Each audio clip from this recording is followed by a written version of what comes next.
Every wound you carry has a voice, and most of them don't shout. They whisper. They appear when the room is quiet, when the screen goes dark, when the moment has passed and you're left alone with what happened. Someone spoke down to you. Someone betrayed your trust. Someone took from you what they never earned. Long after it's over, their behavior keeps replaying in your mind, not because you're weak, but because no one ever taught you how to let go without becoming hard inside. We were taught to fight back, to prove a point, to get even, to make sure they feel what we felt. What no one tells you is the hidden cost of that path. Anger keeps you tied to the very person you want to escape. Resentment becomes a second injury, quiet, self-inflicted, and slow to heal. The more you replay it, the more space it takes, until your peace becomes collateral damage. The Stoics understood this long before psychology gave it names. They saw that revenge doesn't punish the offender, it poisons the one who carries it. That becoming like those who hurt you is not strength, but surrender. And that the greatest victory is walking away with your character intact and your mind untouched by chaos. The best revenge is not to be like that, not cold, not bitter, not consumed, but steady, clear, and unmoved. This isn't about pretending nothing hurt. It's about refusing to let pain decide who you become. It's about reclaiming your inner peace from people who never deserved that power in the first place. In the moments ahead, we'll explore how the Stoics trained the mind to stay calm in the face of injustice, how they released resentment without becoming passive, and how inner peace became the one thing no enemy could ever take from them. This is not a lesson in weakness, it's a lesson in freedom. Something shifts after you decide not to retaliate. There is a brief silence, almost uncomfortable, where the old habits expect you to react. This is the space where most people turn back, not because they want to, but because bitterness feels familiar. Before we go deeper, it's important to understand what really happens when you let bitterness stay, because this is where the real battle begins, not with them, but inside you. There is a quiet danger that follows every injustice. It doesn't arrive loudly, and it doesn't announce itself as harm. It slips in, disguised as protection. You tell yourself you're being cautious now, smarter, tougher, less naive.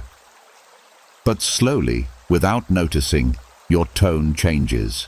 Your patience thins. Your trust closes. And one day, you realize something unsettling.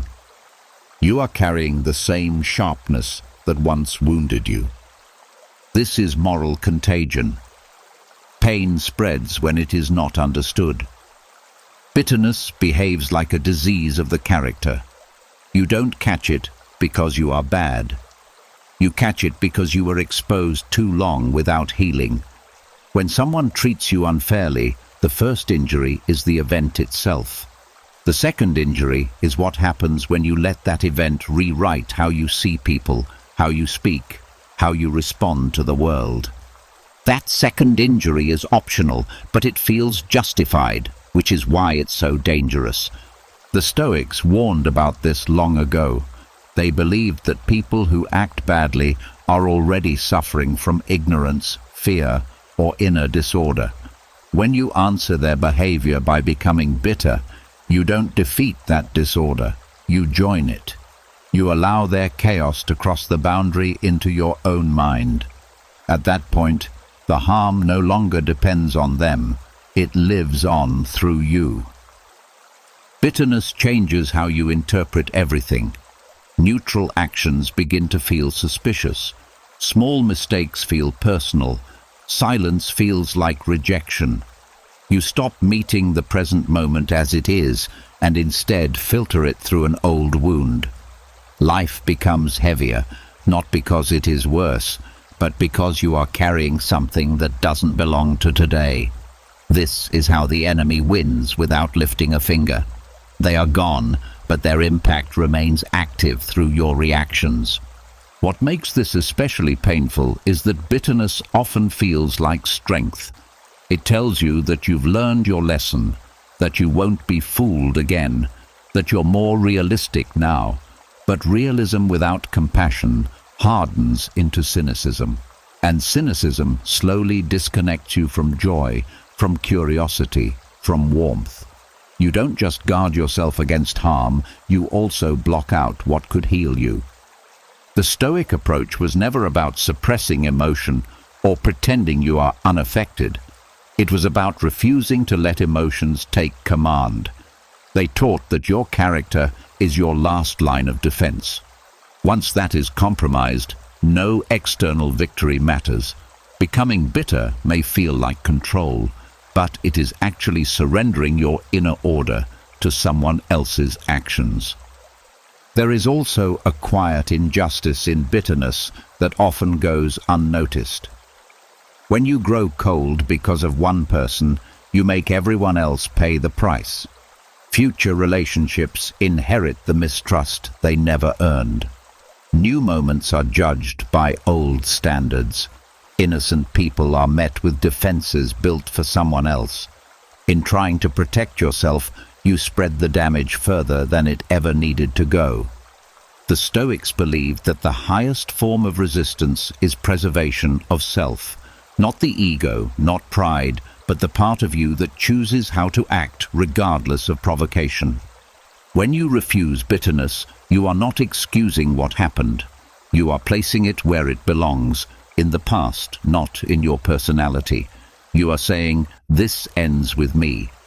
Letting go of bitterness does not mean you forget. It means you extract the lesson without keeping the poison. You can learn boundaries without becoming hostile. You can gain wisdom without losing softness. This balance is rare, and that is why it is powerful. A person who has been wronged and still chooses clarity over resentment cannot be easily controlled. The final victory of any enemy is not the moment they hurt you. It is the moment you start living as a smaller version of yourself because of it. When you become bitter, they continue shaping your inner world long after they should have lost access to it.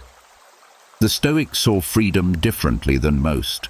Freedom was not about winning conflicts, it was about remaining whole. When you understand moral contagion, something changes.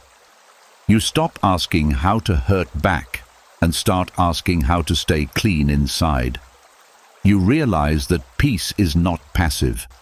It is an active refusal to let another person's darkness decide the tone of your inner life. And once you see that clearly, bitterness no longer feels like armor. It feels like a burden you're finally ready to set down. When bitterness starts to loosen its grip, you begin to feel something else underneath it. Not peace yet, something sharper. A quiet fear. The fear that what touched you might stay in you. Because even if you refuse to carry their anger, there is another trap that can still pull you back into their world. It happens so subtly that many people never notice it until years later, when their own reflection starts to look unfamiliar. There's a particular kind of pain in realizing you've started to act like the very person who hurt you.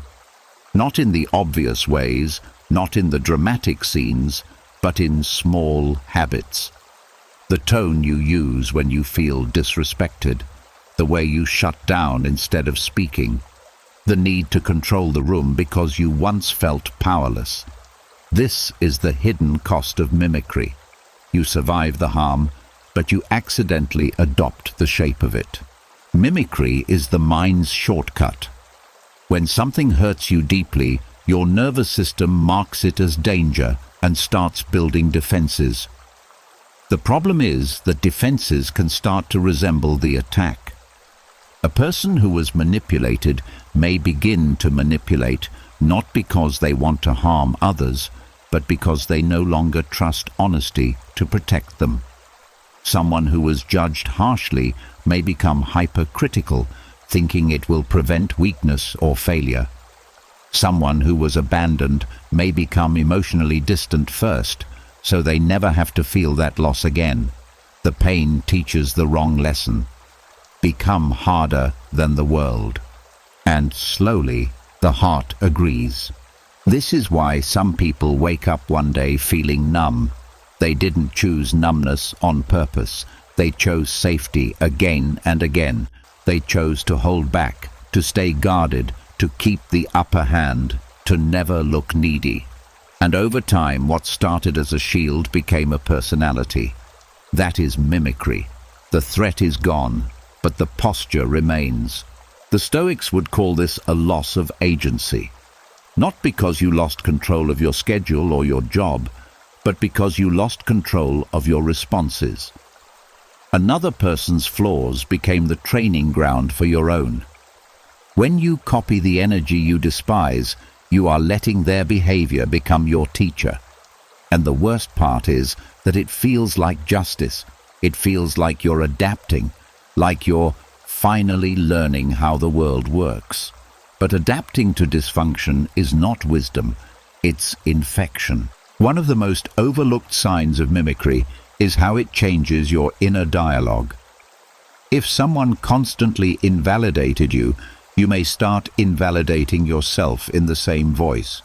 If someone made you feel small, you may start shrinking your own dreams before anyone else can. If someone treated love like a transaction, you may start measuring relationships like debts and payments. This is where mimicry becomes tragic. The person is not even present anymore, but their attitude has moved in and decorated the rooms of your mind. Another sign is how you treat others when you're under pressure. Many people are kind when life is calm. The real test is frustration, stress, fear, fatigue. Under pressure, the old patterns rise.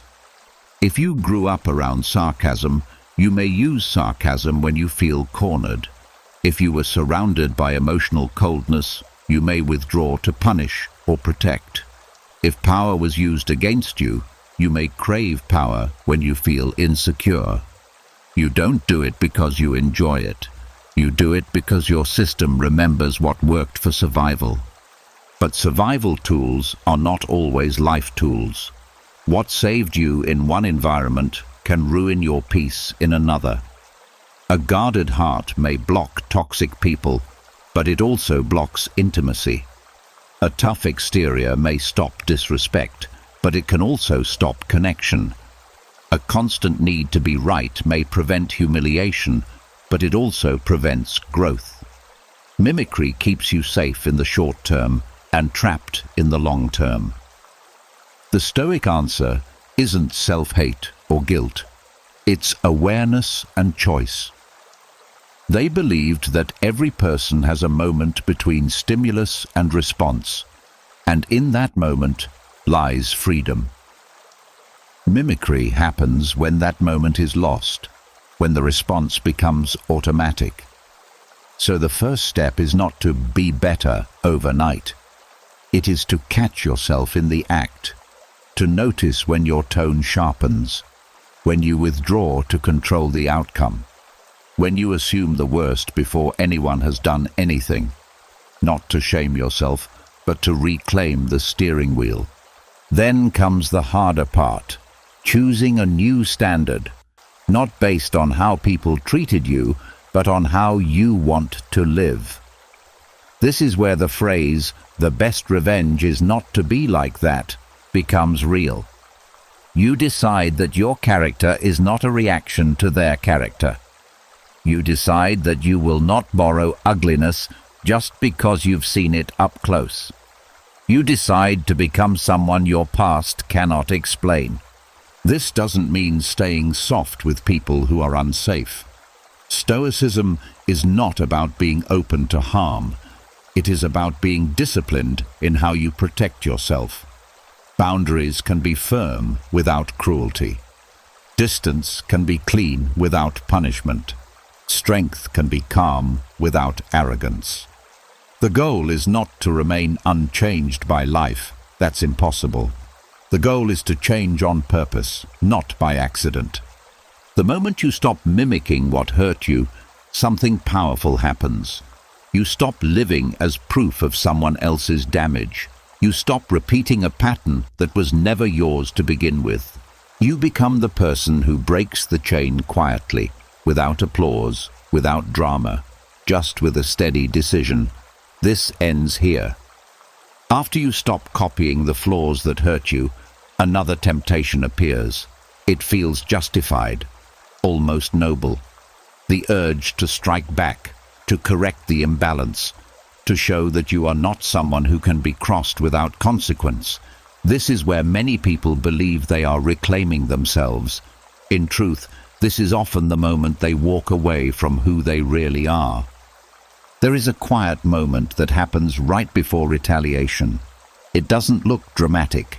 It feels like pressure, a tightening in the chest, a thought that says, "I can't let this go."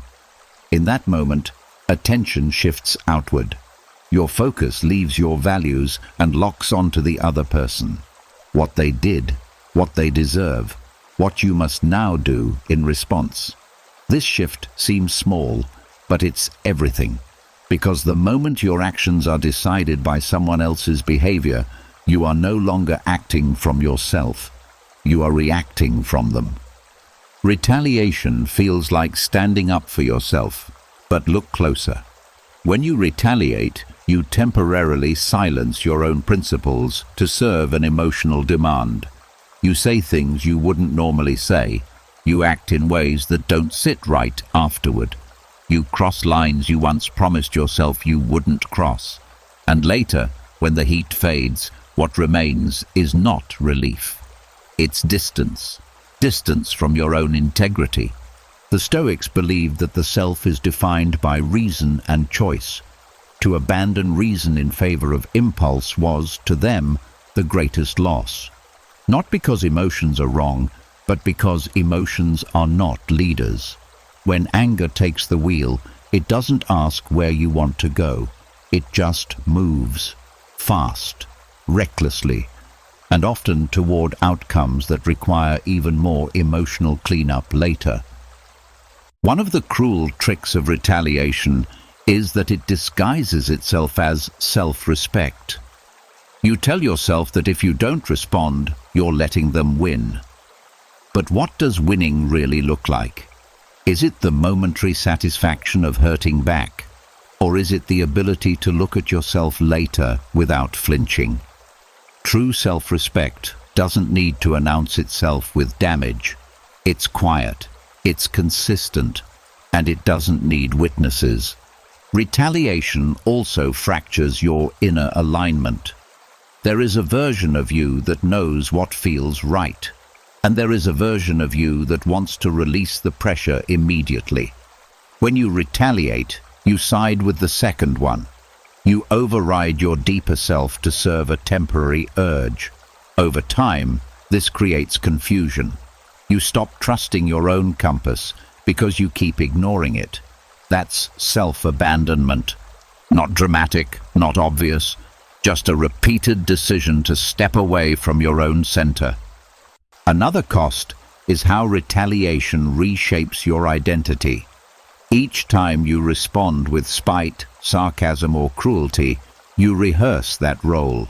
The mind learns through repetition. What starts as just this once becomes easier the next time. Soon, the line between who you are and how you react begins to blur. You don't just retaliate, you become reactive. Life feels like a series of provocations instead of a space for choice. Retaliation also keeps you psychologically tied to the conflict.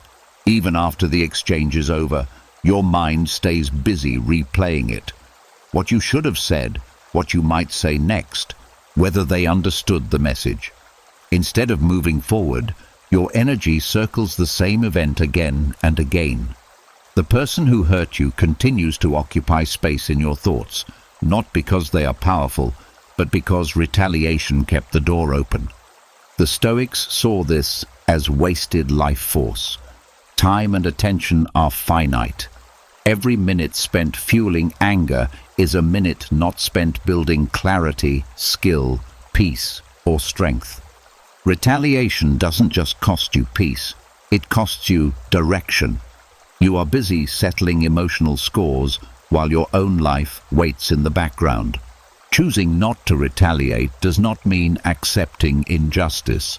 It means choosing a response that doesn't require you to betray yourself. Sometimes that response is silence. Sometimes it's distance. Sometimes it's firm, calm boundaries. The difference is not in what you do, but in where it comes from. Action rooted in clarity strengthens you. Action rooted in rage fractures you. There is a deep strength in staying loyal to your values under pressure. It feels uncomfortable at first because the ego wants release. But over time, something stabilizes. You begin to trust yourself again.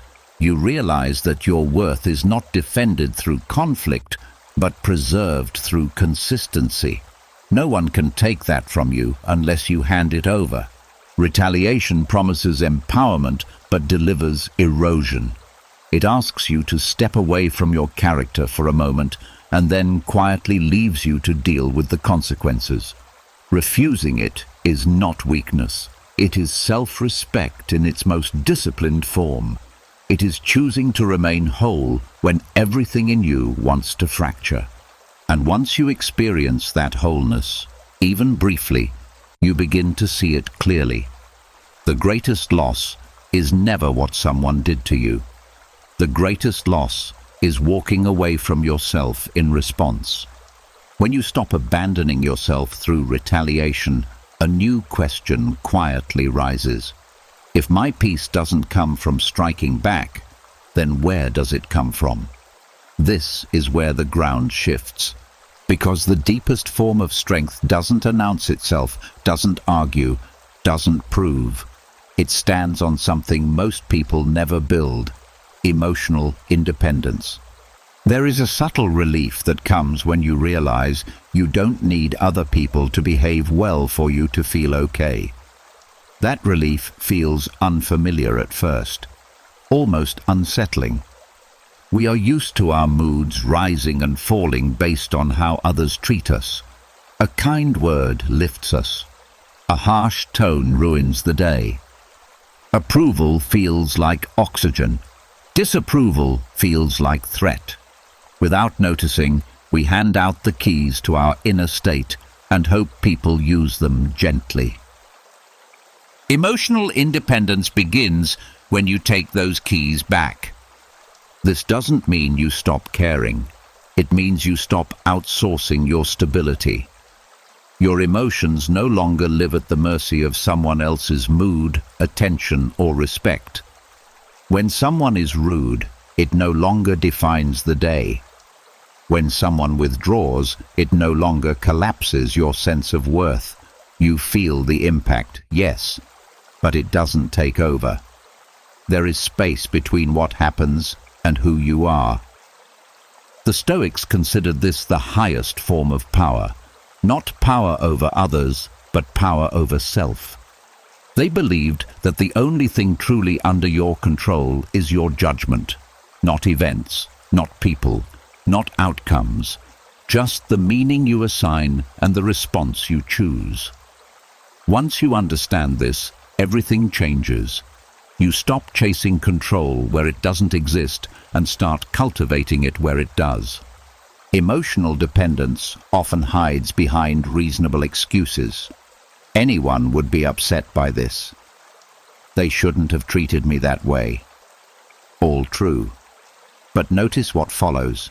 Your peace is postponed until they apologize. Your calm is delayed until they change. Your happiness is conditional. And conditional peace is fragile. It can be taken at any moment. Emotional independence breaks that pattern. It says, what you did matters, but it doesn't own me. I can acknowledge harm without letting it rule my inner life. This is not detachment from reality. It is attachment to self-command. There is also a quiet confidence that comes with this shift. When you are emotionally independent, you stop negotiating your behavior for approval. You don't perform calmness to look mature. You are calm because nothing inside you is panicking for validation. You don't need to win arguments to feel solid. You don't need to be understood by everyone to trust yourself. This steadiness is deeply unsettling to people who rely on emotional reactions to feel powerful. That is why emotional independence is such a disruptive force. It cannot be provoked easily. Guilt loses its leverage. Manipulation falls flat. Drama runs out of fuel. When someone realizes they can't shake you, they often reveal more about themselves than they ever intended. You don't expose them. You simply stop participating. This independence also changes how you speak. Your words slow down. You don't rush to defend or explain. You listen more carefully because you're not busy protecting an image. You respond instead of reacting. And when you do speak, it carries weight, not because it's loud, but because it's grounded. People feel the difference even if they can't name it. But this level of independence requires discipline. The mind will try to pull you back into old habits, especially when emotions are intense. Anger will argue that independence is indifference. Fear will claim it's avoidance. The ego will insist you're letting things slide.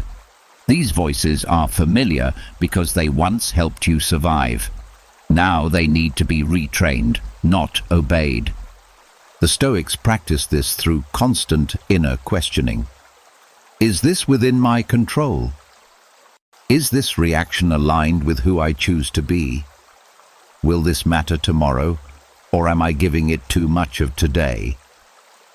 These questions are not meant to suppress feeling. They are meant to create space. Space is where freedom lives. Emotional independence also deepens relationships rather than weakening them. When you no longer need others to regulate your emotions, you stop clinging and stop pushing. You show up more honestly. You listen without defensiveness. You set boundaries without hostility. Love becomes cleaner because it's not tangled with fear of loss or hunger for reassurance. And when relationships end or disappoint, as they sometimes will, the fall is softer. Pain is still there, but it doesn't turn into identity collapse. You grieve without unraveling. You heal without hardening. You move forward without dragging the past behind you. This is why emotional independence is the ultimate power move. Not because it makes you untouchable, but because it makes you unmanageable by chaos. You stop living in reaction to the world and start living from alignment with yourself. When you reach this point, revenge no longer tempts you. Approval no longer controls you. Conflict no longer defines you. You don't need to prove strength because you feel it internally. And that kind of strength doesn't need permission, applause, or validation. It stands quietly, and it lasts. Once emotional independence takes root, something subtle but important becomes clear. You start noticing how often people are judged by their worst moment, and how easily those moments try to shape you in return. This is where another quiet decision appears. Not dramatic, not obvious, just a choice about what you allow to leave a mark. Most people don't meet others at their best. They meet them when they're stressed, insecure, afraid, impatient, or overwhelmed. Words are sharper. Actions are clumsier. Reactions spill out without thought. And when you're on the receiving end of that, the instinct is to treat that moment as truth. To assume this is who they are. Worse, to let it decide who you must become to survive them.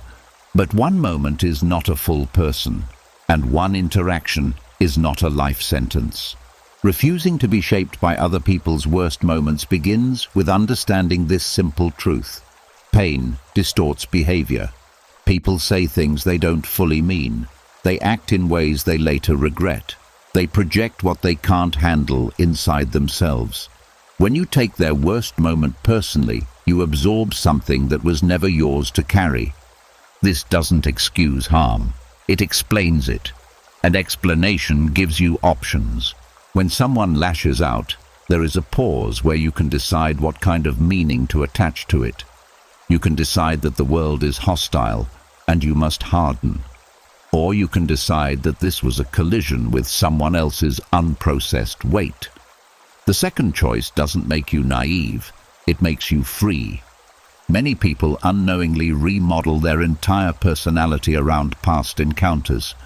One betrayal teaches them never to trust again. One humiliation teaches them to stay small. One cruel comment teaches them to speak harshly before anyone can speak harshly to them. Over time, they don't realize they are no longer responding to life.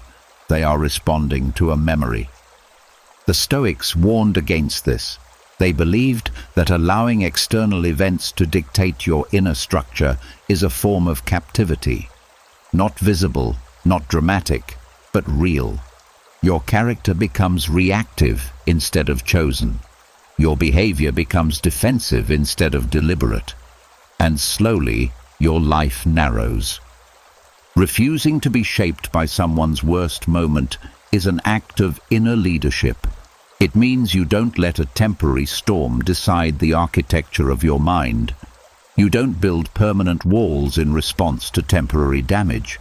You allow yourself to learn without allowing yourself to shrink. This refusal also requires humility.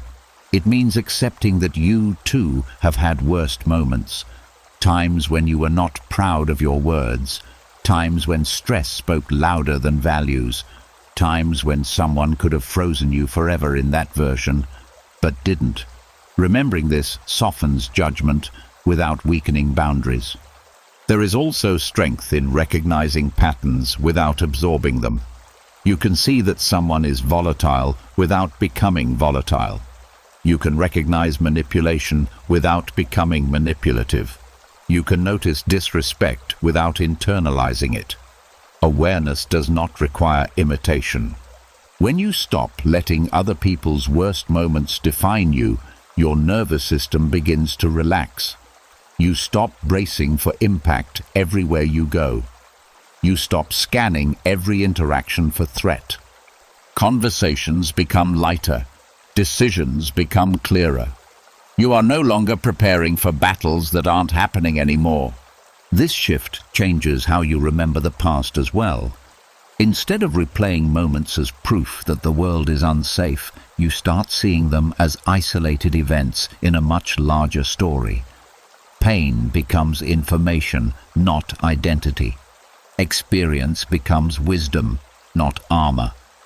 Refusing to be shaped also means resisting the urge to retell old injuries as explanations for present behavior. It's tempting to say, "This is just how I am because of what I've been through." But that sentence quietly hands your future to your past. The Stoics believed that growth begins the moment you stop using yesterday as permission for today's limitations. You are allowed to outgrow what hurt you. You are allowed to remain kind after cruelty. You are allowed to stay open after disappointment. These choices don't deny reality. They redefine it. They say, "What happened mattered, but it does not own me." This approach doesn't mean staying in harmful situations or tolerating repeated disrespect. Refusal is not endurance. It is discernment. You step away when needed. You protect your space. But you do so without letting bitterness rewrite your nature. Distance becomes a tool, not a scar. Over time, this creates a quiet kind of confidence. You stop feeling personally attacked by every rough edge you encounter. You stop taking responsibility for moods that aren't yours. You remain steady while others fluctuate, and that steadiness becomes your signature. The world will always show you its roughest moments. People will have bad days, systems will fail, emotions will spill. You cannot control that. What you can control is whether those moments become instructions for who you must be. Refusing to be shaped by other people's worst moments is not indifference. It is wisdom in motion. It is choosing to respond from clarity instead of reflex. And once you make that choice enough times, something settles inside you.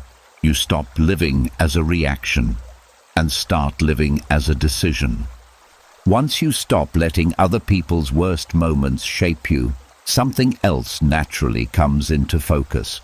You begin to notice how often words are used as weapons, small ones, sharp ones, casual remarks that linger longer than they should. And here is where another test appears, not in what is said, but in what you choose not to say back. An insult has a strange power only if you pick it up. Most insults are not crafted with truth. They are emotional reflexes. Someone feels small, threatened, ignored, or insecure, and the discomfort looks for an exit. Words become that exit. The insult is not a message, it's a discharge. But when it reaches you, it waits. It waits to see if you will carry it forward. The instinct to respond is fast, almost automatic. A sentence forms in your mind before you even finish hearing theirs. The body tightens, the ego wakes up. Silence suddenly feels like defeat. But this is where the Stoic art begins, not in speaking well, but in not speaking at all. Letting an insult die unanswered is not passive. It is active restraint. It is choosing not to give life to something that depends entirely on your reaction to survive. An insult without response collapses under its own weight. There is no echo, no reinforcement, no proof that it landed, and that absence is deeply unsettling to the person who delivered it. The Stoics understood that insults only injure if they are accepted. Words cannot wound character unless character opens the door. When you rush to defend yourself, you silently agree that the insult had authority. You grant it importance. You treat it as something that requires correction. Silence, on the other hand, refuses the premise altogether. This doesn't mean the insult didn't sting. It means the sting does not get to decide your behavior. There is also a deeper reason this practice matters. Every time you answer an insult, you train your nervous system to stay on alert. You teach it that peace is fragile and must be defended constantly. Over time, this creates exhaustion. You begin living as if every interaction is a potential threat. Letting an insult die breaks that cycle. It teaches your system that not everything requires action. Many people fear that silence makes them look weak. In reality, uncontrolled reaction is what signals vulnerability. Anyone can be provoked. Anyone can lash back. It takes discipline to remain still when provoked. That discipline communicates something without words. You are not easily moved. The Stoics valued this because they believed dignity is preserved through composure. Once dignity is lost, no clever response can restore it. An insult answered with calm silence leaves your dignity untouched. An insult answered with rage hands it away. There is also clarity in silence. When you don't rush to respond, you gain time. Time to observe, time to assess whether the insult reflects anything real or is simply noise. Most of the time, it's noise. Emotional noise from someone else's internal storm. You don't have to walk into that storm just because you heard thunder. Silence also protects you from saying things you can't take back. Words spoken in defense often overshoot their target. They escalate situations that could have ended quietly. They create records, memories, and consequences that outlive the original insult. Letting the moment pass unanswered allows it to end where it began. This practice reshapes your relationship with respect. Instead of demanding it, you embody it. Instead of chasing validation, you withdraw attention from disrespect. Over time, people learn that insults don't work on you. Not because you're indifferent, but because you're grounded. And behavior changes around grounded people. Of course, this doesn't mean you tolerate ongoing disrespect. The Stoic art is not silence forever. It is silence in the moment. Boundaries can come later, delivered calmly, clearly, and without heat. There is a difference between not reacting and not addressing. One preserves control, the other preserves resentment. Stoicism chooses the first and plans the second wisely. Letting an insult die also strengthens your inner dialogue. When you don't echo the insult outwardly, you are less likely to echo it inwardly. You don't replay it as much. You don't argue with it in your head. You don't build stories around it. The mind learns to let go faster when the body doesn't act. Over time, this creates emotional economy. Less wasted energy, fewer mental loops, more presence. You stop carrying conversations that ended days ago. You stop explaining yourself to people who never intended to understand you. Life becomes quieter, not empty, but focused. The Stoics believed that self-mastery shows most clearly under provocation. Anyone can be calm when nothing is happening. The real measure is what you do when your ego is invited to take control. Letting an insult die unanswered is refusing that invitation. And there is a subtle freedom that comes with this refusal. You realize that not every opinion deserves space in your mind. Not every remark deserves a reply. Not every challenge deserves engagement. You begin choosing your battles by choosing yourself first. When you practice this enough, something changes in how you move through the world. Insults lose their weight. Silence feels less like loss and more like choice. You stop feeling pulled into every emotional current that passes by. And in that stillness, you discover something powerful. Peace doesn't need to defend itself. When insults no longer pull you into reaction, another layer reveals itself. You begin to notice what actually keeps you intact during moments of pressure. Not clever comebacks, not emotional release, but restraint, quiet, deliberate restraint, the kind that doesn't look impressive from the outside, yet silently protects something essential on the inside, your identity. Anger feels powerful in the moment. It surges quickly, sharpens your senses, gives the illusion of clarity. For a brief time, it feels like control. But anger doesn't preserve who you are. It replaces you. When anger takes over, your values step aside. Your long-term thinking goes offline. Your sense of self narrows to one urgent goal: discharge the feeling. In that state, identity becomes collateral damage. Restraint works differently. It doesn't rush. It holds the line when emotion demands movement. It creates a pause where you remain yourself instead of becoming a reaction. That pause may feel uncomfortable, even painful, but it is protective, because within that pause, your principles stay in place. Anger erodes identity because it trains you to act against your own standards. Each time you say something you later regret, something subtle happens. You lose a bit of trust in yourself. You learn that under pressure you might betray your own values. Over time, this creates inner instability. You're no longer sure how you'll act when challenged, and uncertainty about yourself is deeply unsettling. Restraint rebuilds that trust. Every time you choose not to lash out, You send yourself a quiet message. I can be relied on, even when provoked, even when it's hard. That message accumulates. It becomes confidence, not the loud kind, but the steady kind that doesn't need to prove itself. There is also a difference in memory. Anger leaves behind scenes you replay with discomfort, moments you wish you could edit, conversations that linger like unfinished business. Restraint leaves fewer emotional leftovers.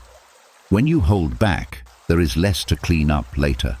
The mind settles faster because it doesn't have to reconcile who you were with, who you believe yourself to be. The Stoics understood that character is shaped most clearly in moments of restraint.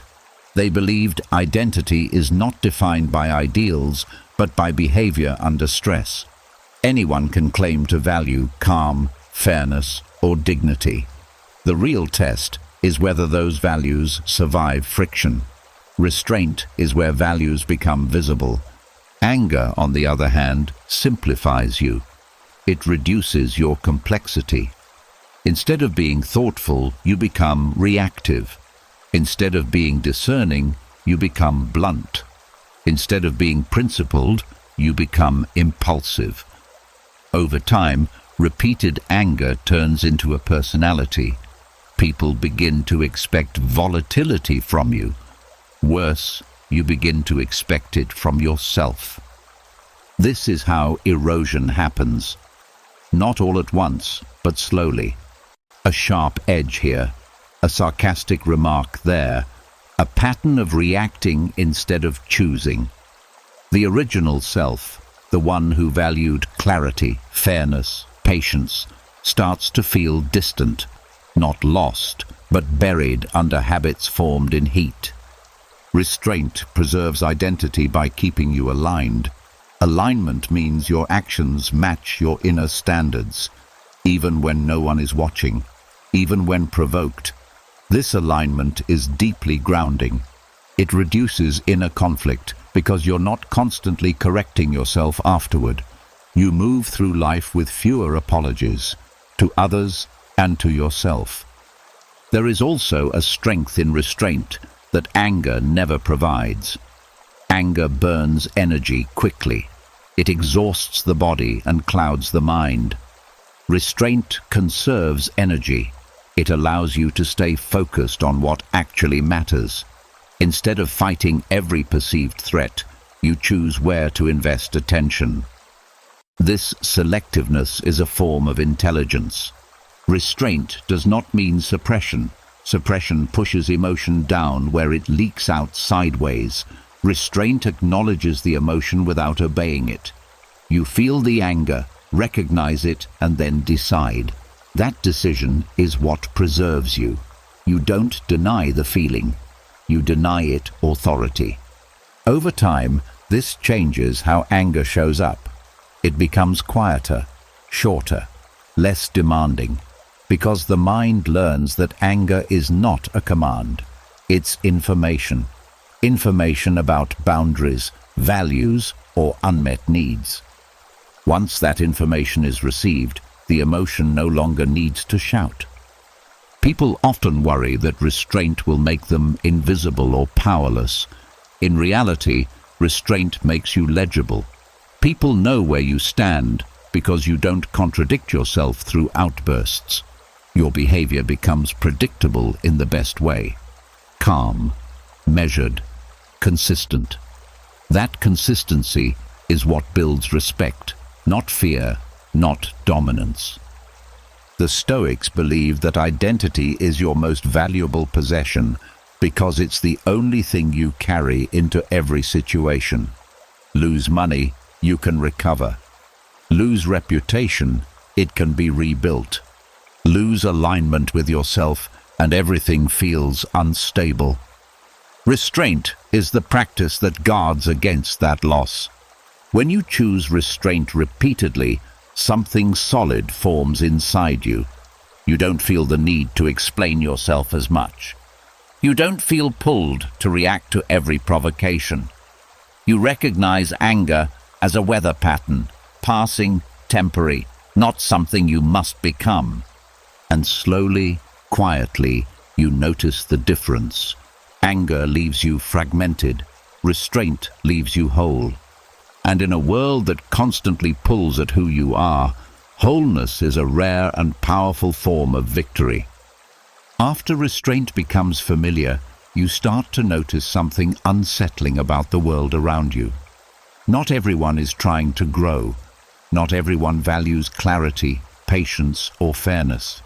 Many people move through life driven by shortcuts, pressure, fear, and convenience. And in that environment, staying principled can begin to feel like swimming against a strong current. This is where the quiet rebellion begins. There is nothing loud about choosing principles in a noisy world. No applause, no immediate reward. Often, there is discomfort. Sometimes, isolation. You may watch others cut corners and advance faster. You may see dishonesty rewarded and integrity ignored. You may feel foolish for caring when others seem to profit from not caring at all. But this choice is not weakness.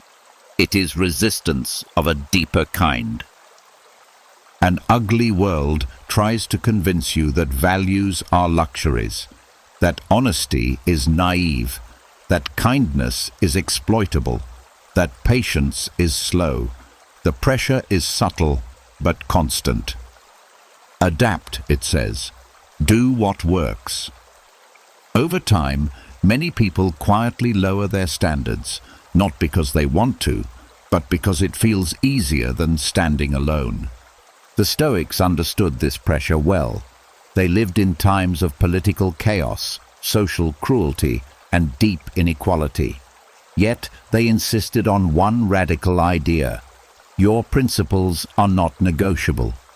Not because the world deserves them, but because you do. Your inner life depends on them. Staying principled in an ugly world is an act of rebellion because it refuses to mirror what is broken. It says, I will not let the environment decide my ethics. I will not become efficient at doing harm just because harm is normalized. I will not trade my character for convenience. This rebellion is quiet because it doesn't argue, it doesn't posture, it doesn't try to convert everyone else. It simply continues, day after day, choice after choice.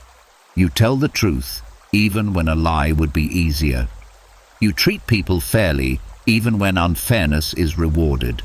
You remain calm even when chaos seems contagious. And this consistency does something important. It stabilizes you. When the world feels unpredictable, principles become an anchor. They give you a reference point that doesn't shift with trends or moods. You don't have to rethink who you are every time circumstances change. You already know. That knowledge reduces anxiety. It simplifies decisions. It gives you a steady ground to stand on when everything else feels unstable. There is also a long-term clarity that comes from this path. People who compromise their values often spend years justifying themselves internally. They carry a low-level tension, a sense that something is off. Even success feels hollow when it required becoming someone you don't respect. Staying principled avoids that fracture. You may struggle externally, but you remain aligned internally. That alignment is rare, and rarity attracts attention, even if it's quiet.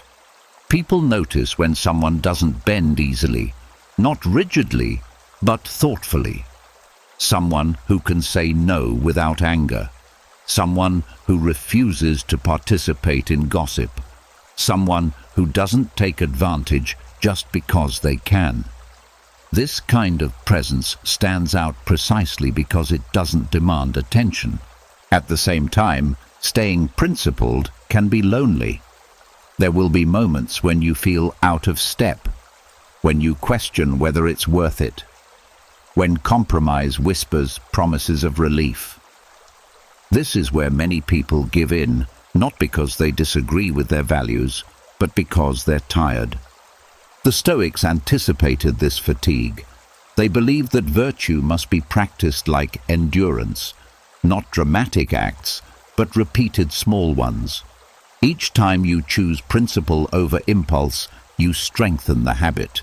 It becomes less exhausting over time because it becomes natural. You stop fighting yourself. An ugly world often rewards speed, dominance, and self-interest. Principles reward something different: coherence. When your actions, words, and values align, life feels less fragmented. You don't perform different versions of yourself depending on the room. You don't switch masks constantly. That simplicity conserves energy. This rebellion also reshapes how you experience injustice. You don't need to become cruel to survive cruelty. You don't need to become dishonest to navigate dishonesty. You recognize ugliness without absorbing it. You protect yourself without corrupting yourself. That distinction matters. Staying principled does not mean being passive. It does not mean tolerating harm or avoiding conflict. It means responding in ways that do not require you to abandon your standards. You can confront calmly. You can walk away firmly. You can say no clearly. Principle is not softness, it is structure. Over time, this way of living builds a quiet authority. Not authority granted by position, but by consistency. People trust what doesn't wobble. Even those who don't share your values sense something solid in you, and whether they admit it or not, that solidity is rare. The world may remain ugly. Systems may stay flawed. People may continue to disappoint. But your inner world no longer depends on fixing all of that. You carry your order with you. You become a stable point in a shifting environment. This is the rebellion most people never notice. Not because it is small, but because it refuses spectacle. It does not shout. It does not threaten. It simply endures. And in a world that constantly pressures you to become less than your best self, choosing to remain principled is not outdated. It is defiant. After choosing to stay principled in a world that often rewards the opposite, something unexpected happens. You realize that doing the right thing doesn't always feel good. In fact, sometimes it hurts more than fighting back ever would. This is the part no one prepares you for, the quiet pain of moral consistency. There is a sharp, immediate relief that comes from a counterattack. Saying the thing you held back, exposing someone, getting the last word. That relief is real, but it is short. Moral consistency offers no such instant release. Instead, it asks you to sit with discomfort, to walk away when your body wants engagement, to stay aligned when every emotion is asking for expression. And that restraint can ache. Moral consistency hurts because it denies the ego what it craves most in moments of conflict: validation. When you don't retaliate, there is no visible win, no proof that you were right, no audience applause. You may even look foolish to others. Silence is often misunderstood. Calm is often mistaken for weakness, and that misunderstanding can sting deeply. There is also the pain of unanswered injustice. When you choose not to strike back, the mind protests. They got away with it. They'll think it was okay. This isn't fair. These thoughts are heavy because fairness feels personal. Moral consistency does not erase them. It asks you to carry them without letting them decide your behavior. That is hard work. The Stoics never pretended this was easy. They acknowledged that virtue often comes with loneliness. When you live by a steady inner code, you stop blending in with emotional crowds. You stop reacting on cue. You don't play the expected role. And when you don't play the role people expect, they don't always understand you. Sometimes they don't like you. That social friction is real pain. Choosing moral consistency also means accepting that some outcomes will not favor you in the short term. You may lose opportunities, you may be overlooked, you may watch others advance by cutting corners you refuse to touch. The temptation to just do it this once can be intense, especially when the cost of integrity feels immediate and unfair. But here is where the deeper truth lives. Counterattacks feel powerful because they create the illusion of balance.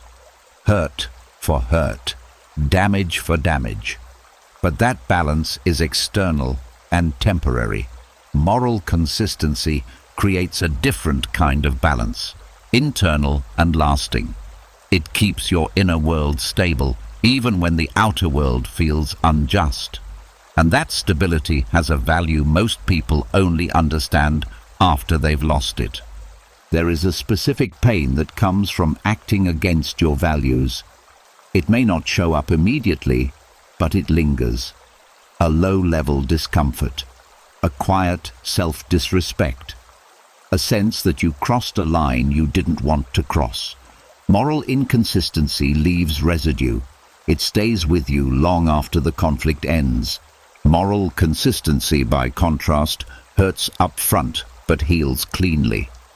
The pain is sharp, not corrosive. You feel it in the moment, but it doesn't rot inside you. You don't replay the scene wishing you had been someone else. You don't need to justify yourself later. You move on without carrying regret as extra weight. This is why the pain of consistency, though real, is cleaner than the pain of retaliation. There is also the pain of self-restraint being invisible. When you choose not to act, no one sees the effort it took. No one sees the anger you swallowed. No one sees the words you held back. From the outside, it looks like nothing happened. Inside, it was work, and unrecognized effort can feel discouraging. But the Stoics believed that the only witness that truly matters is yourself. When you act in line with your values, you strengthen the relationship you have with your own conscience. That relationship becomes a source of quiet strength. You trust yourself more. You feel grounded. You know who you are, even when others misjudge you. Moral consistency also forces you to confront uncomfortable truths. It removes the distraction of drama and leaves you alone with your choices. There is no emotional noise to hide behind, no righteous anger to mask fear or insecurity. You see yourself clearly, and clarity can be painful before it becomes peaceful. This path is not about being morally superior. It's about being internally coherent. When your actions match your values, life feels less fragmented. You don't live in contradiction. You don't spend energy reconciling who you want to be with what you did. That coherence is worth the discomfort it costs. Over time, something shifts. The pain of consistency becomes familiar, then manageable, then lighter. The urge to counterattack weakens because you no longer confuse relief with resolution. You start valuing long-term peace over short-term release, and that changes how temptation feels. You begin to see counterattacks for what they are, not strength, but escape. Escape from discomfort, escape from patience, escape from self-command. Moral consistency keeps you present. It asks you to stay with the moment without trying to dominate it. That staying is not glamorous. It doesn't make good stories, but it builds something solid inside you, something that doesn't collapse under pressure. In the end, moral consistency hurts because it asks more of you, more awareness, more restraint, more patience. But it gives something back that no counterattack ever can. It gives you yourself, intact, aligned, and at peace with who you chose to be when it mattered most. After walking through the quiet pain of moral consistency, there is one final crossroads that appears again and again in everyday life. It doesn't look dramatic. It feels personal, almost intimate. A moment where emotion asks for release and something deeper asks for loyalty. This is where the choice between catharsis and character is made. Catharsis promises relief. It tells you that if you just let it out, say it, send it, expose it, vent it, you'll feel better. And for a moment, you often do. The body relaxes, the tension drops, the pressure releases. That immediate softness is seductive because it feels like healing. But catharsis is not the same as resolution. It clears the surface while leaving the structure untouched. Character works differently. It does not rush to discharge emotion. It asks you to hold it long enough to decide what kind of person you are willing to be. This waiting can feel uncomfortable, even unfair, especially when you're hurt. But this pause is where identity is protected. When you choose catharsis, you allow emotion to dictate action. The feeling becomes the authority. You may speak truth, but without care. You may express pain, but without direction. You may feel lighter afterward, but something subtle shifts. The standard you live by lowers slightly. You've taught yourself that emotional release outranks personal values. Character asks for the opposite. It asks you to acknowledge the emotion without handing it control. You feel the anger, the sadness, the frustration, but you don't let it decide how you behave. This is not repression. It is leadership. You remain present with the feeling while choosing a response that aligns with who you want to be tomorrow, not just who you are right now. Catharsis feels honest, but it often leaves consequences behind. Words said in emotional release cannot be retrieved. Actions taken for relief often create new problems. Relationships change shape. Trust erodes. Even when you are justified, the aftermath requires repair. Character avoids that damage. It may not feel good immediately, but it prevents future regret. The Stoics understood this deeply. They believed that emotions are natural signals, not commands. Anger signals a perceived injustice. Sadness signals loss. Fear signals threat. But signals are meant to inform, not rule. When you confuse information with instruction, you surrender your agency. Character is what restores it. Choosing character over catharsis also changes how you experience emotions over time. When you stop using reaction as release, emotions begin to settle faster. They no longer need to escalate to be heard. The nervous system learns that feelings will be acknowledged without chaos. This creates inner stability. You stop living in emotional spikes and crashes. There is also a deeper dignity in this choice. You don't need to prove how much something hurt you by how loudly you react. You don't need witnesses to validate your pain. You allow your experience to be real without turning it into a performance. This quiet self-respect strengthens the relationship you have with yourself. Catharsis often keeps you tied to the moment that caused the pain. You replay it, you relive it, you retell it. Character loosens that grip.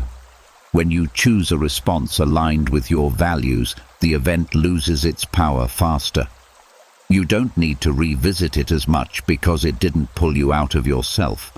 This choice also reshapes your future. Each time you choose character, you reinforce an internal identity. I act with intention, even when it's hard. That identity becomes a reference point. In future moments of stress, the choice becomes easier. You're not deciding from scratch each time. You already know who you are. Catharsis offers freedom from discomfort. Character offers freedom from regret.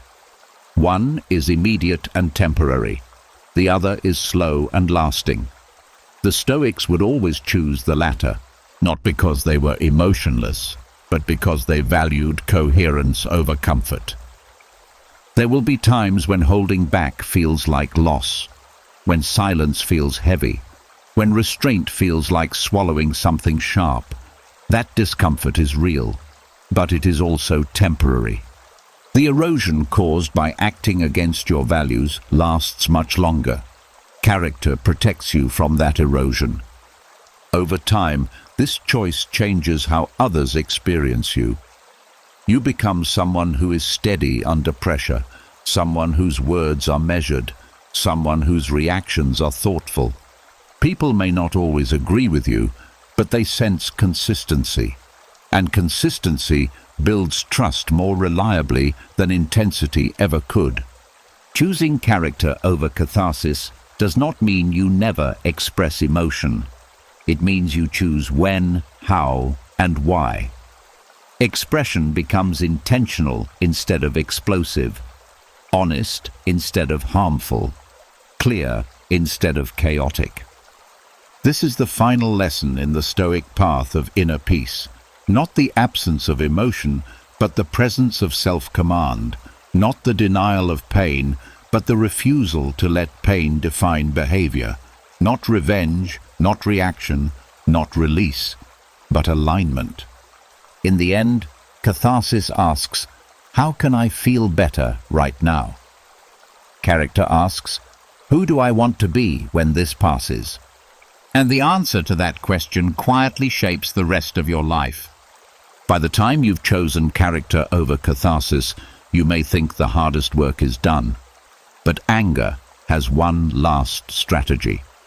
When it can't control your actions anymore, it tries to change your beliefs. Quietly, patiently. It doesn't ask you to explode.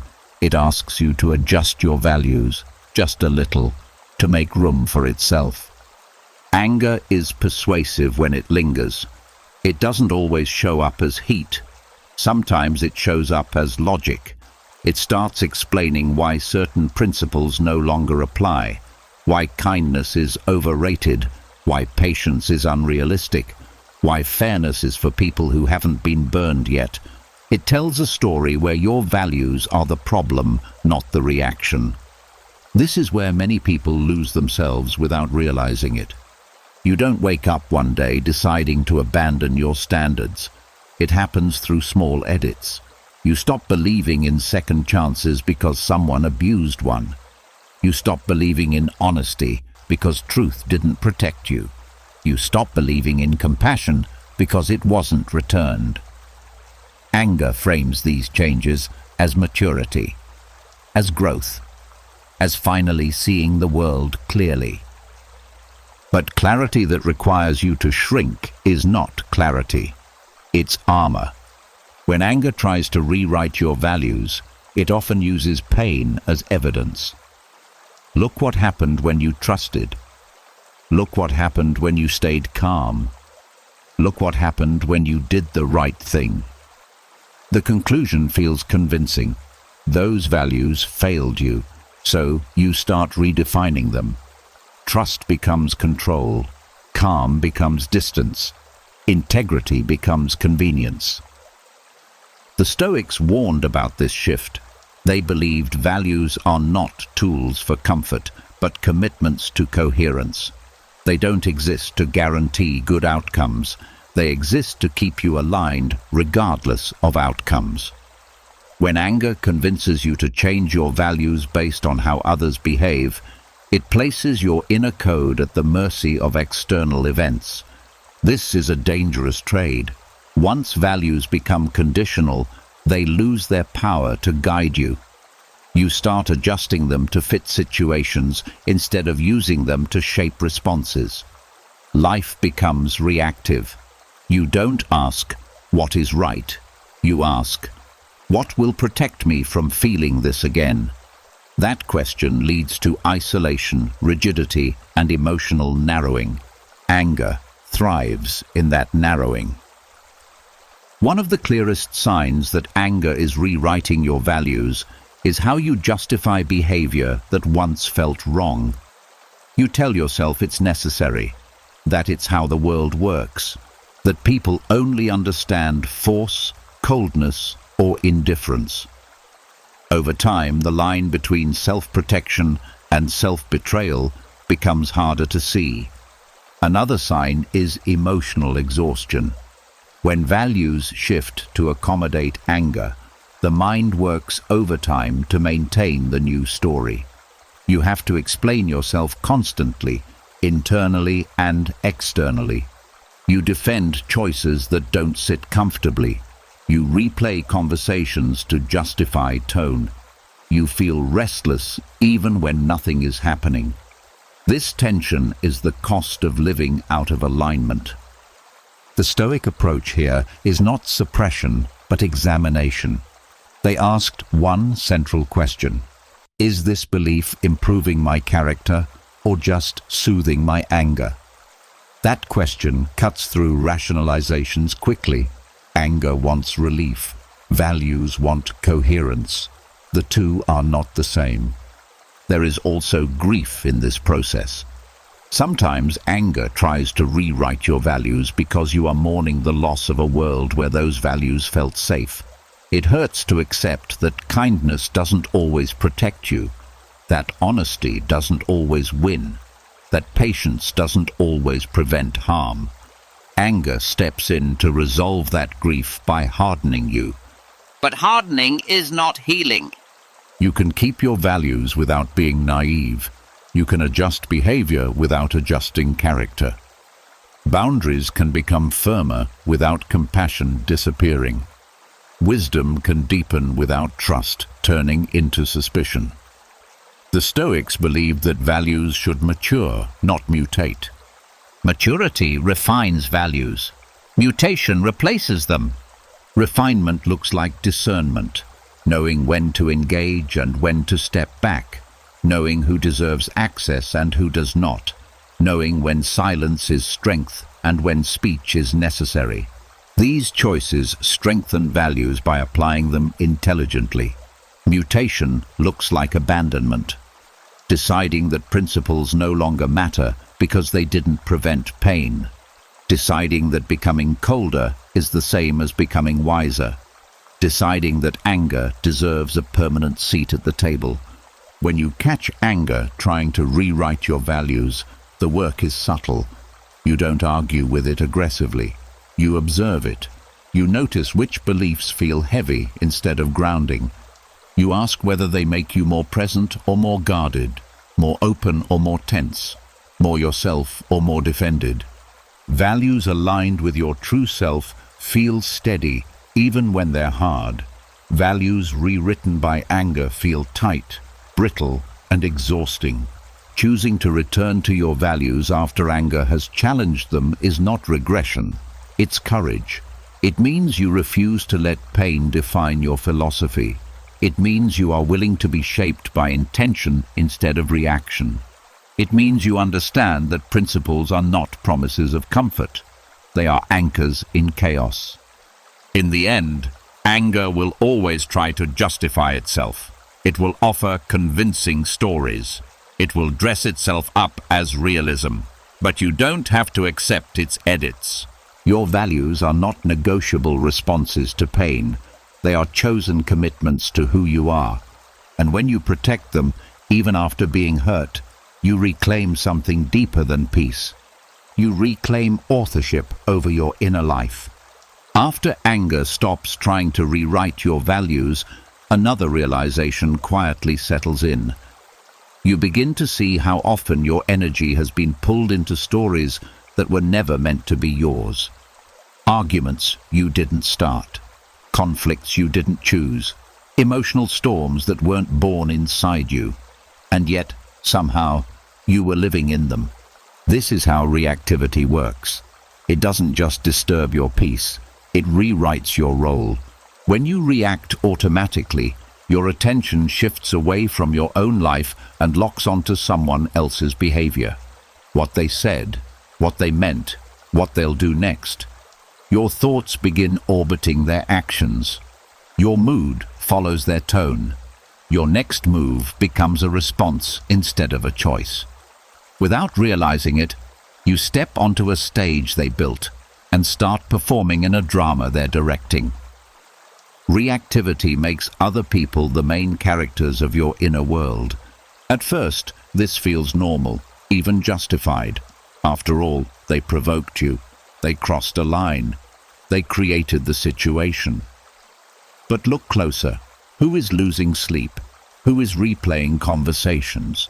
Who is adjusting their mood around someone else's unpredictability? The person who reacts is doing the emotional labor. The instigator moves on. The reactor stays trapped in the scene. The Stoics understood that this is where freedom quietly slips away. When your emotions are dictated by external events, your life becomes episodic. Calm one moment, agitated the next, relieved, then resentful. You are no longer living from intention, but from interruption. Someone else's chaos becomes the script you keep responding to, and the more reactive you are, the smaller your role becomes. Supporting characters exist to amplify the story of someone else. Their anger gives meaning to your outburst. Their manipulation gives direction to your defense. Their instability sets the emotional tempo of your day. Reactivity gives them influence they didn't earn, not because they are powerful, but because you are available. This availability is costly. When you're reactive, your life feels busy but unproductive, full of emotional movement but little progress. You expend energy managing reactions instead of building direction. You talk a lot about what others did, said, or failed to do, but less about what you are creating, choosing, or becoming. Your narrative shifts outward. The Stoics believed that attention is life's most valuable currency. Wherever it goes, your life follows. When reactivity dominates, attention leaks outward constantly. You become highly responsive and poorly centered. The result is exhaustion, not physical, but existential. You feel drained without knowing why. Another quiet cost of reactivity is loss of authorship. When you are always responding, you stop initiating. You stop setting the tone. You stop deciding the pace. Your emotional world becomes reactive rather than creative. Days are shaped by interruptions instead of intention. This is why reactivity often feels like being stuck, even when things are happening. Reactivity also distorts perception. When you're emotionally hooked, you interpret neutral actions as threats and minor issues as signals. The mind becomes alert, defensive, and narrative-driven. You start reading between lines that aren't there. You assign motives without evidence. Drama feeds on interpretation, and reactivity supplies it endlessly. The Stoics trained themselves to step back from this pull, not by disengaging from life, but by reclaiming perspective. They asked simple but powerful questions. Is this mine to carry? Is this within my control? Will this matter tomorrow? These questions cut through drama because drama depends on immediacy and emotional urgency. Perspective dissolves urgency. When you stop reacting automatically, something surprising happens. The drama loses momentum, not because it's resolved, but because it no longer has a co-star. Many conflicts survive only through participation. Without emotional fuel, they fade or expose themselves clearly. This doesn't mean you avoid responsibility or ignore real issues. It means you refuse to let every emotional provocation become a scene. You choose when to engage and when to remain centered. Engagement becomes intentional, not reflexive. Reclaiming the main role in your life requires restraint, but also clarity. You begin deciding what deserves your energy and what doesn't. You stop explaining yourself to people who are committed to misunderstanding you. You stop chasing closure from those who thrive on confusion. You stop living inside conversations that ended long ago. Slowly, the focus returns inward, not in a selfish way, but in a grounded one. You begin asking different questions. What matters to me right now? What direction am I moving in? What kind of day am I choosing? These questions place you back at the center of your own story, and with that shift comes calm. Reactivity thrives on speed. It needs immediate response, instant emotion, quick judgment. Calm introduces delay. Delay introduces choice. Choice restores authorship. This is why calm feels powerful, not because it dominates, but because it liberates. You start noticing how much space opens up when you're not constantly responding. Space to think, space to plan, space to enjoy moments without scanning for threat. Life feels wider, not louder, not busier, wider. The Stoics believed that dignity comes from self-direction. You are not dignified because others treat you well. You are dignified because you refuse to surrender control of your inner life to their behavior. Reactivity gives that control away one moment at a time. When you stop reacting, you don't disappear from the world. You reappear in your own life. You stop being a supporting character in someone else's emotional script and begin writing your own narrative again, quietly, deliberately, on your terms. And once you experience that shift, the temptation to react loses its grip, because you finally understand the cost. Every reaction that pulls you into someone else's drama pulls you away from your own life. And your life deserves to be the main story. Once you step out of someone else's drama, the noise fades enough for something deeper to be felt.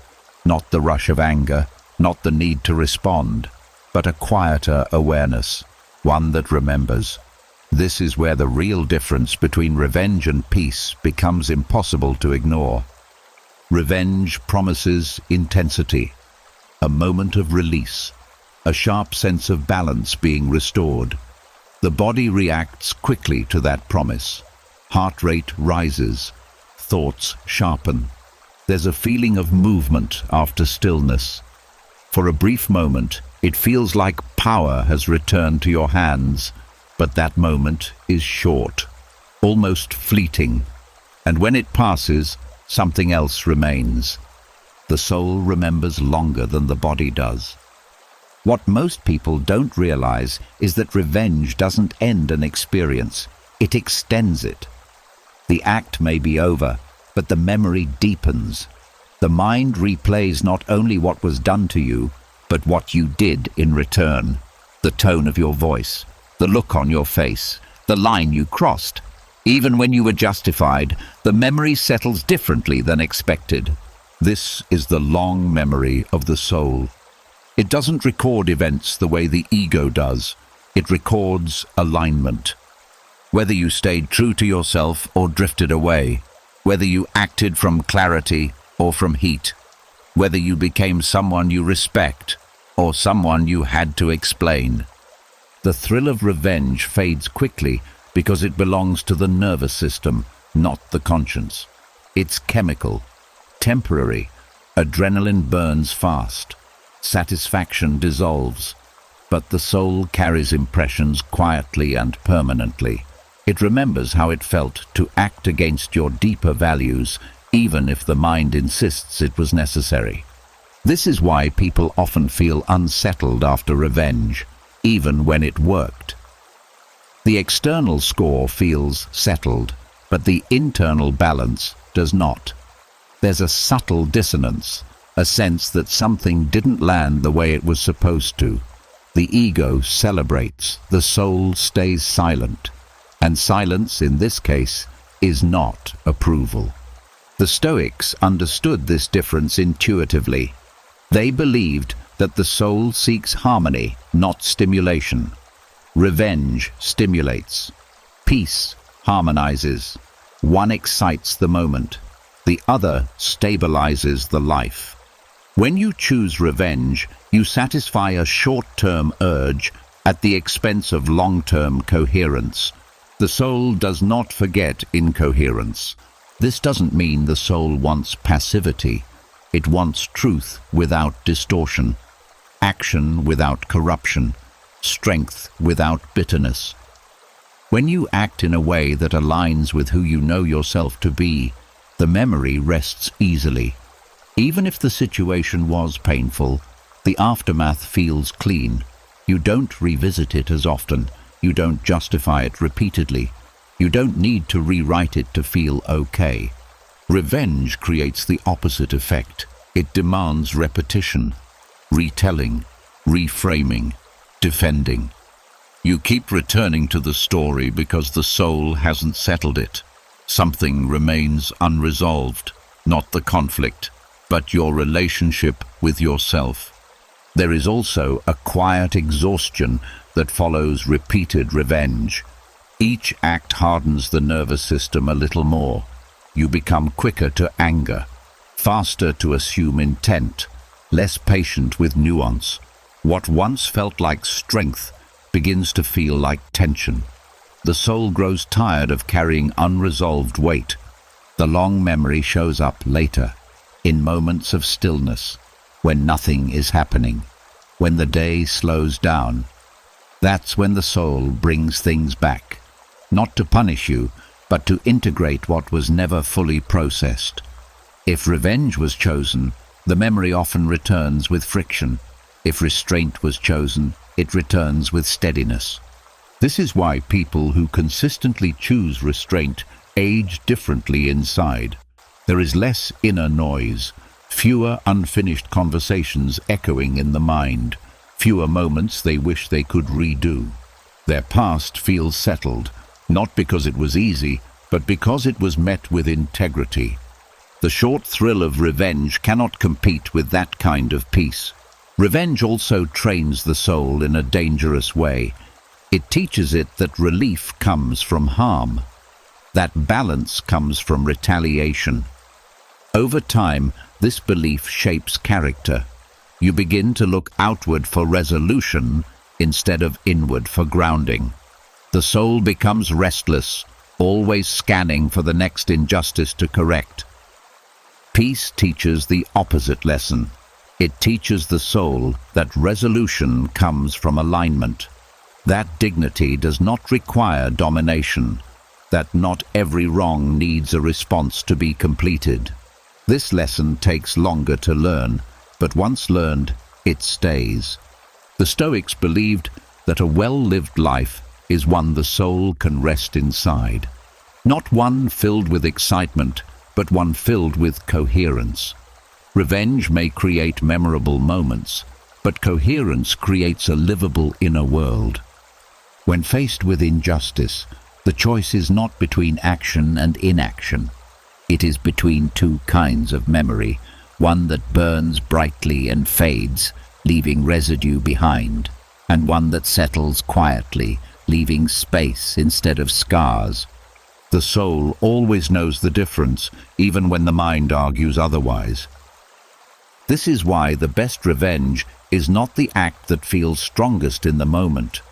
It is the choice you don't have to carry heavily later. The one that lets the soul remain unburdened. The one that allows the past to stay where it belongs.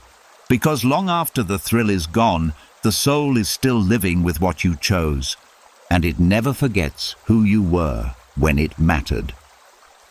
After understanding how the soul remembers far longer than the thrill of revenge lasts, another misunderstanding begins to dissolve. The idea that strength must always announce itself, that power must be loud, that silence means surrender.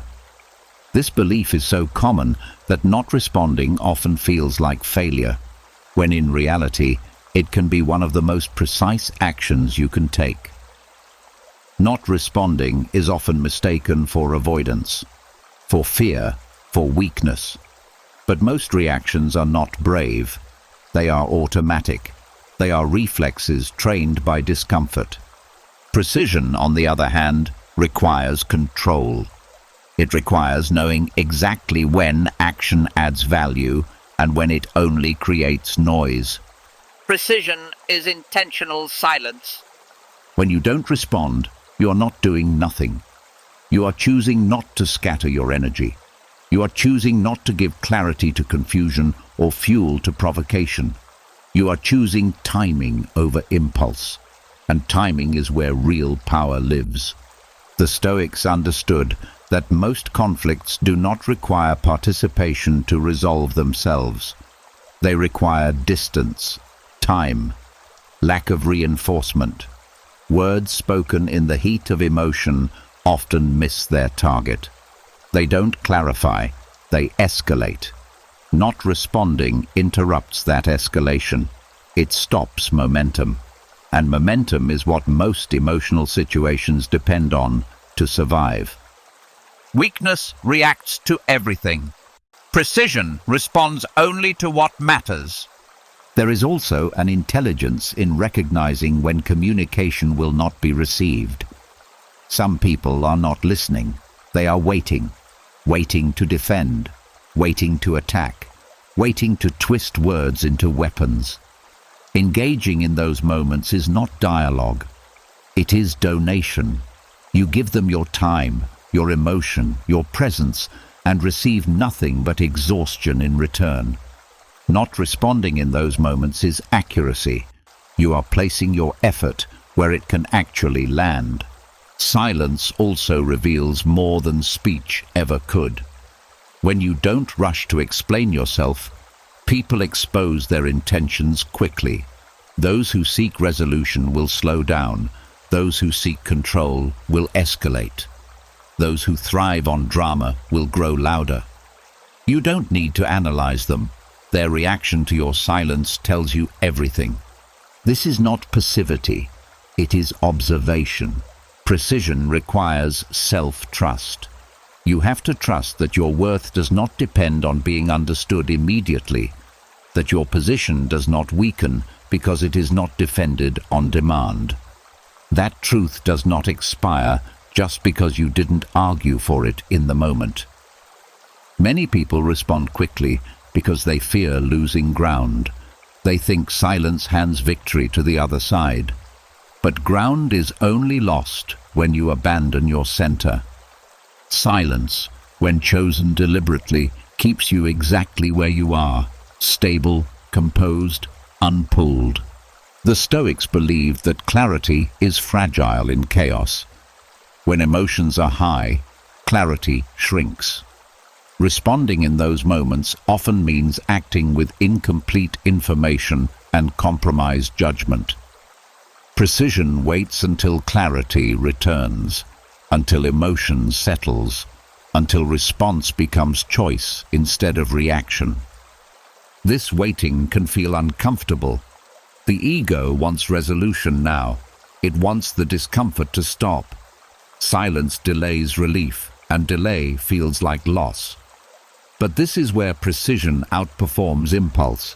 The relief that comes later, from knowing you acted wisely, lasts longer and costs less. Not responding also protects your identity. When you react hastily, you often speak from the narrowest version of yourself. The angry version, the defensive version, the wounded version. Silence allows the fuller version of you to remain intact. You don't reduce yourself to a momentary emotion. There is also a strategic clarity in silence. Words create records, screenshots, memories, consequences. Silence creates none of these. It leaves no material to misinterpret or weaponize. In a world where everything can be replayed and reframed, silence is often the safest and cleanest option. Precision is not about winning exchanges. It's about conserving integrity. Over time, choosing not to respond sharpens discernment. You begin to notice patterns, which conversations lead somewhere and which go in circles, which people respect boundaries and which test them. Silence becomes a filter. It separates what deserves engagement from what only demands attention. This practice also changes how you experience pressure. You stop feeling obligated to react immediately. You stop feeling guilty for taking space. You stop confusing urgency with importance. Life slows down, not because less is happening, but because less is controlling you. The Stoics viewed restraint as a form of mastery, not mastery over others, but over the self. Anyone can speak, anyone can react. Few can pause and still remain grounded. That pause is where precision lives, and precision has an effect. People begin to sense it. Your calm becomes noticeable. Your responses, when they come, carry more weight because they are rare and considered. You don't dilute your voice by using it constantly. You speak when it matters, not when you're provoked. This is why not responding is not weakness. Weakness is being unable to tolerate discomfort without acting.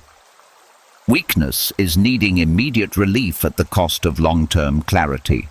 Precision is the ability to endure the pause and choose wisely. Silence, when deliberate, is not empty. It is full of intention. It says, I see what's happening. I don't need to rush. I don't need to prove myself. I don't need to participate in every moment that invites reaction. And in a world that mistakes noise for power, that kind of precision is rare. Which is exactly why it works. After learning that silence can be precise rather than weak, a deeper realization settles in. Silence alone is not the goal. What truly matters is what guides your behavior when pain is present. Because pain will always show up. The question is whether it becomes a signal or a commander. Pain has a natural urgency to it. It demands attention. It narrows focus. It pushes the mind toward immediate relief. When something hurts, the instinct is to act quickly, to do something that makes the discomfort stop. Most harmful behavior doesn't come from evil intent. It comes from unexamined pain, trying to escape itself. The Stoics recognized this pattern clearly. They did not deny pain. They did not pretend it was insignificant. They simply refused to let it decide who they would be in the moment. To them, pain was an experience, not a rule. When pain dictates behavior, identity becomes unstable. You act one way when calm and another when hurt. Values become conditional.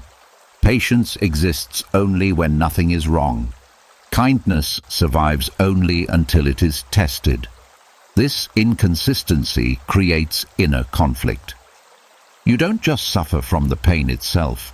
You suffer from the version of yourself that pain brings out. The Stoic refusal is not dramatic. It is quiet and firm. It says, "This hurts, but I am still responsible for how I respond. Not because I should suppress my feelings, but because my character matters more than my discomfort." This is not about moral superiority. It is about self-respect. Pain often lies, not intentionally, but convincingly. It tells you that urgency equals importance, that reaction equals protection, that expression equals healing. Sometimes those things are true. Often they are not. Pain has a narrow perspective. It sees only the wound, not the long-term cost of how you respond to it. This is why pain-driven behavior so often leads to regret. You say things you don't mean. You burn bridges you didn't need to destroy. You commit to positions you later realize were fueled more by emotion than truth. The pain fades, but the consequences remain. The Stoics saw this as unnecessary suffering layered on top of unavoidable suffering. Refusing to let pain dictate behavior creates a gap. A pause where you acknowledge the hurt without obeying it. In that gap, choice becomes possible. You ask not, "How do I make this stop?" but "What response keeps me aligned?" This shift is subtle, but powerful. It moves you from survival mode into self-command. This refusal also protects your future self. Pain is temporary, but actions taken in pain can echo for years. The Stoics believed that wisdom means acting with the future in mind, even when the present feels overwhelming. You choose behavior that you won't have to explain, undo, or carry heavily later. There is also a dignity that comes from this refusal. You don't need to advertise your pain through destructive action. You don't need to make others feel what you feel to validate it. Your experience is real without becoming a performance. This quiet dignity stabilizes you internally, even when the situation remains difficult. Pain wants movement. The Stoic response offers containment. Containment is not suppression. It is holding emotion without letting it spill into harm. When pain is contained, it begins to soften on its own. When it is acted out, it often intensifies, feeding on the consequences it creates. Another reason this refusal matters is that pain is not always accurate. It exaggerates threats. It narrows perception. It convinces you that the current moment defines everything. Acting under its command often means acting on distorted information. The Stoics trusted reason to recalibrate perception, not erase emotion. Refusing pain's authority also changes how pain shows up over time. When the mind learns that pain will be felt but not obeyed, it loses its leverage. It no longer needs to escalate to be noticed. Emotional waves become shorter and less overwhelming. You stop fearing pain because you trust yourself inside it. This is one of the Stoics' greatest insights. The fear of pain often causes more damage than pain itself. When you fear being overwhelmed, you react prematurely. When you trust your ability to endure, you respond thoughtfully. That trust grows each time you refuse to let pain hijack your behavior. The refusal is not coldness. It does not disconnect you from humanity. In fact, it deepens empathy. When you are not ruled by your own pain, you are less likely to project it onto others. You listen better. You judge less. You recognize that pain is influencing behavior everywhere, not just in you. This approach also restores agency. Instead of feeling pushed around by internal states, you feel anchored. You may still hurt, but you are not lost inside the hurt. You remain present. You remain you. That continuity is essential for inner peace. The Stoics believed that peace does not come from eliminating pain, but from removing its power to control. Life will injure you at times. Loss will come. Disappointment will arrive. None of this can be prevented. What can be prevented is the collapse of character in response. Refusing to let pain dictate behavior is not denial. It is authorship. You acknowledge the pain fully, then decide deliberately. You choose responses that reflect your values, not your wounds. You allow pain to pass through you without rewriting you. And over time, this practice changes everything. Pain becomes something you experience, not something you become. You no longer ask pain what to do. You ask yourself. And that question, asked honestly, repeatedly, is where real freedom begins. When pain no longer controls your behavior, something quietly begins to rebuild inside you. It doesn't announce itself. It doesn't arrive with relief or excitement. It feels more like steadiness, like standing on ground that no longer shifts beneath your feet. This is where self-trust starts to return. There is a particular moment that reveals whether you trust yourself or not. It's when you are hurt and no one is watching. No audience, no judgment. Just you, the impulse to strike back, and the choice to walk away. Foregoing revenge in that moment does something powerful. It tells you that you can endure discomfort without losing yourself. Self-trust is not built through confident statements or self-belief. It is built through evidence. Quiet proof that when tested, you did not abandon your values. Revenge feels tempting because it promises control. But every time you give in to it, you teach yourself something dangerous. That under pressure, you cannot be relied on. That your emotions run the show. That your word to yourself is flexible. Foregoing revenge teaches the opposite lesson.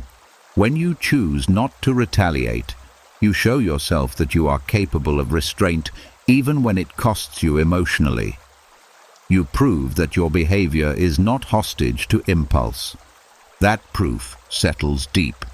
It doesn't fade when emotions cool.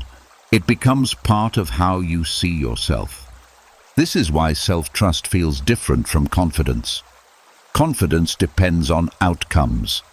Self-trust depends on integrity. You may not like how a situation ends, but you respect how you handled it. And that respect matters more than the outcome ever could. Revenge often leaves behind a strange emptiness.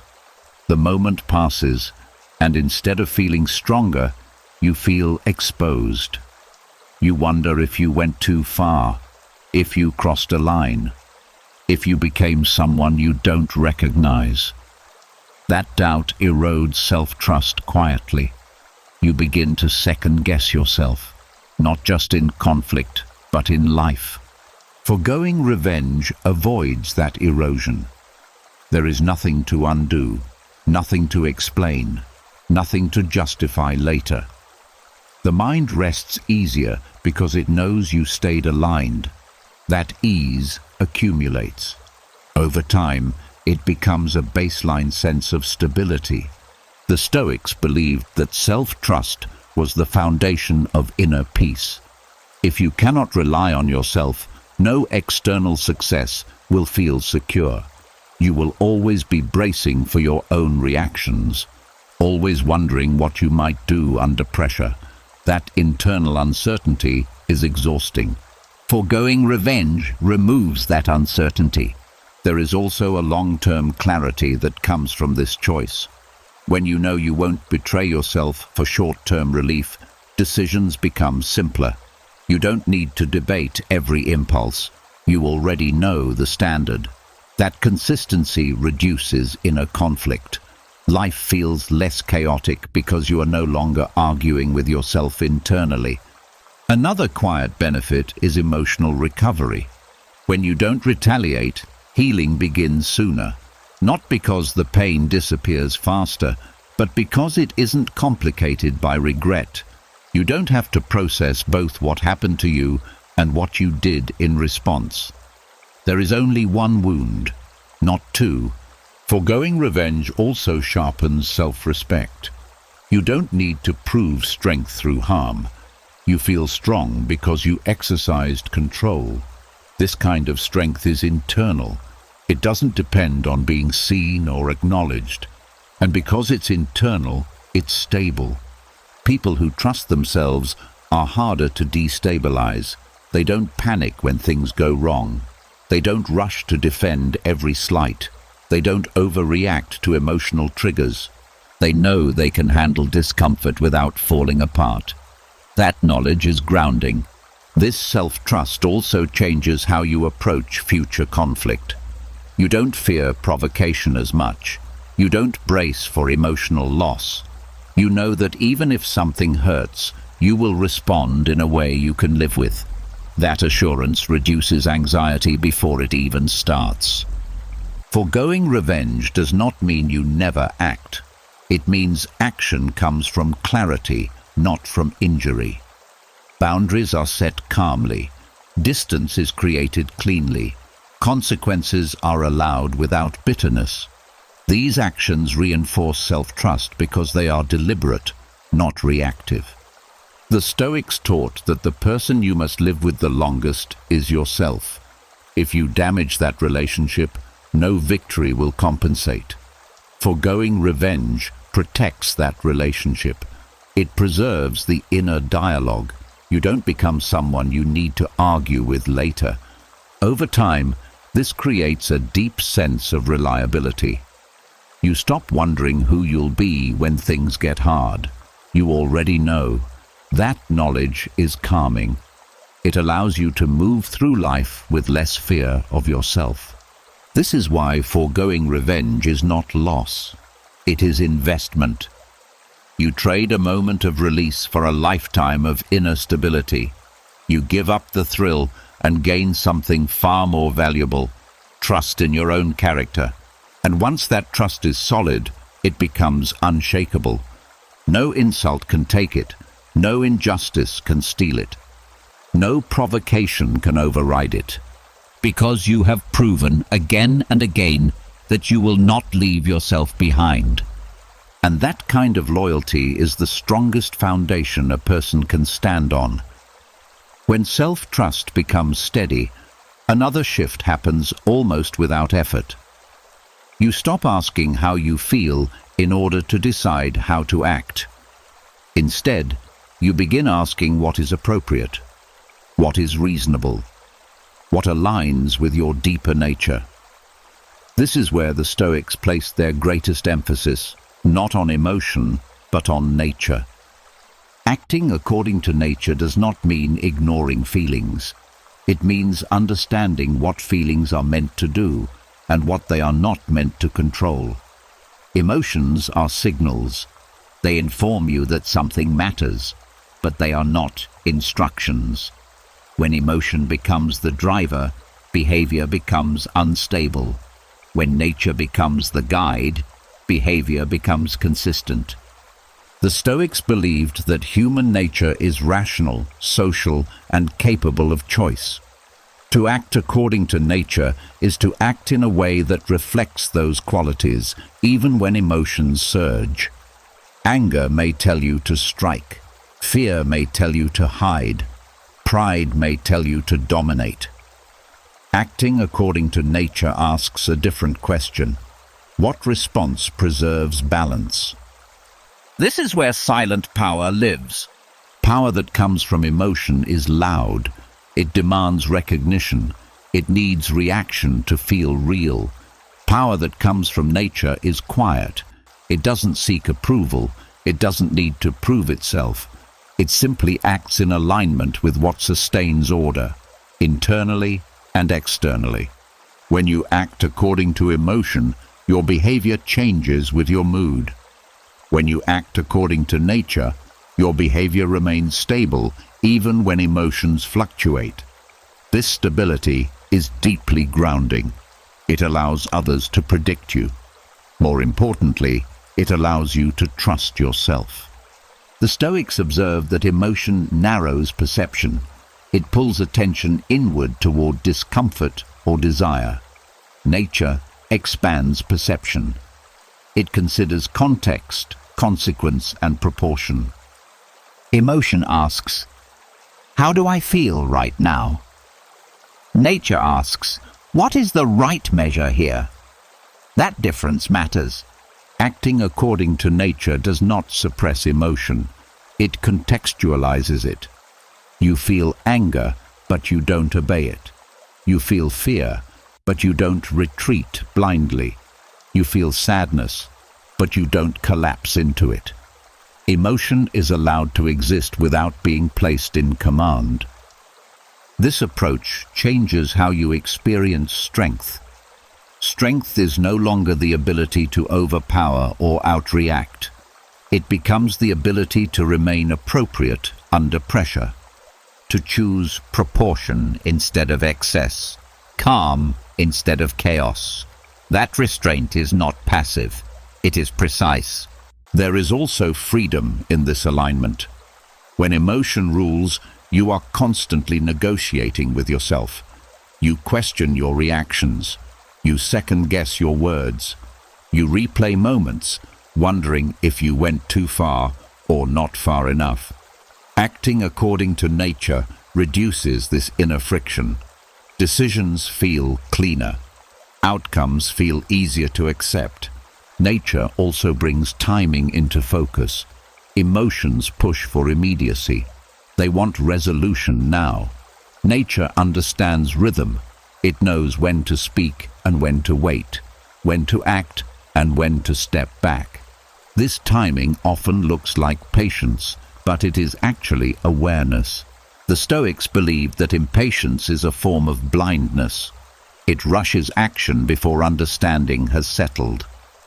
Acting according to nature allows understanding to catch up. It lets the moment fully reveal itself before response is chosen. This prevents unnecessary damage. Another quiet power of this approach is how it affects others. People sense when someone is not driven by emotion.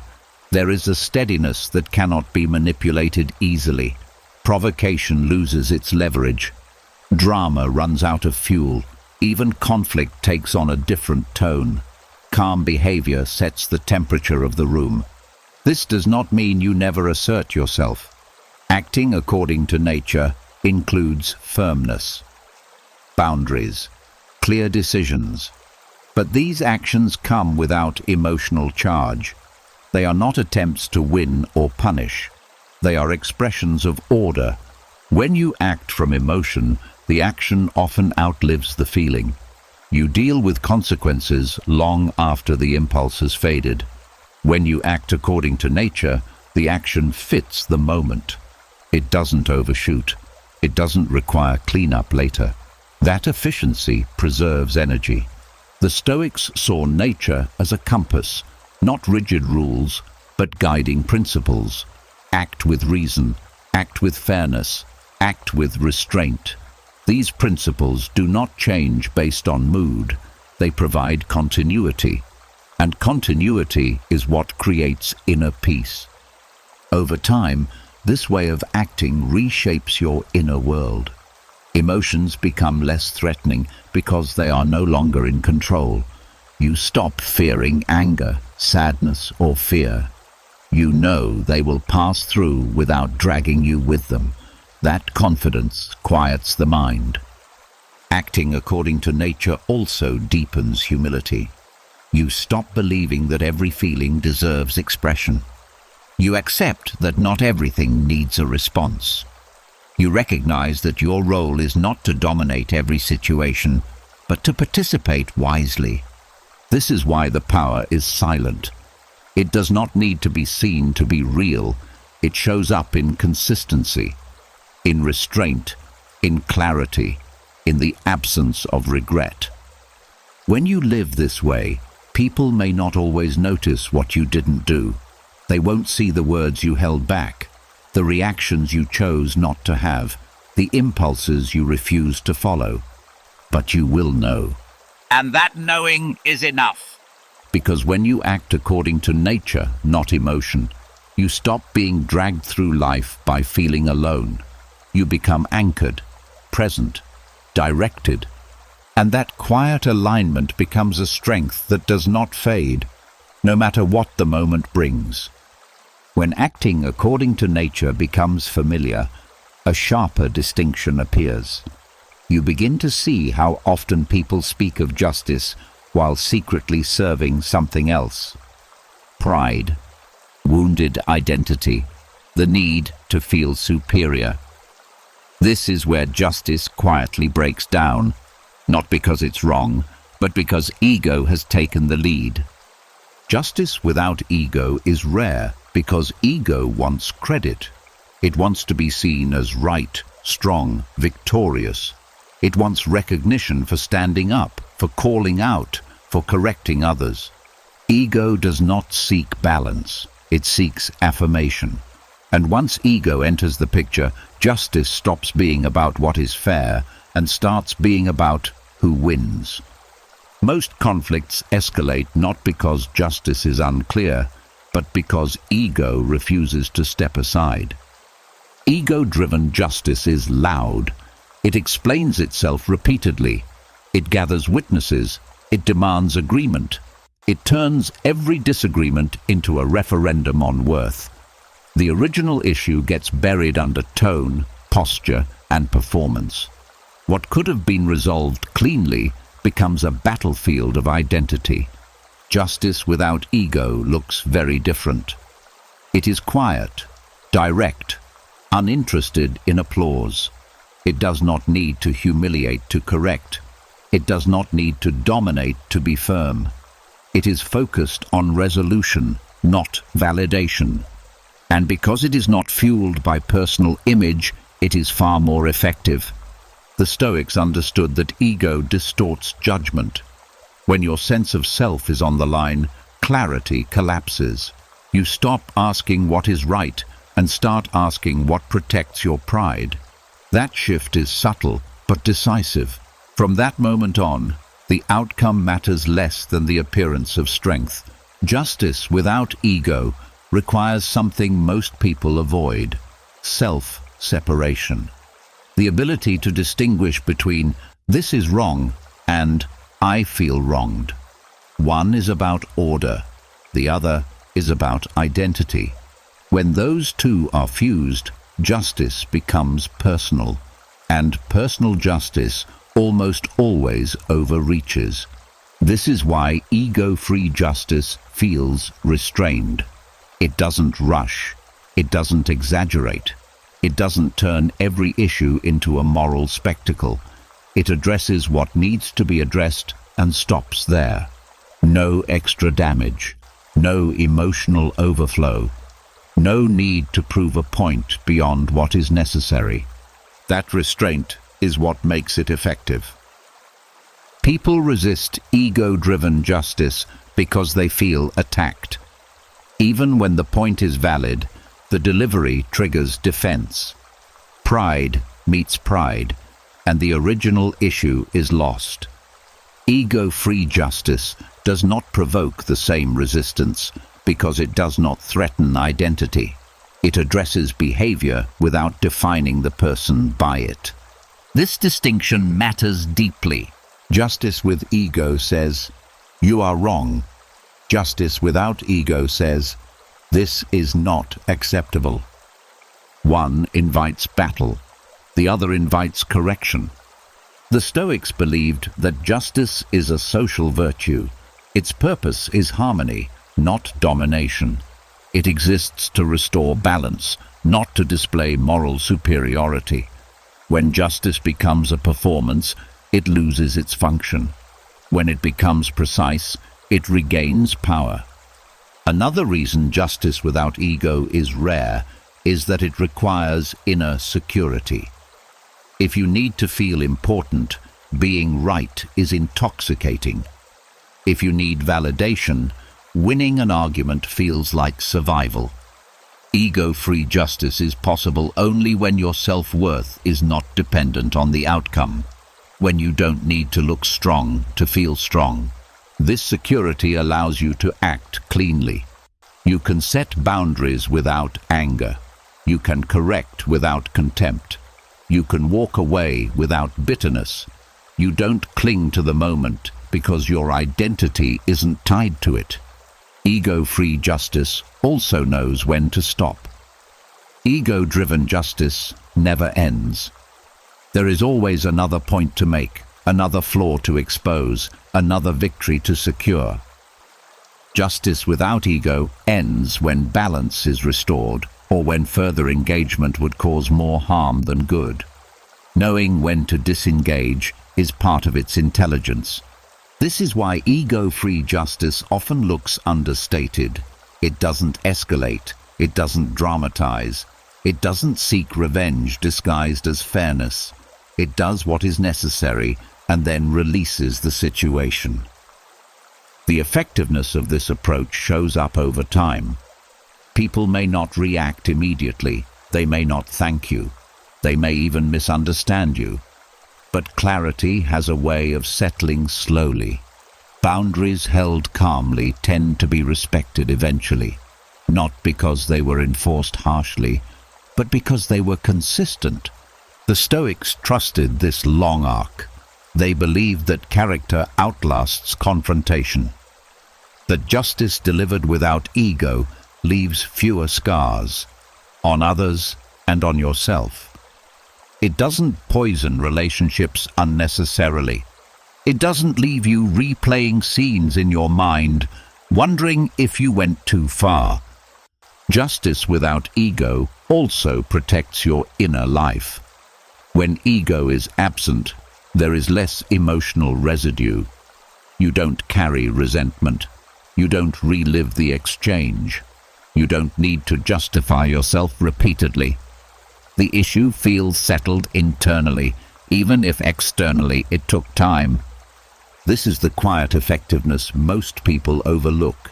Ego-free justice doesn't feel triumphant. It feels complete. In a world where outrage is rewarded and moral theater is celebrated, choosing justice without ego feels almost invisible. But invisibility is part of its strength. It moves without resistance. It corrects without inflaming. It restores without humiliating.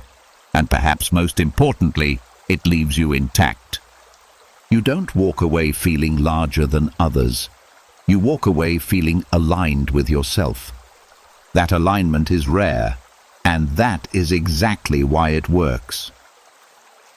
After justice no longer needs ego to function, another shift becomes unavoidable. You start to notice how often conflict is framed as a contest. A winner, a loser, a score that must be settled. And slowly, almost unexpectedly, the desire to win begins to lose its grip. Winning used to feel necessary, proof that you were right, proof that you weren't weak, proof that what happened mattered.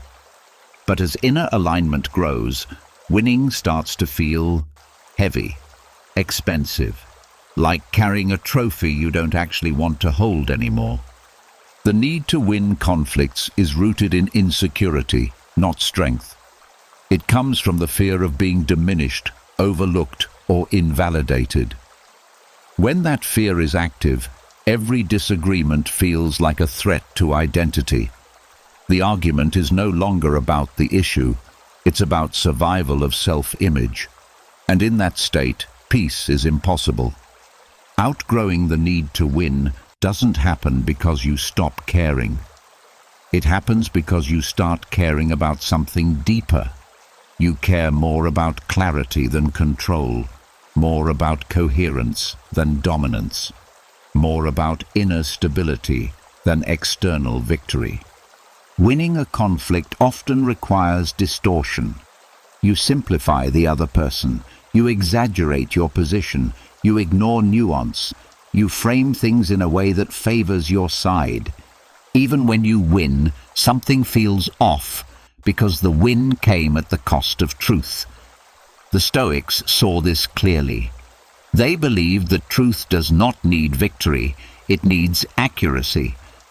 When you no longer need to win, you begin listening differently. Not to prepare a response, but to understand. You notice where the other person is right without feeling threatened. You can admit error without collapsing. This flexibility is not weakness, it is security in motion. There is also an emotional relief in letting go of winning. Conflicts stop feeling urgent. Disagreements lose their sharpness. You don't feel compelled to resolve everything immediately. You allow some things to remain unresolved because you understand that not every tension requires closure to move forward. Winning keeps you locked in the moment. Outgrowing it frees you from the moment. The Stoics believed that many conflicts are symptoms, not problems. They reflect fear, unmet needs, or misunderstanding. Trying to win treats the symptom aggressively while ignoring the source.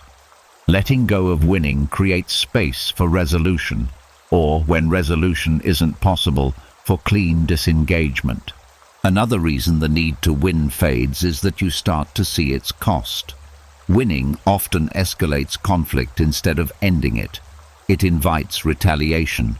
It hardens positions. It turns small disagreements into lasting rifts. The energy spent maintaining dominance could have been used to build something more meaningful. When you no longer need to win, you stop rehearsing arguments in your head. You stop replaying conversations, imagining better comebacks. The mind quiets because it's no longer preparing for battle. This quiet is not empty, it is spacious. There is also humility in this shift. You accept that being right does not always mean being helpful, that proving a point does not always improve a situation, that some people are not looking for truth, they are looking for emotional release. Engaging in those moments only feeds the cycle. Outgrowing the need to win allows you to choose your battles wisely. You engage when it matters, you disengage when it doesn't. This selectiveness is not avoidance, it is discernment. It protects your energy and preserves your focus. The Stoics valued this deeply. They believed that a wise person does not waste effort on contests that don't lead to virtue or understanding. Winning for the sake of winning was, to them, a distraction from living well. As this mindset settles in, your relationships change. Conversations become less combative. Boundaries become clearer. You stop trying to convince everyone of your perspective. You state it calmly and let others do what they will with it. This reduces friction dramatically. You also stop needing the last word. Silence no longer feels like defeat. Walking away no longer feels like loss. You understand that some conflicts resolve not through argument, but through time and distance. And that understanding brings peace. Outgrowing the need to win does not mean you never stand your ground. It means standing your ground without needing to push others off theirs. It means asserting truth without weaponizing it. It means choosing outcomes that leave you whole instead of victorious, but fragmented. This shift also restores dignity. You no longer measure your worth by how many arguments you win or how dominant you appear. Your worth becomes intrinsic, not negotiated through conflict. That stability makes you less reactive and more grounded. In the end, winning conflicts offers a temporary sense of power. Outgrowing the need to win offers something better, freedom from constant struggle. You stop living as if every disagreement is a test of worth. You stop performing strength, you start embodying it. And once that happens, conflict changes shape. It becomes information instead of identity, feedback instead of threat, something to navigate, not conquer.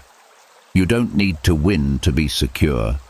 You don't need dominance to be strong. You don't need victory to be whole. When you outgrow the need to win, you gain something far more valuable. You gain peace that doesn't depend on anyone else losing. Once the need to win fades, something unexpected happens in how others respond to you.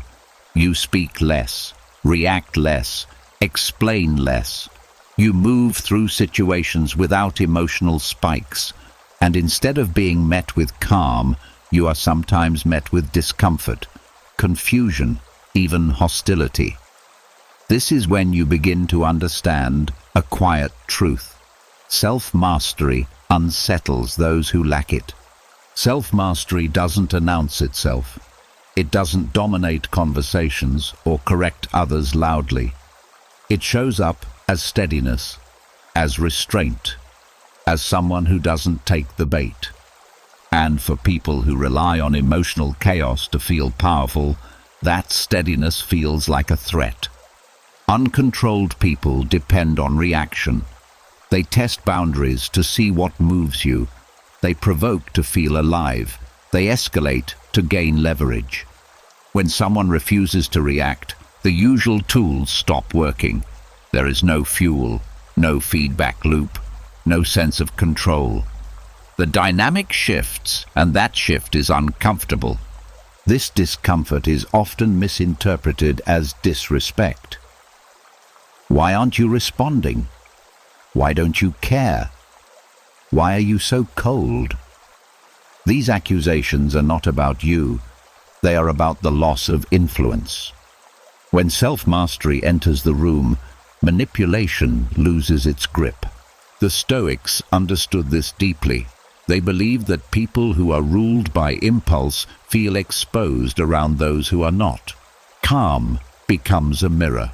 It reflects the contrast between order and disorder. That reflection is not flattering to someone who is internally chaotic. This is why self-mastery is sometimes met with hostility instead of admiration. When you stop reacting, you remove yourself from predictable patterns.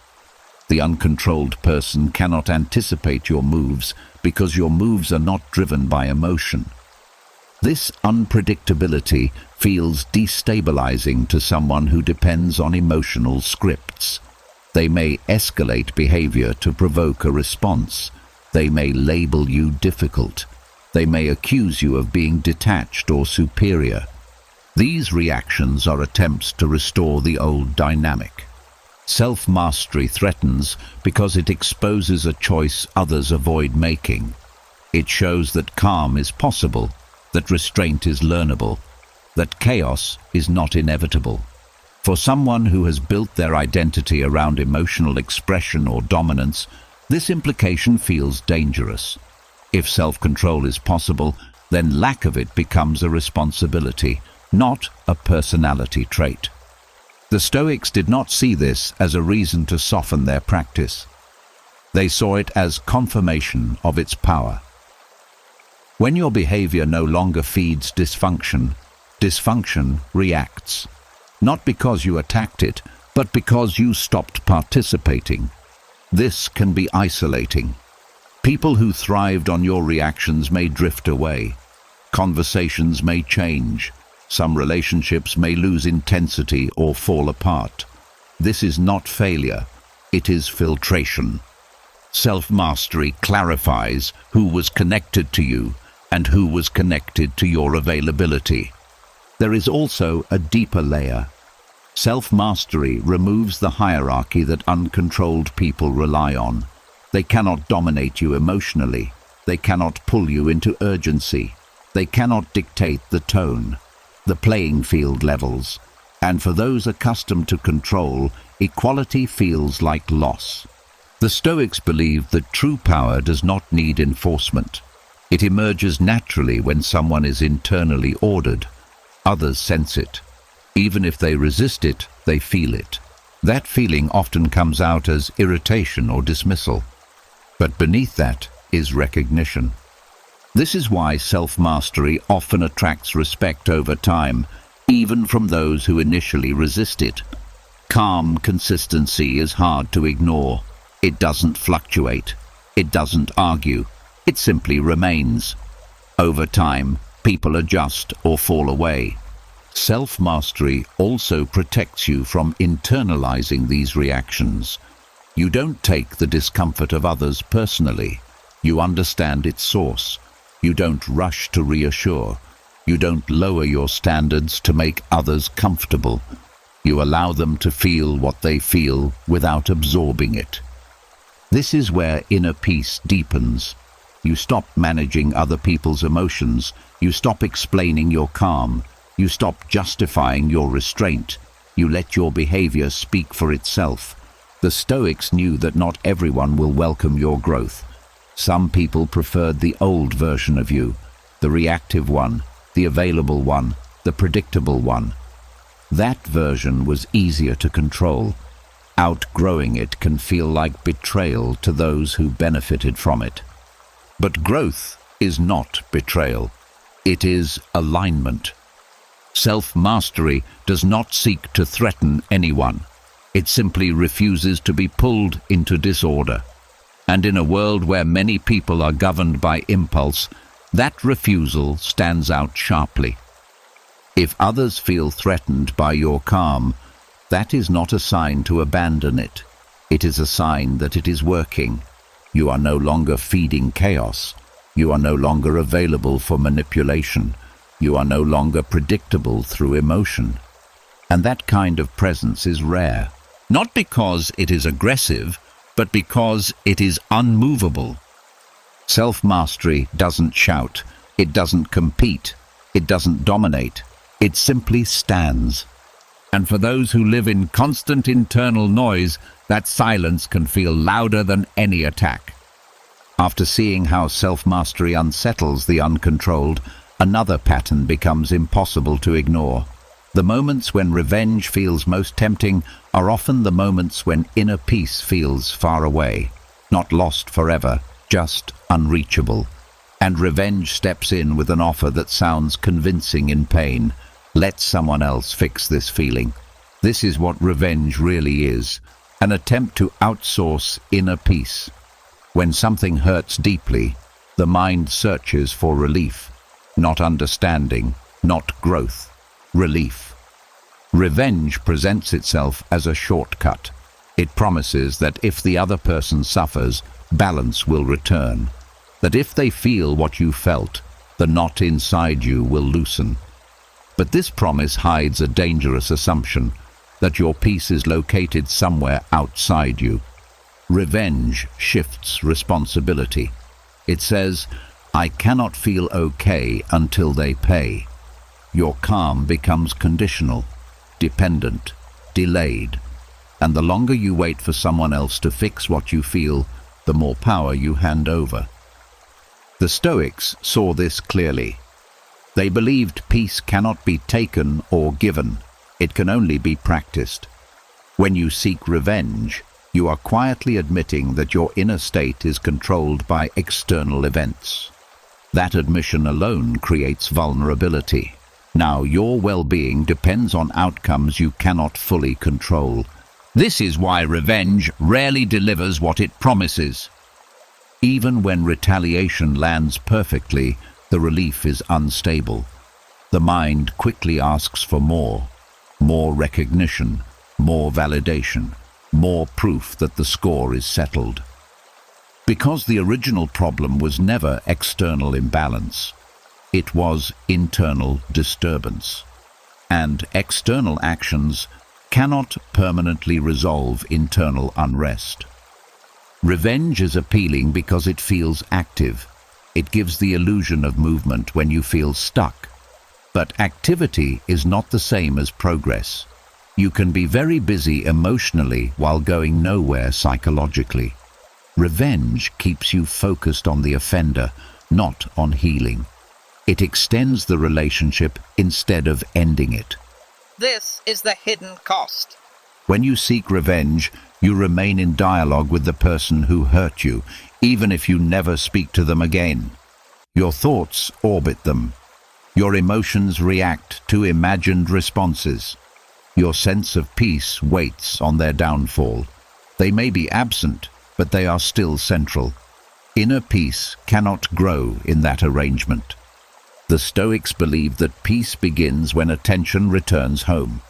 Outsourcing peace also delays responsibility. It convinces you that your discomfort is someone else's job to resolve. This creates emotional stagnation. Instead of asking, "What do I need to process?" you ask, "What do they deserve?" The focus shifts outward, and healing pauses. There is also a quiet erosion of self-trust here. Each time you rely on revenge for relief, you reinforce the belief that you cannot regulate yourself without external correction. That belief weakens resilience. It trains the mind to panic in discomfort, to seek control instead of grounding. Peace, in contrast, grows through self-containment, through learning that discomfort can be felt without being acted out, that injustice can be acknowledged without becoming identity, that emotions can move through you without turning into instructions. This is not easy work. Outsourcing peace is tempting because it feels simpler. It avoids the vulnerability of inner work. It avoids sitting with pain. It avoids the uncertainty of healing. Revenge offers certainty. Do this, feel that. But certainty without truth is unstable. Another reason revenge fails is timing. Peace is needed now. Revenge operates later. It postpones calm into the future. Once this happens, then I'll feel better. That future rarely arrives cleanly. Life moves on. new problems appear. The nervous system remains unsettled because it was never taught how to return to center. The Stoics emphasized this. Peace must be available in the present moment, not negotiated through future outcomes. If calm depends on what others do, it is not calm, it is anticipation. Revenge also confuses justice with emotional relief. Justice seeks order. Revenge seeks soothing. When these are blended, neither functions well. The act may look justified, but internally it still feels restless. The soul recognizes the mismatch. Choosing not to outsource peace changes the entire dynamic. You stop asking the world to compensate you emotionally. You stop waiting for balance to be restored through harm. You begin practicing stability instead of demanding satisfaction. This practice does not deny pain. It accepts it fully and then refuses to turn it into leverage. You process internally what cannot be resolved externally. You grieve what was lost. You release what cannot be repaired. This is where peace actually forms. The Stoics believed that no one can steal your peace, but you can hand it away. Outsourcing peace is exactly that. You give someone else authority over your inner state and hope they use it responsibly. They rarely do. Taking peace back does not mean forgiving prematurely or pretending nothing happened. It means reclaiming ownership. This feeling is mine to work with, not theirs to fix. That shift is subtle but decisive. When you stop outsourcing peace, revenge loses its appeal, not because it's forbidden, but because it's unnecessary. You no longer need someone else's suffering to feel balanced. You no longer need outcomes to feel grounded.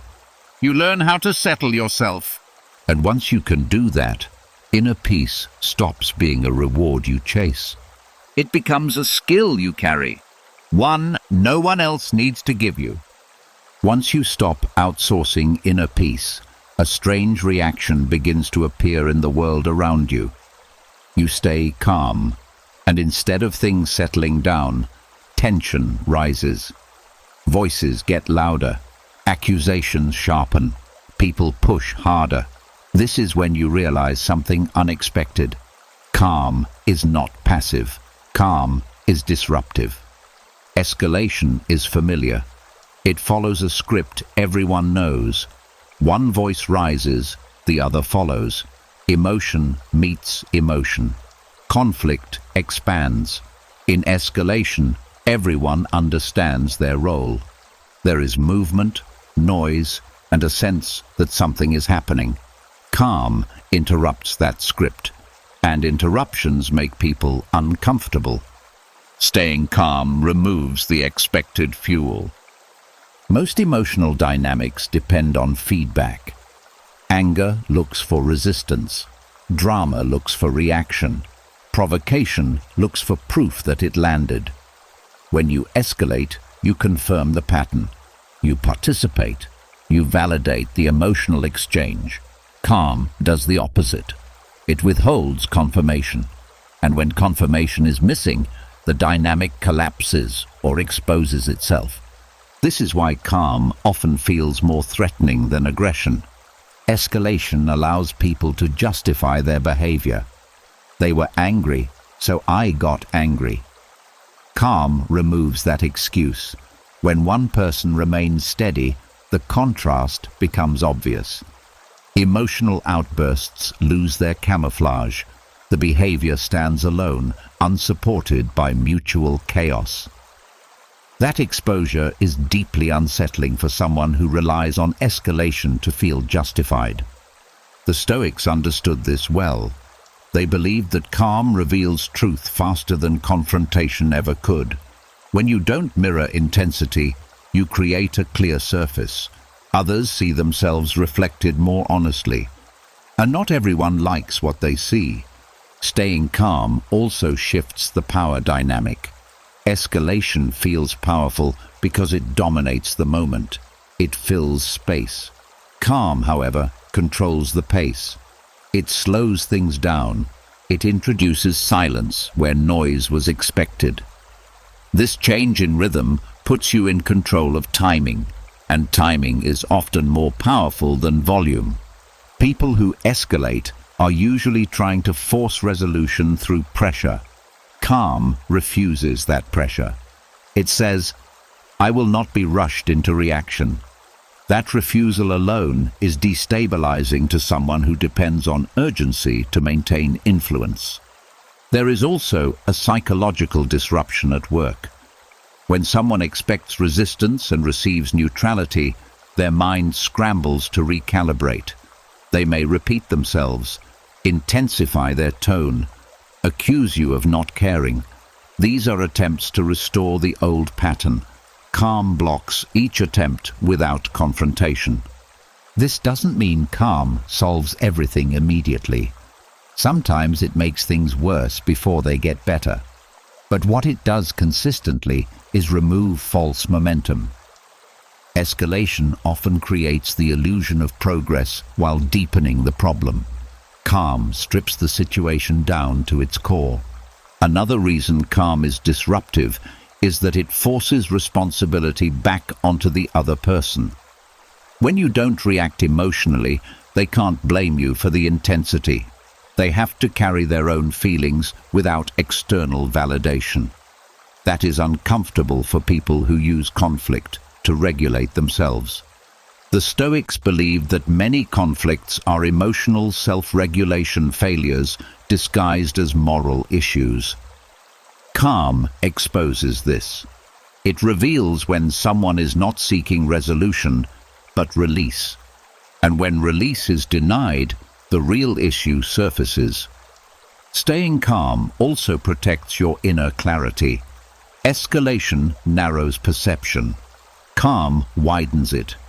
When you're calm, you hear more. You notice inconsistencies. You see patterns. You're less likely to be manipulated because your nervous system is not in fight mode. This awareness makes your responses sharper, not weaker. Calm is often mistaken for indifference. In reality, it requires effort. It takes strength to regulate yourself while others are losing control. It takes discipline to stay present when provocation invites reaction. This effort is invisible, which is why calm is underestimated. But invisibility is part of its power. Calm also disrupts narratives. In escalation, stories are built quickly. Villains, victims, heroes. Calm slows story building. It introduces nuance. It creates space where labels don't stick easily. This frustrates those who rely on simple narratives to justify behavior. The Stoics saw calm as an ethical stance, not avoidance, but refusal to add harm. When you stay calm, you are not refusing to engage. You are refusing to contribute to disorder. That refusal is a form of leadership, whether others recognize it or not. Over time, staying calm changes your environment. Some people adjust. They lower their tone. They engage more thoughtfully. Others escalate further, revealing their inability to function without chaos. In both cases, calm clarifies reality. This clarity is disruptive because it removes illusion. Escalation allows everyone to hide behind intensity. Calm removes the cover. It shows who is grounded and who is not, who wants resolution and who wants control, who can self-regulate and who cannot. These truths are uncomfortable but necessary. Staying calm also changes how you experience conflict internally. You don't feel hijacked. You don't feel scattered afterward. You don't replay the moment with regret. Your nervous system recovers faster because it was never overwhelmed. This internal outcome matters more than any external reaction. The Stoics believed that peace is not fragile. It is firm. It does not break under pressure. It holds. And because it holds, it reshapes the space around it. Calm doesn't need to overpower chaos. It outlasts it. This is why calm is more disruptive than escalation. Escalation feeds the system. Calm starves it. Escalation confirms expectations. Calm rewrites them. Escalation multiplies noise. Calm reveals what was already there. In a world trained to equate intensity with strength, calm feels unnatural, even suspicious. But that suspicion is evidence of its effect. Calm doesn't follow the script, and when the script is broken, everyone has to improvise. You don't need to raise your voice to be heard. You don't need to escalate to be taken seriously. You don't need to match chaos to survive it. Staying calm disrupts the game entirely, and once you see that, escalation stops feeling powerful. It starts feeling unnecessary. After realizing how calm can disrupt chaos more effectively than escalation ever could, another distinction starts to sharpen. You begin to notice how much of what passes for strength is actually just noise. Loud reactions, fast opinions, constant expression, and quietly, almost without effort, you start separating what is solid from what is simply loud. Emotional noise feels powerful because it fills space. It demands attention. It creates urgency. When someone reacts strongly, it can seem decisive, confident, even brave. But noise is not strength. Noise is movement without direction. It is energy released without purpose. Strength is quieter. Strength does not rush to prove itself. It does not need to announce every feeling. It does not confuse expression with control. Emotional noise spills outward because it cannot stay contained. Strength stays contained because it doesn't need to escape itself. The Stoics were very clear on this. They believed that anything uncontrolled is weak by definition, not morally weak, but structurally weak. If something collapses under pressure, it is not strong. If a person cannot hold themselves steady when emotions rise, that instability will show up everywhere, in speech, in decisions, in relationships. Emotional noise often masquerades as honesty. I'm just being real. I say what I feel. At least I don't hide it. But honesty without discipline becomes chaos. Feelings are real, yes, but they are not all meant to be broadcast. Strength knows the difference between acknowledging emotion and amplifying it. Noise amplifies, strength filters. When someone is emotionally noisy, their inner state leaks into every interaction. Their mood sets the tone of the room. Their reactions dictate the pace. Others must adjust, brace, or respond. This creates the illusion of influence. But influence gained through emotional force is unstable. It depends on others staying engaged with the noise. Strength doesn't depend on that. Strength allows emotion to exist without letting it dominate behavior. You can feel deeply and still act deliberately. You can be affected without becoming reactive. This ability is often mistaken for detachment, but it is actually integration. Nothing is denied. Nothing is exaggerated. Emotional noise is exhausting because it creates friction everywhere it goes. Conversations escalate quickly. Small issues become dramatic. Everything feels urgent. Strength reduces friction. It slows interactions down. It brings proportion back into the moment. The difference becomes obvious over time. Emotional noise creates short-term intensity and long-term instability. Strength creates short-term restraint and long-term trust. People may initially be drawn to noise because it feels alive, but they rely on strength when things matter. The Stoics believed that true strength is measured by what you can endure without losing form. Heat tests metal, pressure tests character. Anyone can be loud when emotions rise. Few can remain coherent. That coherence is strength. Noise also distorts truth. When emotions run unchecked, perception narrows. Everything feels personal. Everything feels absolute. Nuance disappears. Strength preserves nuance. It allows you to see more than one side without feeling threatened. It allows disagreement without collapse.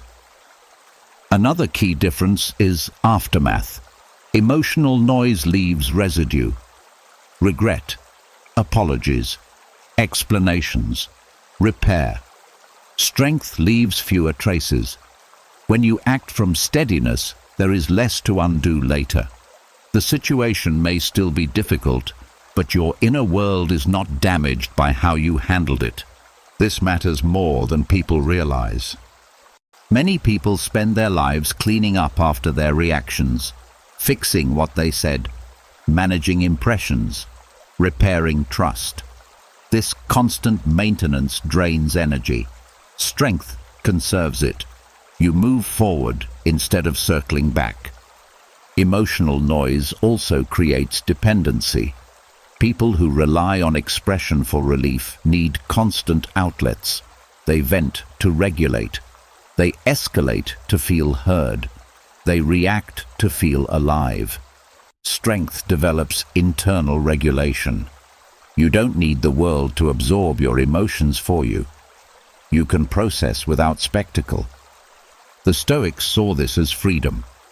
When you are no longer dependent on expression for relief, you become less predictable, less manipulable, less reactive. Emotional hooks lose their grip because there is nothing to pull on. This is why emotionally noisy people often feel unsettled around someone strong. The contrast is uncomfortable. One is broadcasting, the other is grounded. One is seeking relief, the other is steady. That steadiness can feel like judgment, even when none is present. Strength does not argue with noise, it outlasts it. There is also humility in strength. You accept that not every feeling needs to be acted on, that not every thought deserves expression. That silence is sometimes the most accurate response. Emotional noise insists on expression as proof of authenticity. Strength knows authenticity doesn't require constant display. This shift changes how you see yourself. You stop measuring strength by how intensely you feel or how boldly you react. You measure it by how consistently you act in alignment with your values. That consistency becomes your baseline. The Stoics believed that inner order creates outer influence. People trust what is stable. They rely on what doesn't swing wildly. Emotional noise may dominate a moment, but strength shapes outcomes over time. As you learn to tell the difference, your choices change. You stop chasing expression for its own sake. You stop mistaking reaction for courage.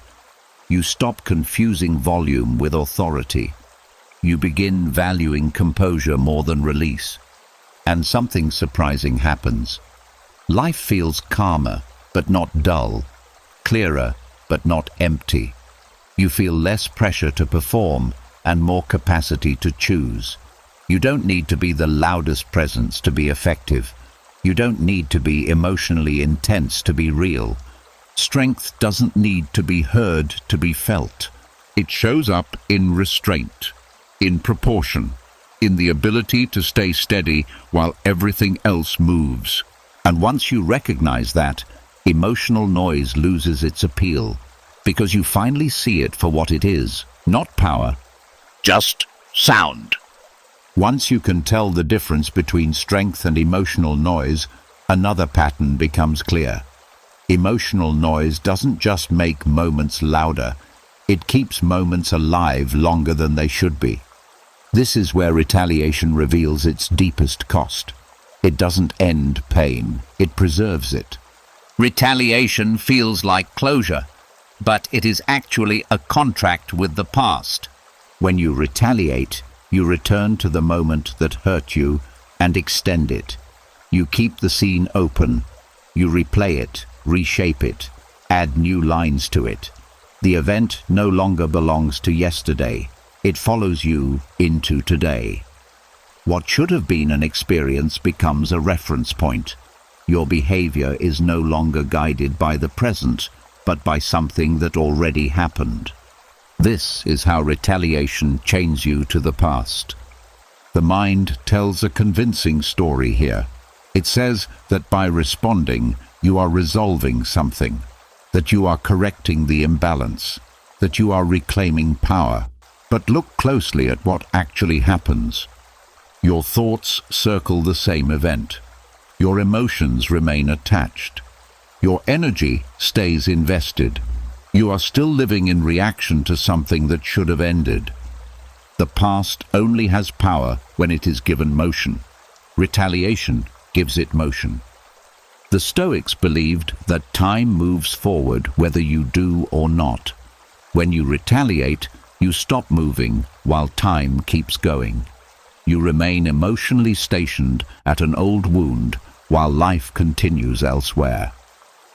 This creates a strange split. You are physically present in the now, but mentally anchored to what was. This anchoring shows up in subtle ways. You become more suspicious, more defensive, more ready to strike, not because the present demands it, but because the past trained you. Retaliation teaches the nervous system that safety lies in looking backward, in scanning for threats that resemble old ones, in preparing responses before anything has even happened. That vigilance feels like awareness, but it is actually captivity. Another cost of retaliation is repetition. When you respond with harm, the mind marks the pattern as unfinished. It doesn't feel complete because retaliation rarely resolves the original pain. It adds another layer. Now there is what happened to you and what you did in response. Two things to process instead of one. Two memories instead of one. This is why retaliation often leads to rumination. You replay not only their actions but your own. You question tone, timing, outcome. You imagine alternative responses.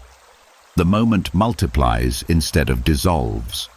The past grows larger the more you engage with it. The Stoics warned that the mind becomes shaped by what it revisits. When you keep returning to old injuries through retaliation, you reinforce their importance. You train yourself to live backward. Peace becomes something you postpone until the past feels settled. But the past cannot be settled through reaction. It can only be integrated through release. Retaliation also delays healing by keeping emotional wounds open. Healing requires distance, perspective, a sense that the danger has passed. Retaliation signals the opposite. It tells the body that the threat is ongoing, that the fight is not over. The nervous system stays activated.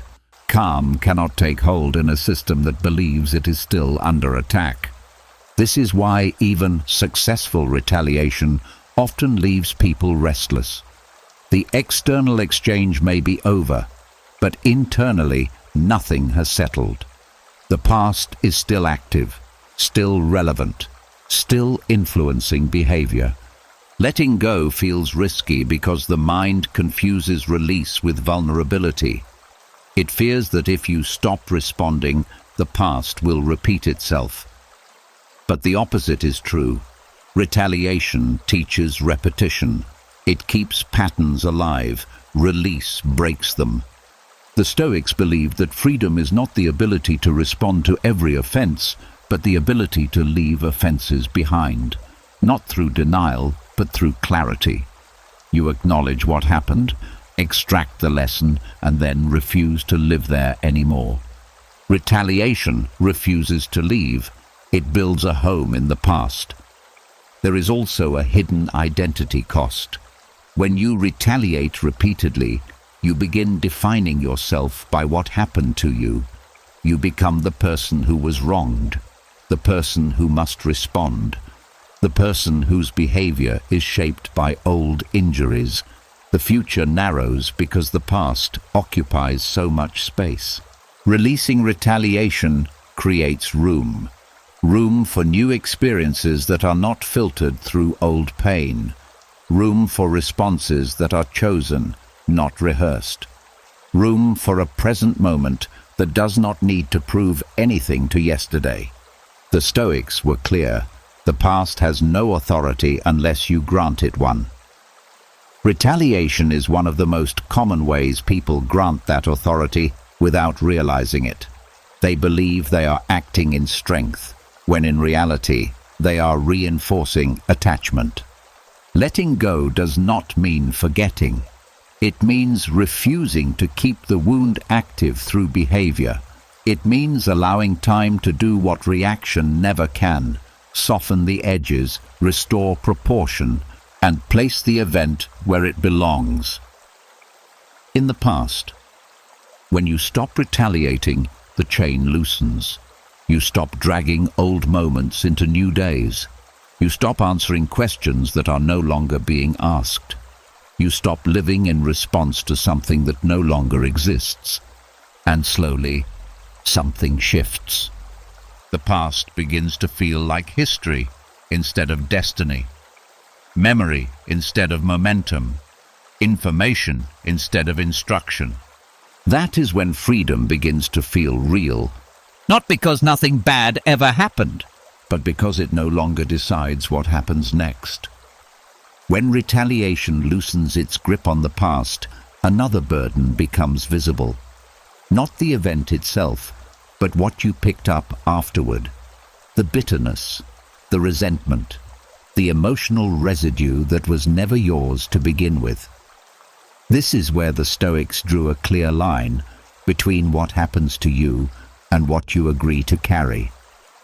Poison rarely enters the body by force. It is swallowed. When someone acts with cruelty, dishonesty, or malice, their inner disorder spills outward. Words sting, actions wound, and in that moment, there is pain. That pain is real and unavoidable. But what often follows is optional: the replaying, the resentment, the desire to hold on to the feeling so it doesn't go unanswered. This is how poison is transferred. The Stoics believed that people who act badly are already carrying poison inside themselves: anger, fear, envy, insecurity. When they lash out, they are trying, consciously or not, to relieve themselves of it. If you absorb that poison through resentment or hatred, the transfer is complete. Their inner disorder now lives in you. Refusing to carry other people's poison is not denial. It is discernment. This practice begins with a simple recognition. What they did reflects their inner state, not your worth. When you personalize their poison, you make their inner chaos your responsibility. You replay their behavior. You internalize their tone. You let their actions shape your mood long after the moment has passed. They may feel lighter. You feel heavier. That imbalance is the cost. The Stoics were clear that suffering becomes optional once meaning is misassigned. Pain is inevitable. Poison is not. Pain passes through. Poison stays. Pain informs. Poison distorts. When you refuse to carry poison, you allow pain to complete its natural cycle without becoming identity. One of the hardest parts of this practice is letting go without vindication. The mind resists release because it feels like letting them get away with it. But holding on to poison does not punish them. It punishes you. It alters how you see the world. It tightens your body.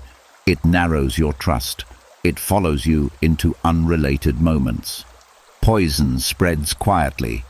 You snap at people who didn't hurt you. You interpret neutral actions as hostile. You lose patience faster.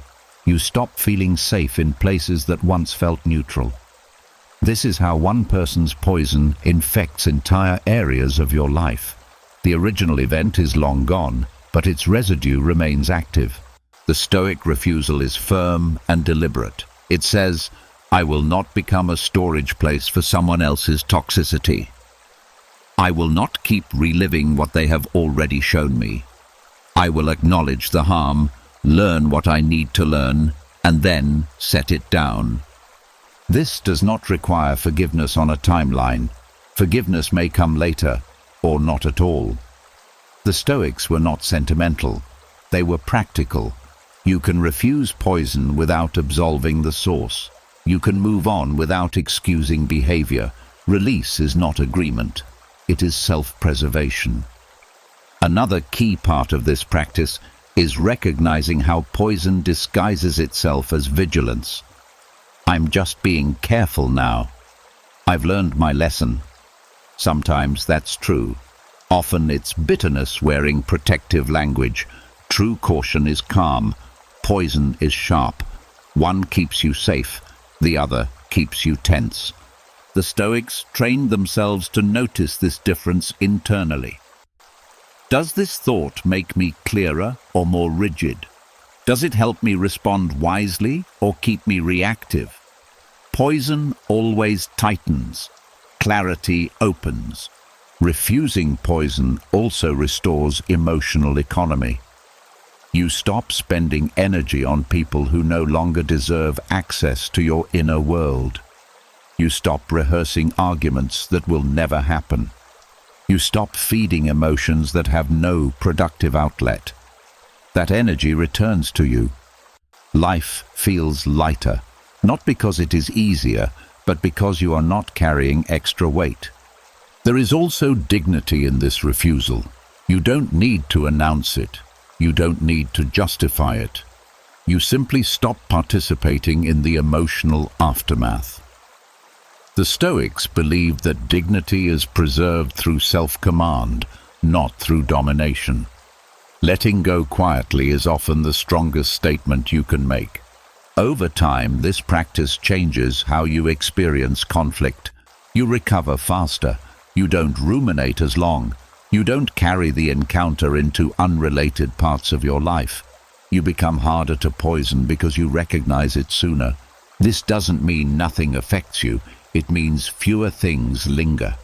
The Stoics often compared poison to a second wound, self-inflicted and preventable. The first wound may come from others. The second comes from holding on. Refusing poison is choosing to suffer only once, and that choice compounds. You begin to trust that you can face harm without becoming harmful, that you can be exposed to ugliness without absorbing it, that you can remain clear in a world that is often not. This is not indifference. It is cleanliness. You don't drink what was meant to harm you. You don't store what was meant to spill. You don't carry what was never yours. Refusing to carry other people's poison is not a single act. It is a daily practice of choosing inner health over emotional attachment. And with time, that practice becomes instinct. You feel it when something tries to stick, and you let it fall. When you stop carrying other people's poison, another signal becomes easier to hear. It's subtle, but unmistakable once you notice it. The sudden urge to hurt back, not to protect yourself, not to correct the situation, but to make the other person feel pain. That urge is often misunderstood as strength. In reality, it is information. And what it's telling you is this: a boundary has already been crossed. The desire to hurt back does not come from power. It comes from intrusion. When someone respects your boundaries, even conflict stays contained. Disagreement may sting, but it doesn't infect your inner world. When boundaries fail, the mind goes into emergency mode. It looks for a way to restore balance quickly. Hurting back feels like balance because it creates symmetry, pain for pain, damage for damage. But symmetry is not safety, it's compensation. The Stoics believed that healthy boundaries prevent the need for retaliation. When boundaries are clear, you don't need to attack. You simply stop access. You step back. You say no. The moment you feel the urge to harm, something has already gone wrong, not in your restraint, but in your containment. Most people miss this because boundaries are rarely dramatic. They erode quietly. You tolerate more than you should. You stay silent when you should speak. You explain yourself when you don't need to. You give access out of habit, guilt, or hope. Each small concession feels harmless until suddenly you feel invaded. That invasion triggers anger. Anger is not the problem here. It is the messenger. It shows up when your inner territory has been breached, when someone dismisses you repeatedly, when they ignore your limits, when they take more than you are willing to give. The desire to hurt back is anger's crude attempt to reclaim space. But harm is a poor boundary. Hurting back does not restore order. It escalates disorder. It keeps you entangled with the very person you need distance from. It creates new wounds instead of sealing the old ones. The Stoics understood that boundaries must be firm but clean. They are lines, not weapons. When boundaries are healthy, they are enforced early and calmly. You don't wait until resentment builds. You don't need to explode to be heard. You act while clarity is still present. When boundaries are delayed, emotion builds pressure. Eventually, that pressure looks for release. That release often appears as retaliation. This is why the desire to hurt back feels so intense. It's not just about the moment. It's about everything that led up to it. The Stoics trained themselves to ask a different question when anger appeared. Not, how do I respond, but where did I allow too much? This shifts responsibility without blame. You are not faulting yourself for being hurt. You are identifying where your limits were not honored by others or by you. Another reason this desire is a boundary signal is that it often comes with loss of self-control. You feel pushed, cornered, overstimulated. These sensations point to prolonged exposure. You stayed too long. You engaged too deeply. You allowed access beyond what was sustainable. The body reacts before the mind catches up. Retaliation is the body's last resort when boundaries were not defended earlier. The Stoics did not shame this reaction. They saw it as a warning flare, a sign that something needed to change structurally, not emotionally. Hurting back treats the symptom. Boundaries treat the cause. Once you see this, the urge to retaliate becomes useful information instead of a command. You pause and ask, what boundary needs to be restored? Distance, silence, a clear refusal, a change in expectations. The answer is almost never attack. Another important distinction the Stoics made is between strength and force. Force tries to push others away through impact. Strength creates distance through clarity. Force is reactive. Strength is deliberate. When you are tempted to hurt back, you are being pulled toward force because strength was delayed. Healthy boundaries prevent this pull by acting sooner. There is also a long-term cost to using harm as a boundary. It teaches the nervous system that safety comes from aggression. That belief lingers. You become quicker to interpret discomfort as threat. You escalate sooner. Life feels sharper. Boundaries enforced through clarity create the opposite effect. You feel safer, not angrier. The desire to hurt back also signals a boundary failure within yourself. You may have violated your own limits. overextended, overgiven, overexplained, stayed present when your intuition said to step away. That internal boundary breach creates resentment toward the other person, even if they never explicitly demanded more. The Stoics believed self-betrayal fuels most anger. When you ignore your own limits, the mind looks for someone to blame. Hurting back becomes a way to externalize that blame. But the real repair happens internally by honoring yourself earlier next time. This is where self-mastery deepens. You stop seeing anger as something to suppress or express. You see it as feedback. Feedback about space, about access, about respect. You listen to it without obeying it. Over time, this changes your behavior. You speak up sooner. You disengage faster. You stop negotiating boundaries emotionally. You state them calmly and act on them consistently. The need to hurt back fades because the need never accumulates. The Stoics believe that the highest form of self-respect is not how fiercely you fight, but how clearly you protect. Clear boundaries make retaliation unnecessary. They end situations before they become personal. They preserve your energy and your character. When you feel the urge to hurt back, pause, not to judge yourself, but to listen.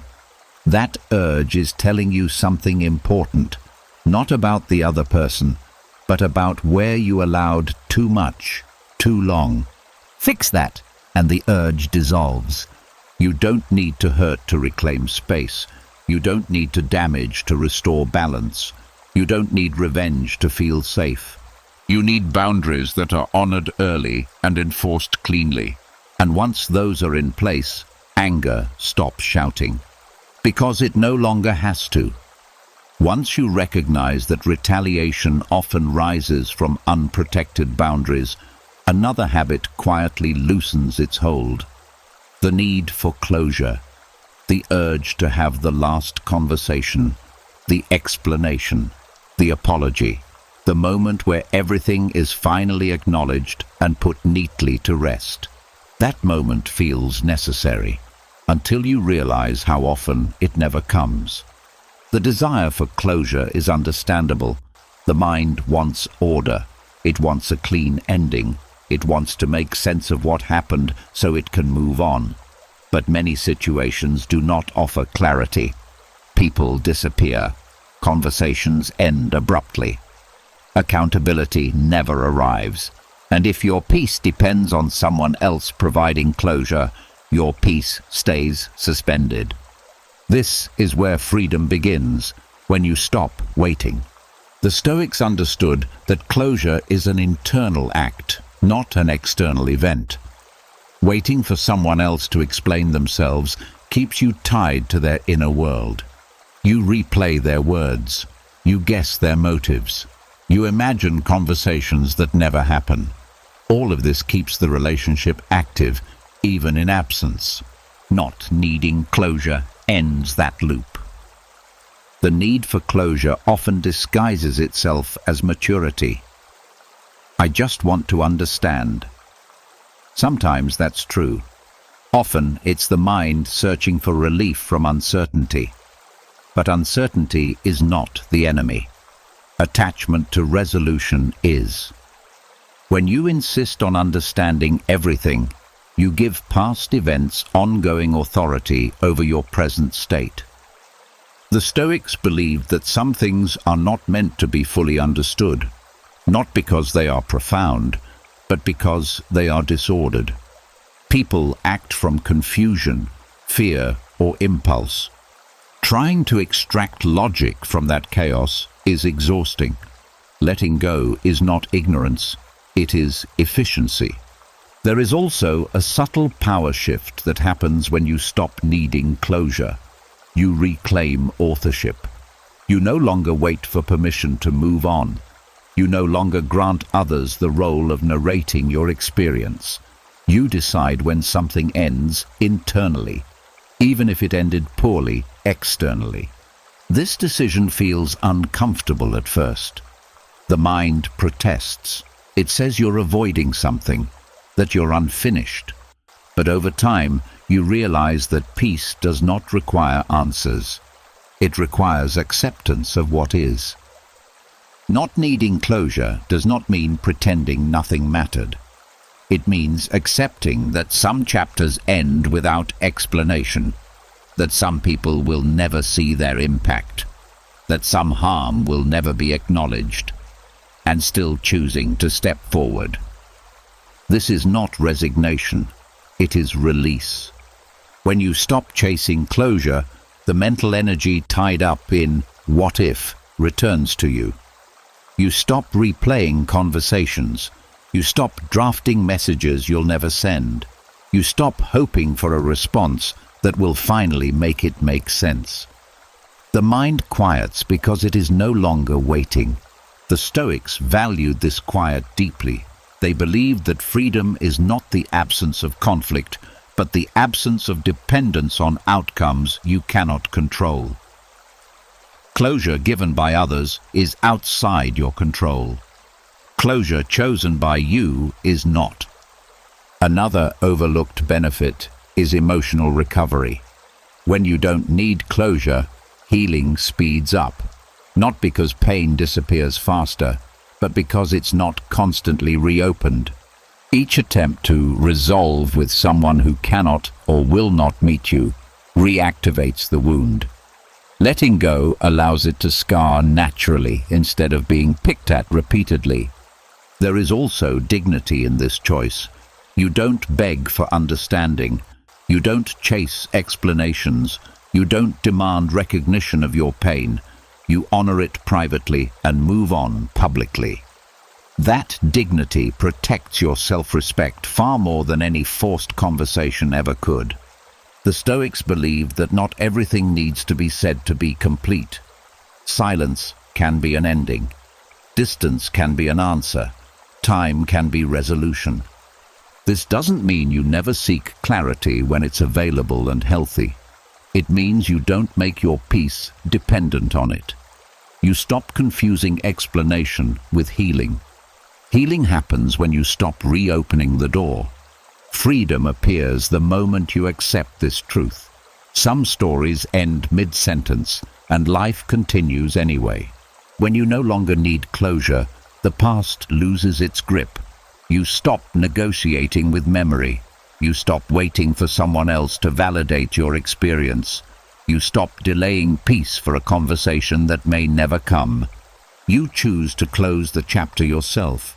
That choice is quiet. It's internal.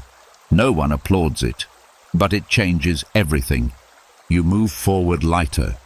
You sleep better. You think less about what could have been said. Not because it didn't matter, but because it no longer controls you. That is the freedom found in not needing closure. It is not forgetting. It is finishing on your own terms. Once you stop needing closure, something surprising takes its place.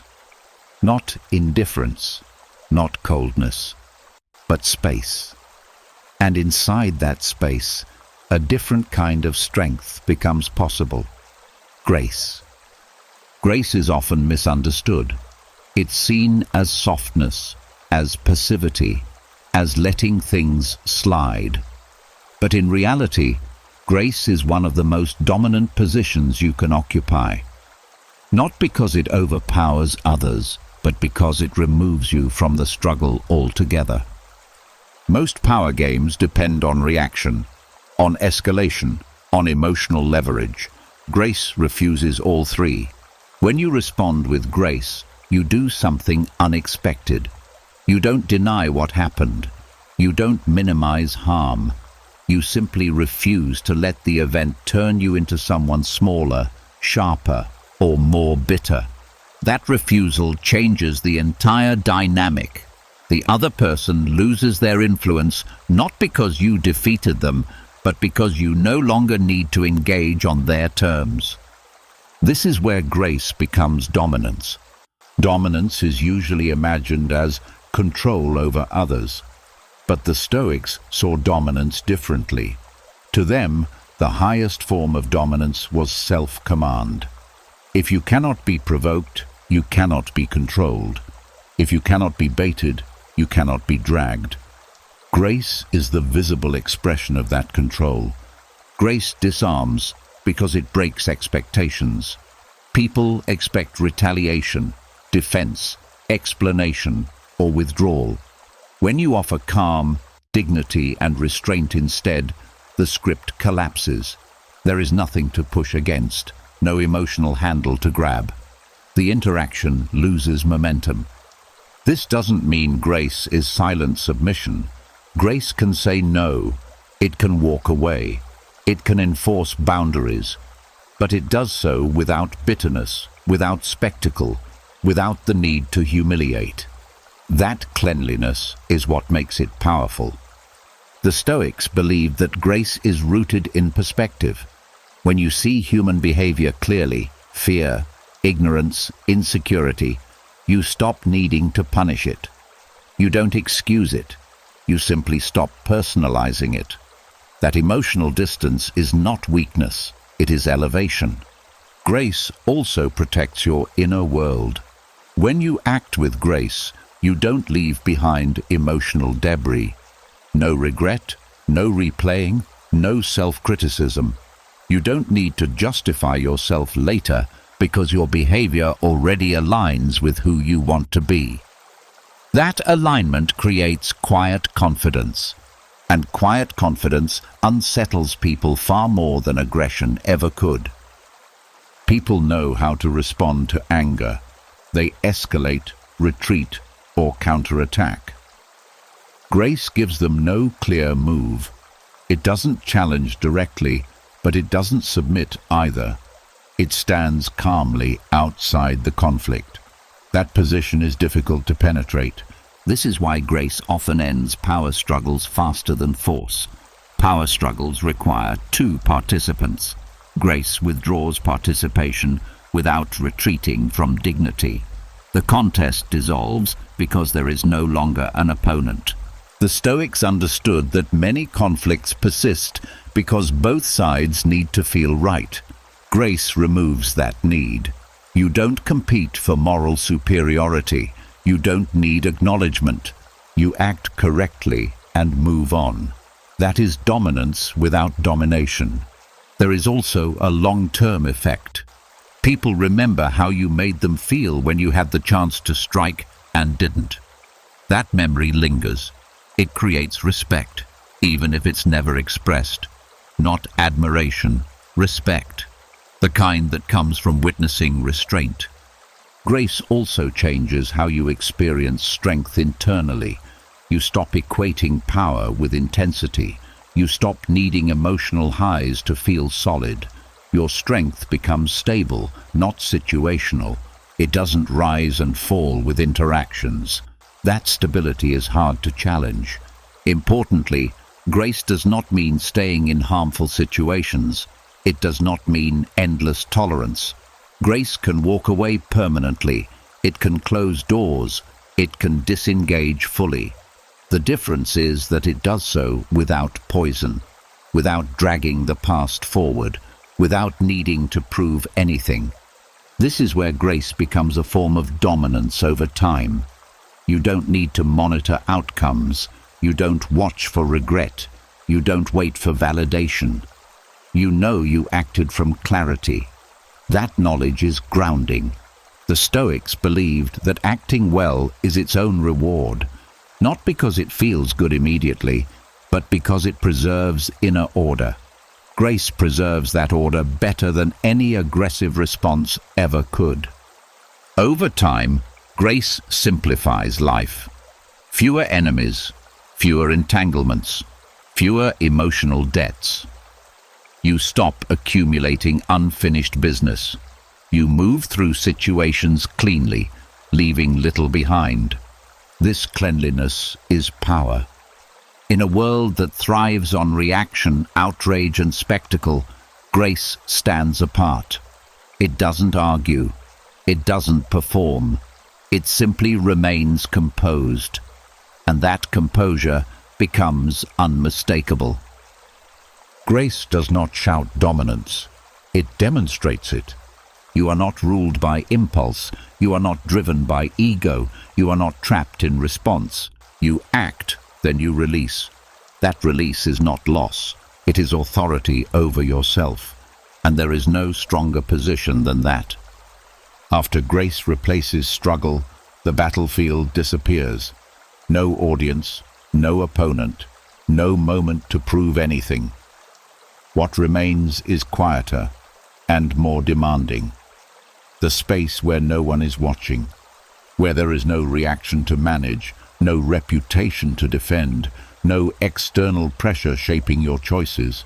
This is where character is decided. Most people think they know who they are because they know how they act in public. But public behavior is influenced by reward and consequence. Praise, judgment, belonging, fear. The truest version of you shows up when none of that is present. When the choice brings no recognition, when restraint goes unnoticed, when no one would ever know if you acted differently. This is where freedom and responsibility meet. Choosing who you are when no one is watching is uncomfortable because there is nothing to lean on.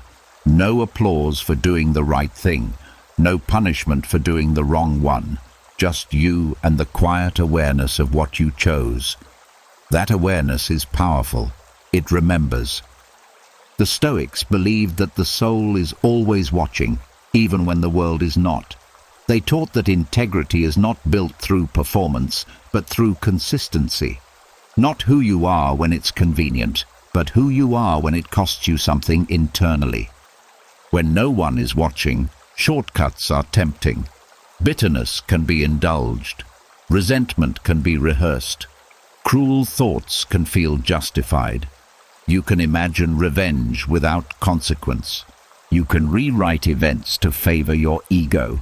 This is where most damage happens, not externally, but inwardly. Because what you allow privately shapes what you become publicly. The Stoics were strict about this. They believed that indulging destructive thoughts, even without action, weakens character. Not because thoughts are sins, but because repetition trains the mind.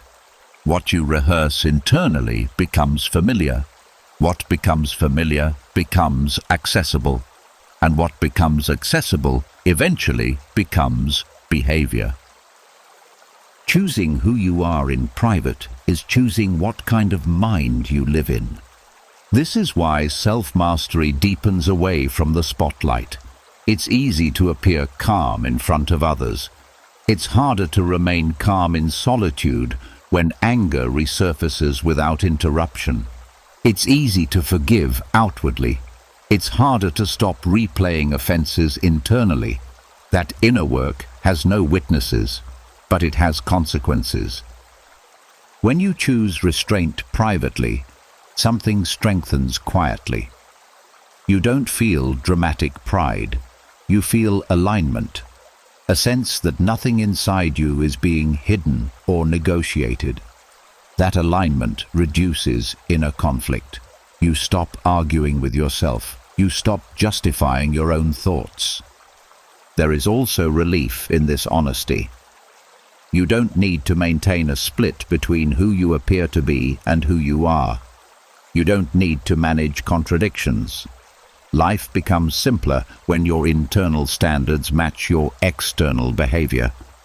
The Stoics believed that this inner consistency is what creates peace. Not the absence of challenge, but the absence of self-betrayal.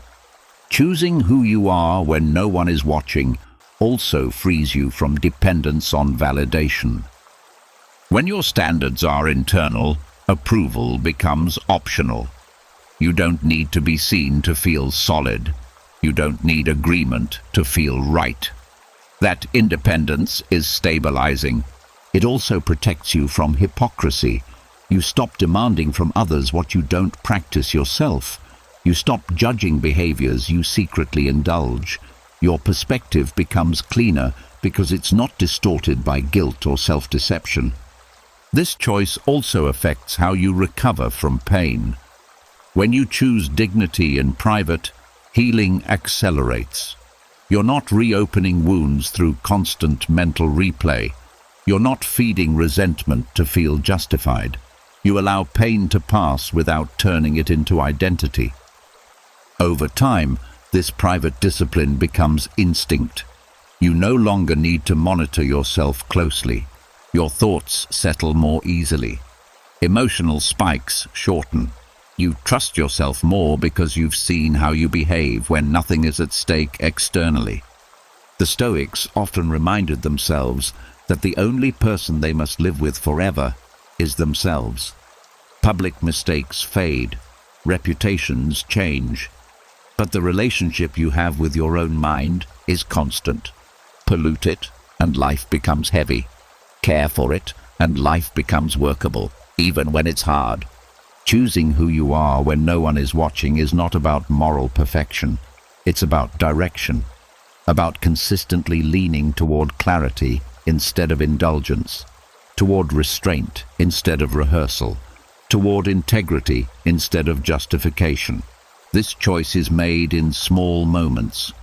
When you decide not to replay an insult, when you interrupt a bitter thought, when you choose understanding over contempt in your own mind. These moments seem insignificant. They are not. They accumulate, and one day, without ceremony, you realize something has changed. You feel steadier, less reactive, less divided. You don't need to prove who you are because you know. That knowing is quiet. It doesn't ask to be seen. It doesn't need witnesses. It simply stays with you. And that is the kind of strength that cannot be taken away, because it was never built for display. It was built for living. After choosing who you are in private, one final truth settles in, slowly, quietly, without drama. Time passes, emotions cool, faces change, circumstances move on. And what remains is not what you said in anger, not how sharply you struck back, not who you defeated. What remains is who you became. This is why virtue is the only revenge that ages well. Most forms of revenge are built for the moment. They rely on intensity, timing, and reaction. They feel powerful when the wound is fresh. But time is not kind to impulsive acts. What once felt justified begins to feel excessive. What once felt strong begins to feel crude. As perspective widens, the satisfaction shrinks. Virtue does the opposite. Virtue may feel unsatisfying at first. It doesn't create fireworks. It doesn't silence the pain immediately. It often feels like restraint without reward. But virtue has patience on its side. As time moves forward, its value becomes clearer. You don't cringe at it later. You don't need to explain it away. You don't wish you had chosen differently. It holds up. The Stoics believed that time is the ultimate judge, not public opinion, not immediate outcomes. Time reveals whether a response came from wisdom or impulse. When you look back years later, revenge often looks small. Virtue looks stable. There is a unique peace that comes from knowing you handled something well, even if it hurt at the time. That peace deepens with age. It becomes part of your inner history. You remember not just what happened, but how you met it, and that memory strengthens you instead of haunting you. Revenge leaves residue. Virtue leaves clarity. As years pass, people who relied on revenge often grow hardened. Their stories are still sharp, their grievances still active. They carry the same emotional weight long after the situation ended. Time did not heal them because they kept reopening the wound through memory and identity. Those who chose virtue age differently inside. The edge softens. The event becomes smaller. The lesson remains, but the bitterness dissolves. What stays is understanding, not innocence, not naivety, but grounded awareness. Virtue does not deny reality. It absorbs it without distortion. Another reason virtue ages well is that it does not depend on outcomes.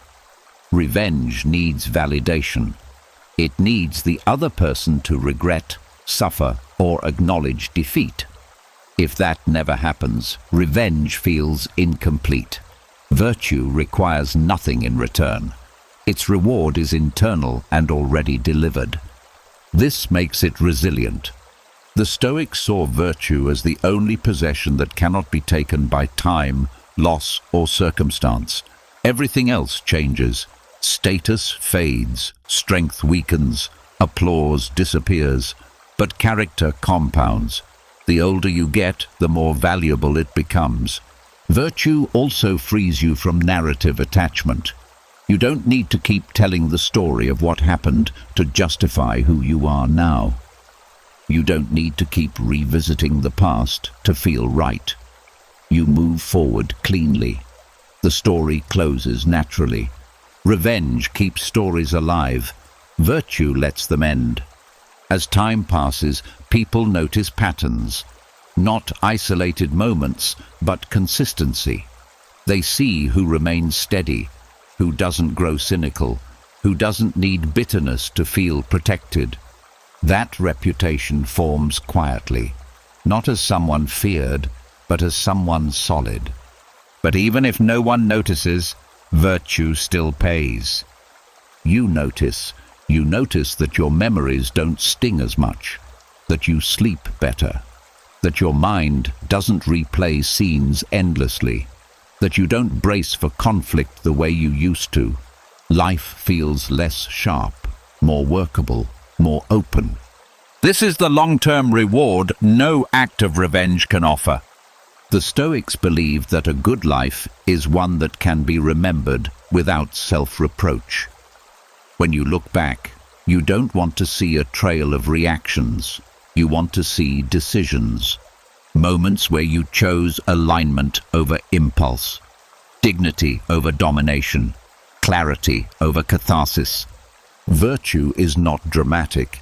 It doesn't satisfy the ego immediately, but ego satisfaction fades. Inner peace endures. This is why virtue is the only revenge that ages well. It does not rot with time. It does not lose its justification. It does not turn into regret. It grows quieter, steadier, more valuable.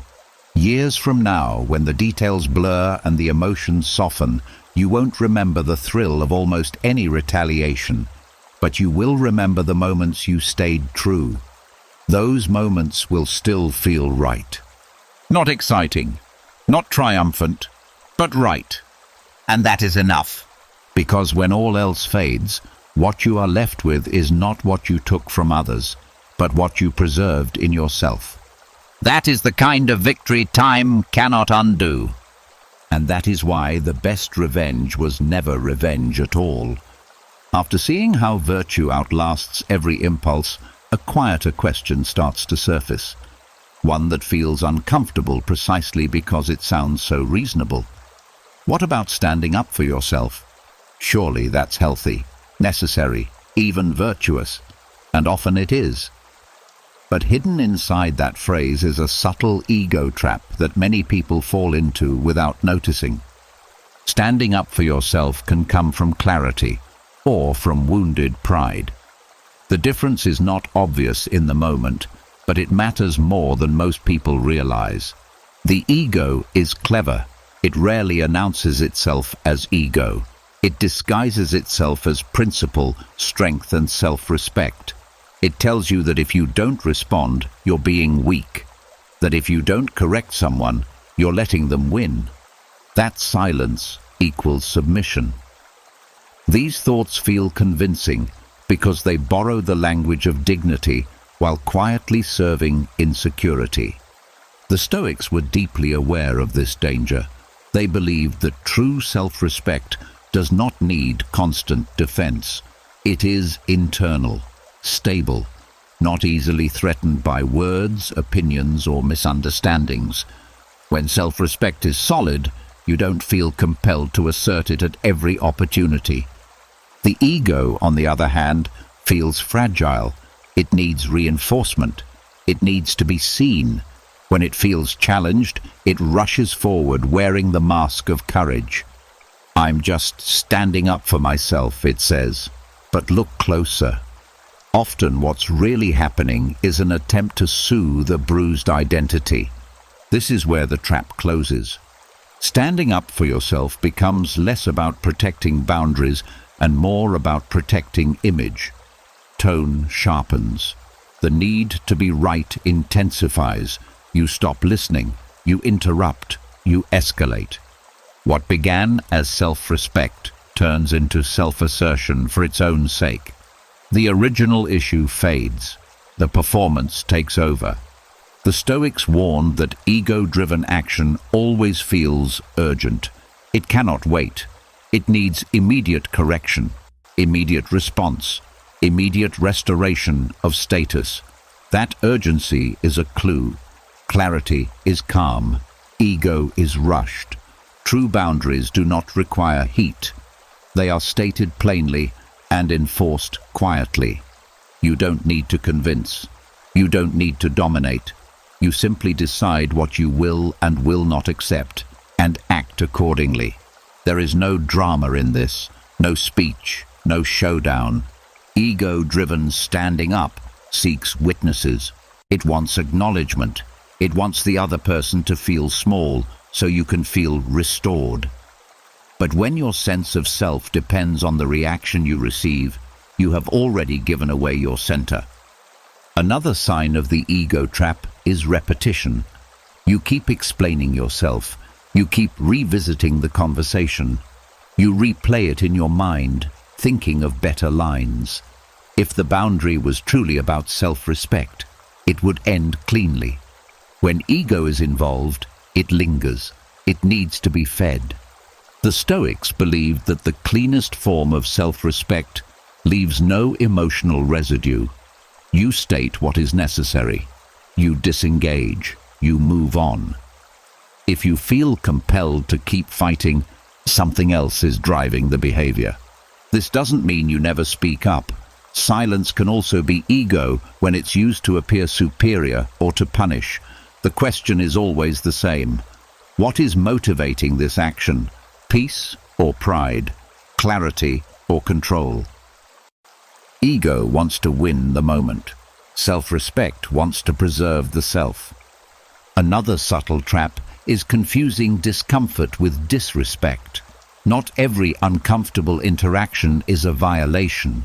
Not every disagreement requires defense.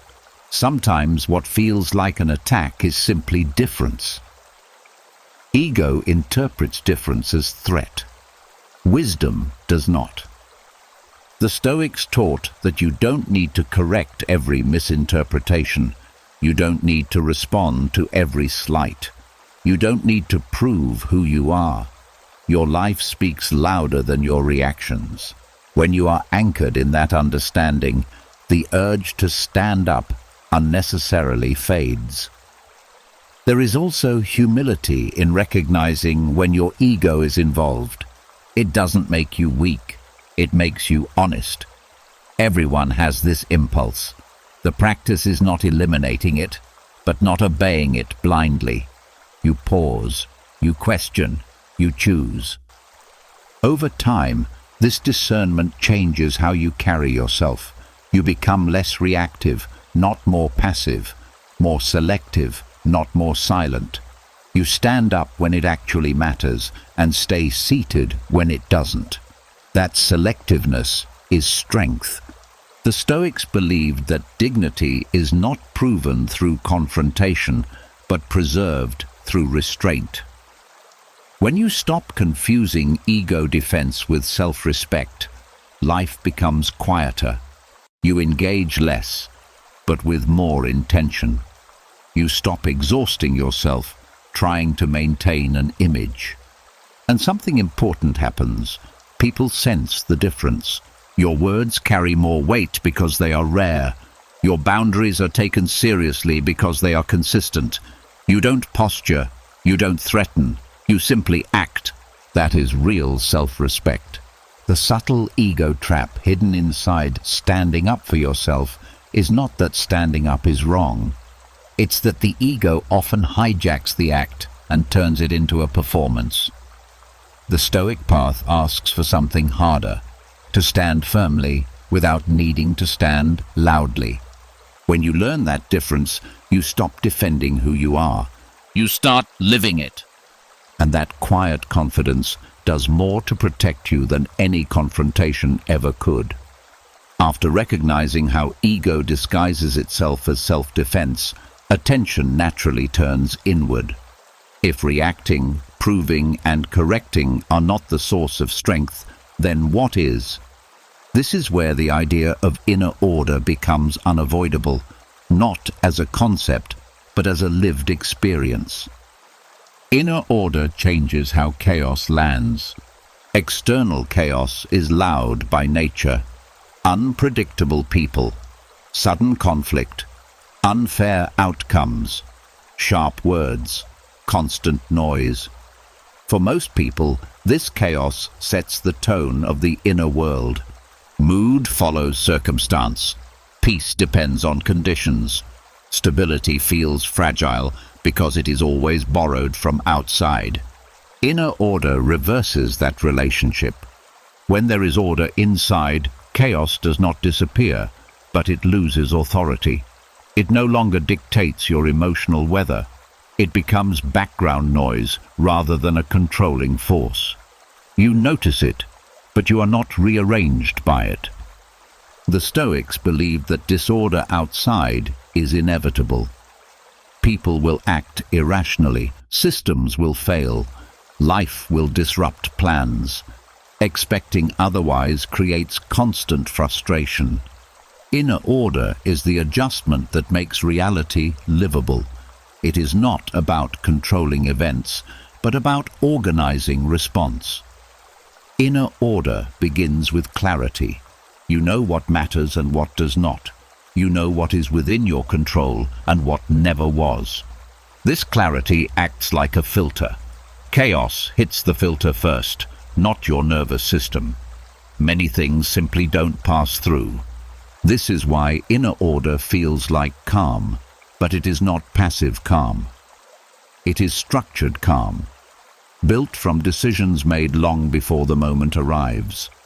Decisions about values, about boundaries, about where your energy goes. When chaos appears, there is no debate. The system already exists. People without inner order experience chaos as personal. Every disruption feels like an attack. Every inconvenience feels meaningful. Every conflict feels urgent. They are constantly responding because nothing inside them is stable enough to absorb impact. Inner order absorbs impact. It doesn't mean you feel nothing. It means feelings don't scatter you. You experience them, but they move through a structure that keeps you oriented. You don't lose your sense of self every time the environment shifts. This is why inner order makes external chaos feel irrelevant, not unimportant, but non-defining. The Stoics trained this through daily discipline. Reflection, self-questioning, rehearsing responses. Not to control the world, but to prepare the mind.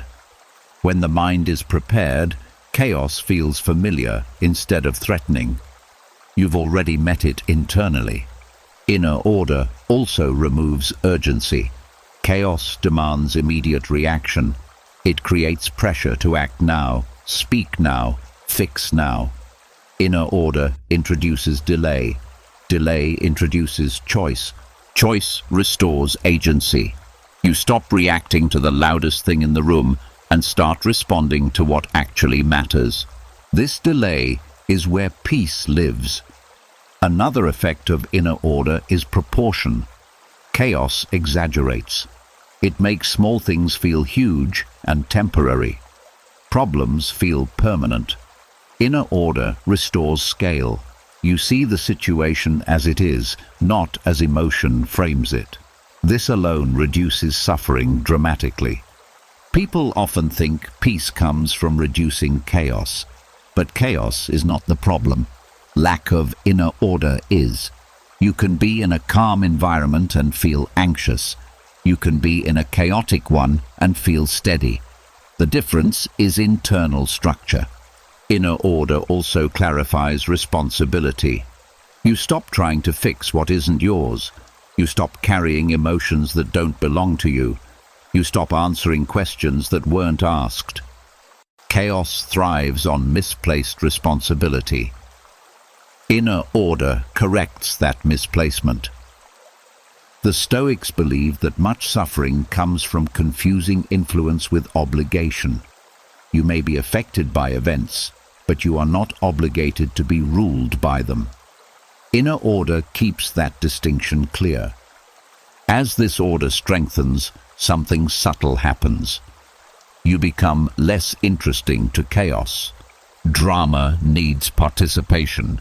It needs reaction. It needs emotional availability. Inner order reduces all three. Chaos may still knock, but it doesn't find an open door. This doesn't mean people stop being chaotic around you. It means their chaos doesn't spread. You don't amplify it. You don't echo it. You don't internalize it. Over time, this changes dynamics. Some people calm down around you. Others drift away. Both outcomes are natural. Inner order is not built through one decision. It is built through repetition. Each time you choose restraint.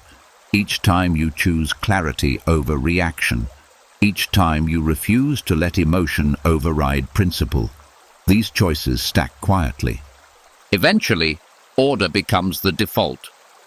At that point, external chaos loses its leverage, not because it stopped existing, but because it stopped being central. You don't organize your inner life around what is unstable. You organize it around what endures. The Stoics saw this as the highest form of freedom.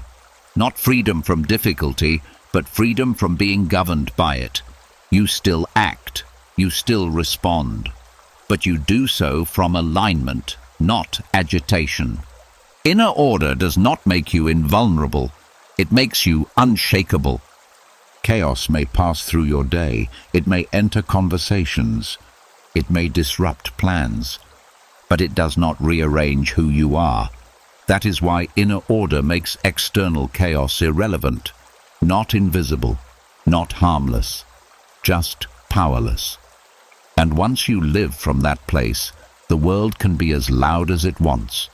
You remain steady, because your center is no longer outside of you. When inner order is established, the idea of power begins to change, not slowly, but fundamentally. You stop measuring power by how much influence you have over others and start noticing something quieter and far more reliable. The ability to remain whole, regardless of what enters your space. This is what the Stoics meant by power as self-containment. Most people think power is outward, the ability to persuade, to dominate, to win, to control outcomes. But all of these forms of power depend on conditions, on other people cooperating, on situations unfolding a certain way. When those conditions change, the power disappears. What looks strong on the surface is actually fragile. Self-containment is different.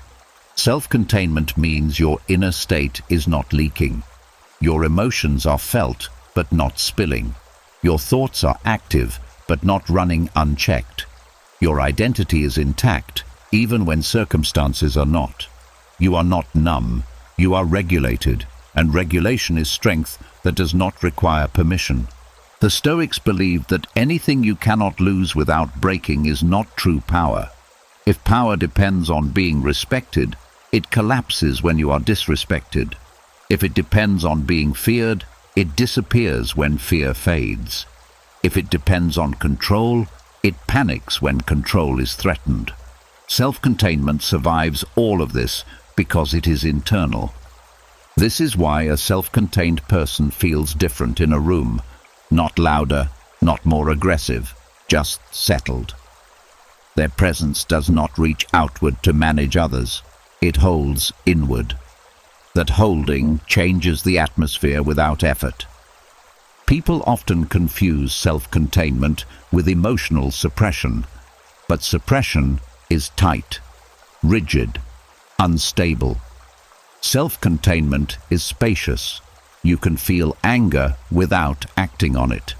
You can feel fear without collapsing. You can feel sadness without drowning. The emotion exists inside a structure that can hold it. That structure is built through repeated choice. The Stoics practiced this daily. They reflected on what was within their control and what was not. They trained themselves to respond, not react.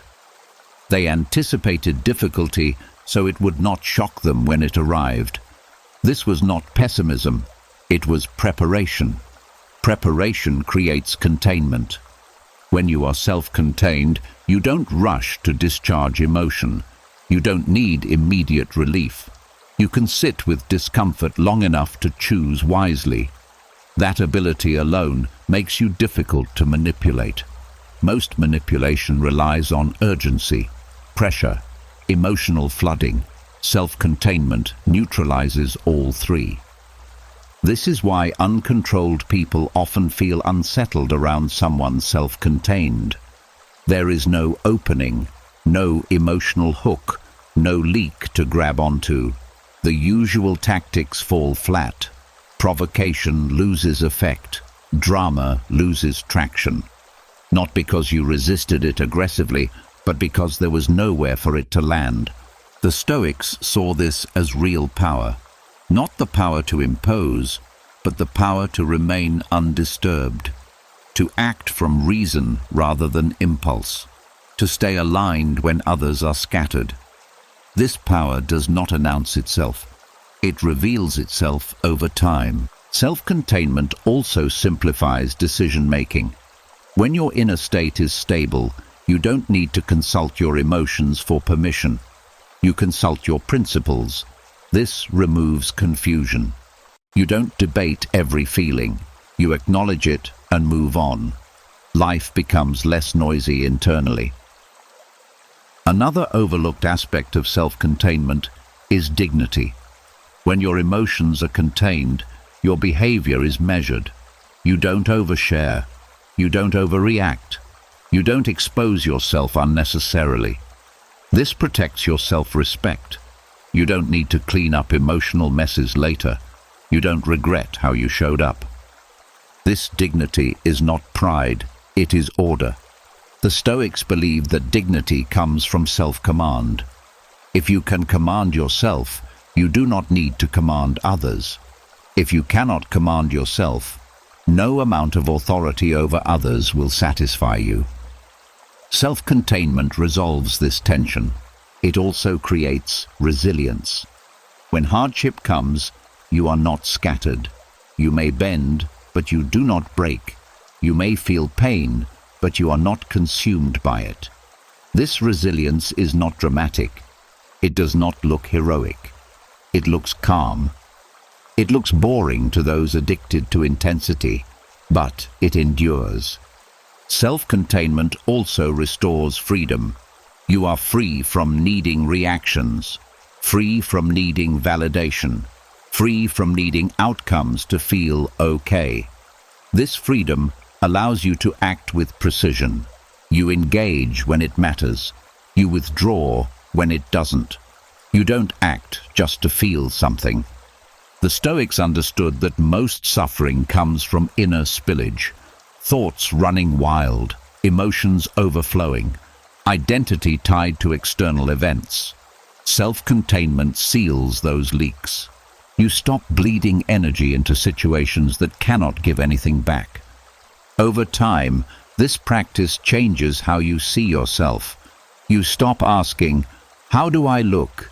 and start asking, "Am I aligned?" That shift is subtle but profound. Appearance loses importance. Integrity gains weight. Your sense of power becomes internal and stable, and this power does not age poorly. It does not depend on youth, status, or circumstance. In fact, it deepens with time. Each challenge reinforces it. Each restraint strengthens it. Each moment of self-command adds to it. This is why the Stoics defined power so differently from the world. To them, the most powerful person in the room was not the loudest, the most feared, or the most admired. It was the one who could hold themselves together, no matter what entered the room. Once power is understood as self-containment, another uncomfortable truth comes into view. The moments you react without thinking are not moments of freedom. They are moments of exposure.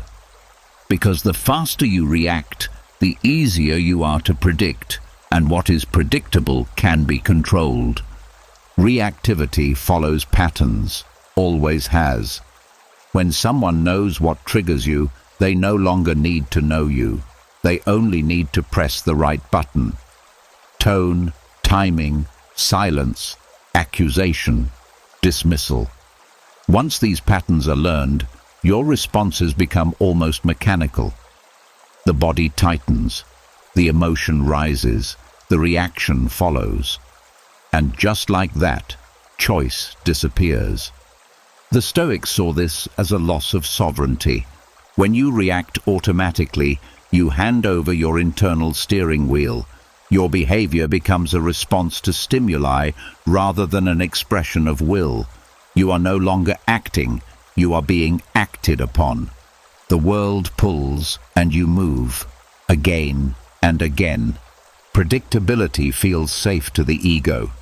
It tells you that at least you're consistent, but consistency without awareness is not strength. It is habit, and habits can be exploited. People who are reactive are easy to manage. They escalate when provoked. They explain when challenged. They defend when questioned. They withdraw when ignored. None of this is random. It forms a map. And once someone learns the map, they don't need force. They use timing. The Stoics warned that emotional immediacy is the enemy of freedom. When emotion demands instant response, reason has no time to enter. Without reason, behavior becomes reflexive. Reflexes are useful for survival, but disastrous for autonomy. Reacting feels honest. I'm just expressing how I feel. But expression without restraint is not honesty. It's exposure. You reveal your vulnerabilities without protecting them. You show where you're sensitive, where you feel insecure, where you can be unsettled. That information doesn't disappear once expressed. It stays available. This is why reacting makes you controllable, not because others are malicious, but because systems, people, and environments respond to predictability. If anger reliably produces engagement, anger will be used. If guilt reliably produces compliance, guilt will be applied. If silence reliably unsettles you, silence will be repeated. The world adapts to what works.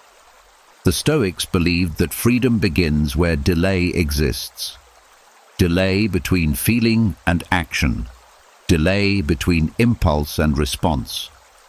That delay breaks predictability. When reactions slow down, patterns weaken. When patterns weaken, control dissolves. A person who does not react immediately becomes difficult to manage, not because they are aggressive or dominant, but because their responses are not guaranteed. You don't know what will provoke them. You don't know what will move them. And uncertainty removes leverage. This is why calm people often feel powerful without trying to be. Reactivity also shrinks your options. When you react, you usually choose between two extremes: attack or retreat, defend or withdraw, escalate or shut down. These options feel limited because they are. Reaction narrows the field. Response expands it. The Stoics trained themselves to widen that field.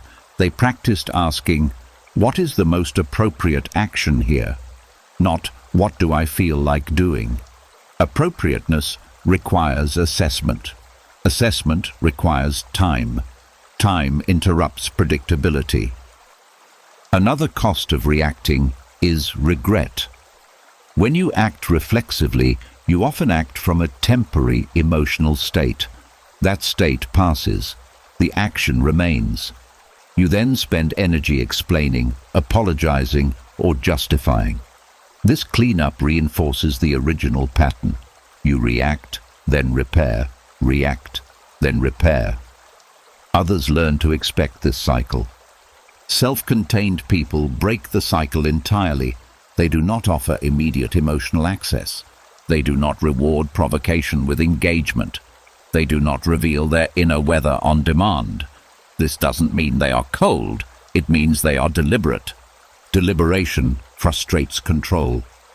The Stoics believed that the highest form of freedom is not the freedom to do whatever you feel, but the freedom to not do what you feel when it would cost you alignment. This freedom is invisible, but profound. It shows up as choice where others feel compulsion. Reactivity also keeps you living in the past. You respond to current situations with old emotional templates. Someone reminds you of someone else. A tone echoes a past wound. A delay triggers an old fear. You react not to what is happening, but to what once happened. That makes you doubly predictable, because your reactions are anchored in history. Control thrives on unexamined memory. The Stoic response was to bring every moment back into the present, to ask, is this the same situation, or does it just feel similar? This question alone disrupts automatic reaction. It reintroduces thought. Thought restores agency. Over time, reducing reactivity changes how you experience yourself. You stop feeling pulled around by external events. You stop bracing for emotional hijacking. You trust your capacity to pause. That trust becomes stabilizing. Others feel the difference. You no longer give away your emotional playbook. Your behavior becomes measured. Your presence becomes harder to predict, not erratic, but intentional. You don't swing wildly. You move when it matters. This is not about becoming unreadable. It's about becoming unmanageable by impulse. The Stoics did not seek to eliminate emotion. They sought to remove its authority over action. When emotion informs rather than commands, behavior regains flexibility. And flexibility is the opposite of control. Reacting feels like honesty, but it is often surrender. Surrender of timing, surrender of choice, surrender of inner direction. When you stop reacting automatically, you stop being easy to use. You stop being a predictable lever in someone else's system. You reclaim authorship over your responses. And once that happens, something shifts permanently. You are no longer moved simply because something touched you. You are no longer steered by provocation. You are no longer controlled by familiarity. You respond, and response, chosen, deliberate, grounded, is where freedom actually lives. When you stop reacting and reclaim authorship over your responses, another temptation quietly loses its grip. The urge to fix people, to correct them, to teach them a lesson, to make sure they understand what they did wrong. This urge feels responsible, even righteous, but more often than not, it is ego in disguise. Ego hates unfinished business. It wants closure on its terms. It wants to be the instrument of justice, the hand that restores balance.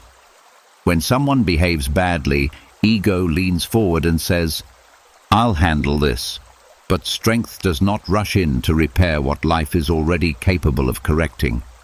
Letting consequences handle what ego wants to fix is one of the most difficult forms of restraint, and one of the most powerful. Most people intervene too early. They interrupt natural outcomes with emotional reactions. They argue, they chase, they retaliate. In doing so, they shield others from the very consequences that might teach them something. Ego feels satisfied because it acted, but nothing actually changes. The Stoics understood that reality is a far better teacher than confrontation. People rarely learn through being told. They learn through friction with the world, through loss of trust, through doors closing, through patterns repeating until they can no longer ignore them. When you step back and allow this process to unfold, you are not being passive, you are being precise. Ego wants to correct behavior because it wants to feel powerful. Consequences correct behavior because they are impersonal. There is a deep strength in stepping aside and letting reality speak. You don't need to explain why someone's behavior was unacceptable if your absence already communicates it. You don't need to argue about respect if your boundaries quietly remove access. You don't need to punish when life is already doing the work. This approach feels uncomfortable at first because it denies ego the release it craves. There is no confrontation, no dramatic resolution, no sense of victory.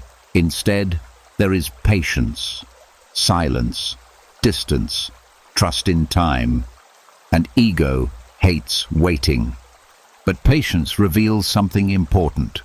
Many people only change when they feel the cost of their behavior, not when they hear about it. The Stoics believed that over-involvement is often a form of control disguised as care. When you rush to fix, you are assuming responsibility for someone else's development. You are placing yourself in the role of judge, teacher, or enforcer. That role is heavy and unnecessary. Letting consequences handle things restores balance without corruption. You don't need to harden your heart or sharpen your words. You simply stop compensating for dysfunction. You allow people to experience the results of their own choices without interference. This is not cruelty. It is respect for reality. Another hidden benefit of this approach is self-preservation. When ego insists on fixing, you stay emotionally entangled. You replay conversations. You monitor reactions. You wonder if your message landed. Your peace becomes tied to outcomes you cannot control. Letting consequences work frees you from that entanglement. You don't need to watch the lesson unfold. You don't need updates. You don't need acknowledgement. You move on. The Stoics placed great value on this detachment, not because they were indifferent, but because they understood limits. You can control your actions. You cannot control how others grow. Trying to do both leads to frustration and resentment. Letting consequences act also protects your character. When ego fixes, it often does so with force, with sarcasm, with judgment, with a desire to be seen as right. These methods may feel justified, but they leave residue. You walk away knowing you crossed a line, even if the other person deserved it. Consequences leave no such residue. You remain clean. Your hands stay empty. You don't need to explain yourself later. You don't need to reconcile who you are with what you did. You acted in alignment, then stepped back. This restraint is often misunderstood. Others may say you're avoiding conflict, that you're letting things slide, that you're being too soft. But these judgments usually come from people who equate action with noise. Strength does not need to announce itself. The Stoics believe that time is the most honest judge. When you let consequences unfold, time clarifies everything. Patterns become visible. Behavior reveals itself repeatedly. The truth emerges without your intervention, and when it does, it carries more weight than anything you could have said in the heat of the moment. There is also humility in this choice. You accept that you are not responsible for teaching everyone, that not every wrong needs your involvement, that your role is not to manage the moral universe, but to manage yourself. This humility lightens the load. Letting consequences handle things does not mean staying in harmful situations. It often means leaving them. It means withdrawing energy instead of escalating conflict. It means allowing absence, distance, and silence to communicate what words never could. And those messages are often the loudest. Over time, this practice reshapes how you experience conflict. You feel less urgency, less need to prove, less temptation to correct. You trust the process of cause and effect. You trust that reality does not need your ego to function. This trust is calming. Ego wants to fix because it cannot tolerate discomfort. Strength tolerates discomfort long enough to avoid unnecessary damage. That tolerance is not weakness, it is maturity. The Stoics believed that wisdom often looks like inaction to those who don't understand it. But beneath that stillness is discernment, knowing when to act and when not to interfere. When you let consequences do the work, you stop exhausting yourself trying to force lessons. You stop engaging in battles that don't lead anywhere. You stop carrying the burden of outcomes that aren't yours. You simply live your values. And in doing so, you allow the world to respond naturally. Sometimes people change. Sometimes they don't. Either way, you remain intact. That is the strength ego can never replicate. Because ego needs to fix to feel whole. But you already are. When you stop letting ego fix what consequences can handle, a deeper realization settles in. The real danger was never what they did to you. It was what you might become in response. Because every moment of conflict carries a quiet question aimed at your future. Who will you be after this? Not becoming like them is not about moral superiority. It is about preservation. Every reaction is a rehearsal. Each time you respond with bitterness, contempt, or cruelty, even if justified, you are practicing a version of yourself. The mind does not separate this one time from habit. It learns through repetition. What you allow once becomes easier the next time. Slowly, almost invisibly, behavior hardens into character. This is how people drift away from who they intended to be. The Stoics understood that the future self is fragile, not weak, but impressionable. It is shaped less by dramatic decisions and more by repeated small choices under pressure. When you allow yourself to become sharp because someone else was sharp, guarded because someone else was manipulative, cold because someone else was cruel, you are letting the past author your future. Not becoming like them interrupts that transfer. There is a particular tragedy in surviving harm only to inherit the very traits that caused it. You escape the situation, but you carry its patterns forward. The voice that once judged you becomes your inner voice. The manipulation you endured becomes a tactic you justify. The emotional distance you resented becomes your default setting. This is not healing. It is continuation. The Stoics believed that character is the only possession that travels intact through time. Money changes, roles shift, relationships end, but who you are accompanies you into every future moment. Damaging that for short-term relief is an expensive trade. When you refuse to become like those who hurt you, you are protecting something most people don't think about until it's gone: your future peace. You are ensuring that when the memory fades, you don't remain shaped by it. You allow the event to end where it belongs, instead of letting it echo through years of behavior. This refusal requires restraint in moments when restraint feels unnatural. Anger argues that becoming harder is wisdom, that cynicism is realism, that closing off is protection. But these are shortcuts. They solve today's pain by borrowing against tomorrow's clarity. Not becoming like them is choosing long-term integrity over short-term relief.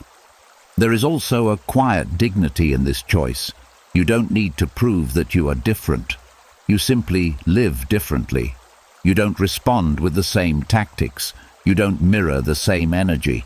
You don't let their worst moment become your training ground. This dignity is not loud. It doesn't demand recognition, but it is felt, internally first.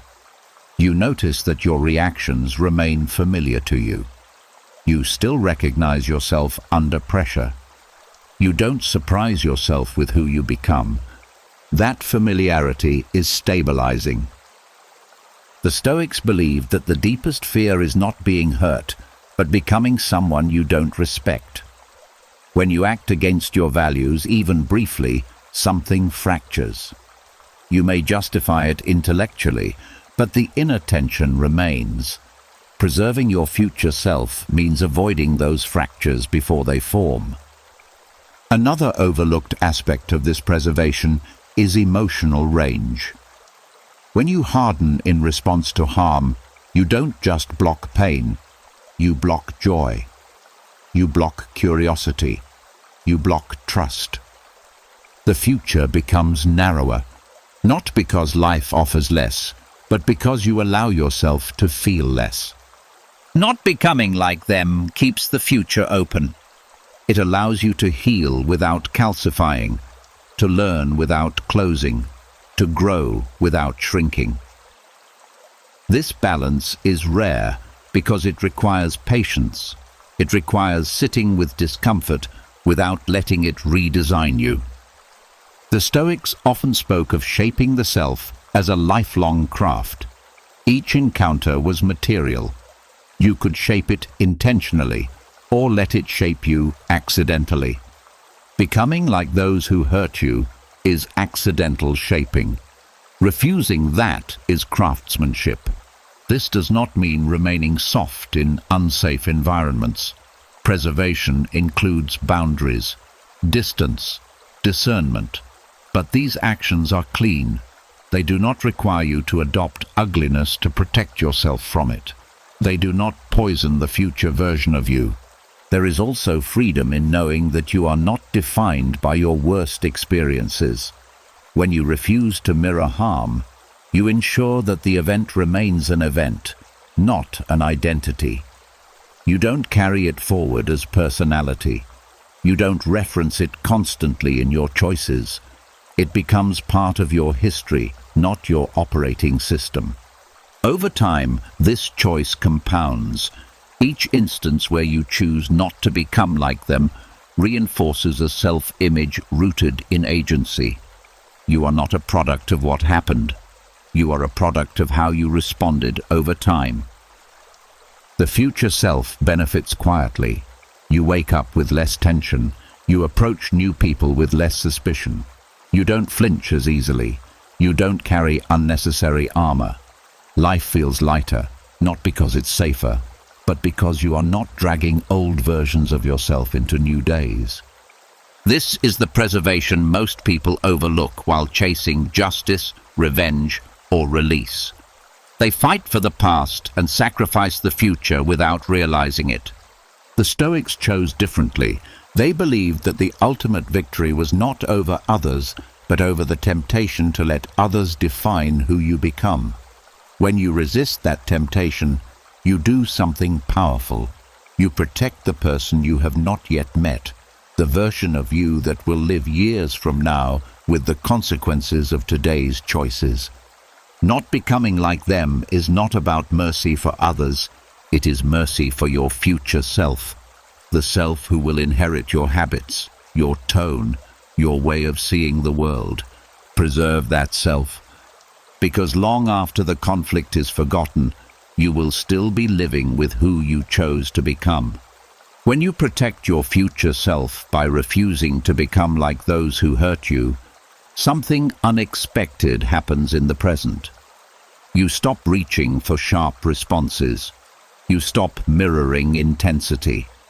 And what replaces all of that is calm, not forced, not performative, just calm. And this is where many people misunderstand what they're witnessing. Calm is not neutral. Calm is not empty. Calm is not weakness.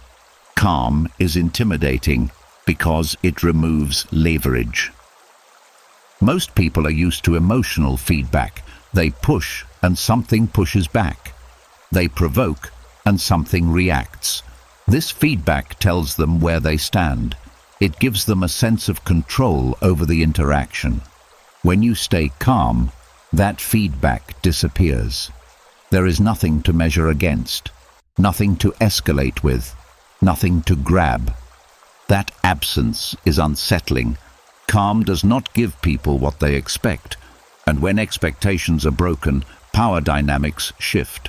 The person who is emotional loses the advantage they thought they had. Their intensity no longer works. Their urgency no longer dictates the pace. Their attempt to destabilize you fails quietly. This is why calm often triggers stronger reactions from others. They raise their voice. They repeat themselves. They accuse you of not caring. These are not signs of your weakness.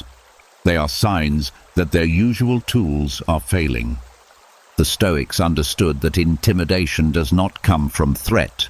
It comes from unavailability. When someone cannot pull you into reaction, they cannot control the direction of the moment. Calm removes access to your nervous system. And without that access, manipulation has nowhere to land. Calm is also intimidating because it signals self-command. You are not scrambling to defend yourself. You are not rushing to prove anything. You are not seeking approval or resolution in the heat of the moment. That steadiness communicates something powerful without words. I am not afraid of this situation. Fear drives most aggression. When calm enters the space, it exposes that fear. The contrast becomes obvious. One person is regulated, the other is not. And that imbalance is uncomfortable for the person who is losing control. Another reason calm intimidates is that it slows time. Emotional intensity wants speed. It wants quick responses, immediate decisions, fast conclusions. Calm refuses that pace. It introduces silence, pauses, space. In that space, impulsive arguments weaken. Poor reasoning becomes visible. Excess emotion loses its cover. This slowing down feels like resistance, but it's not resistance through force. It's resistance through grounding. The Stoics believed that most conflict thrives on momentum. Once momentum is interrupted, clarity has a chance to enter. Calm interrupts momentum better than confrontation ever could. It does not push back. It stops the push from continuing. Calm is also intimidating because it suggests independence.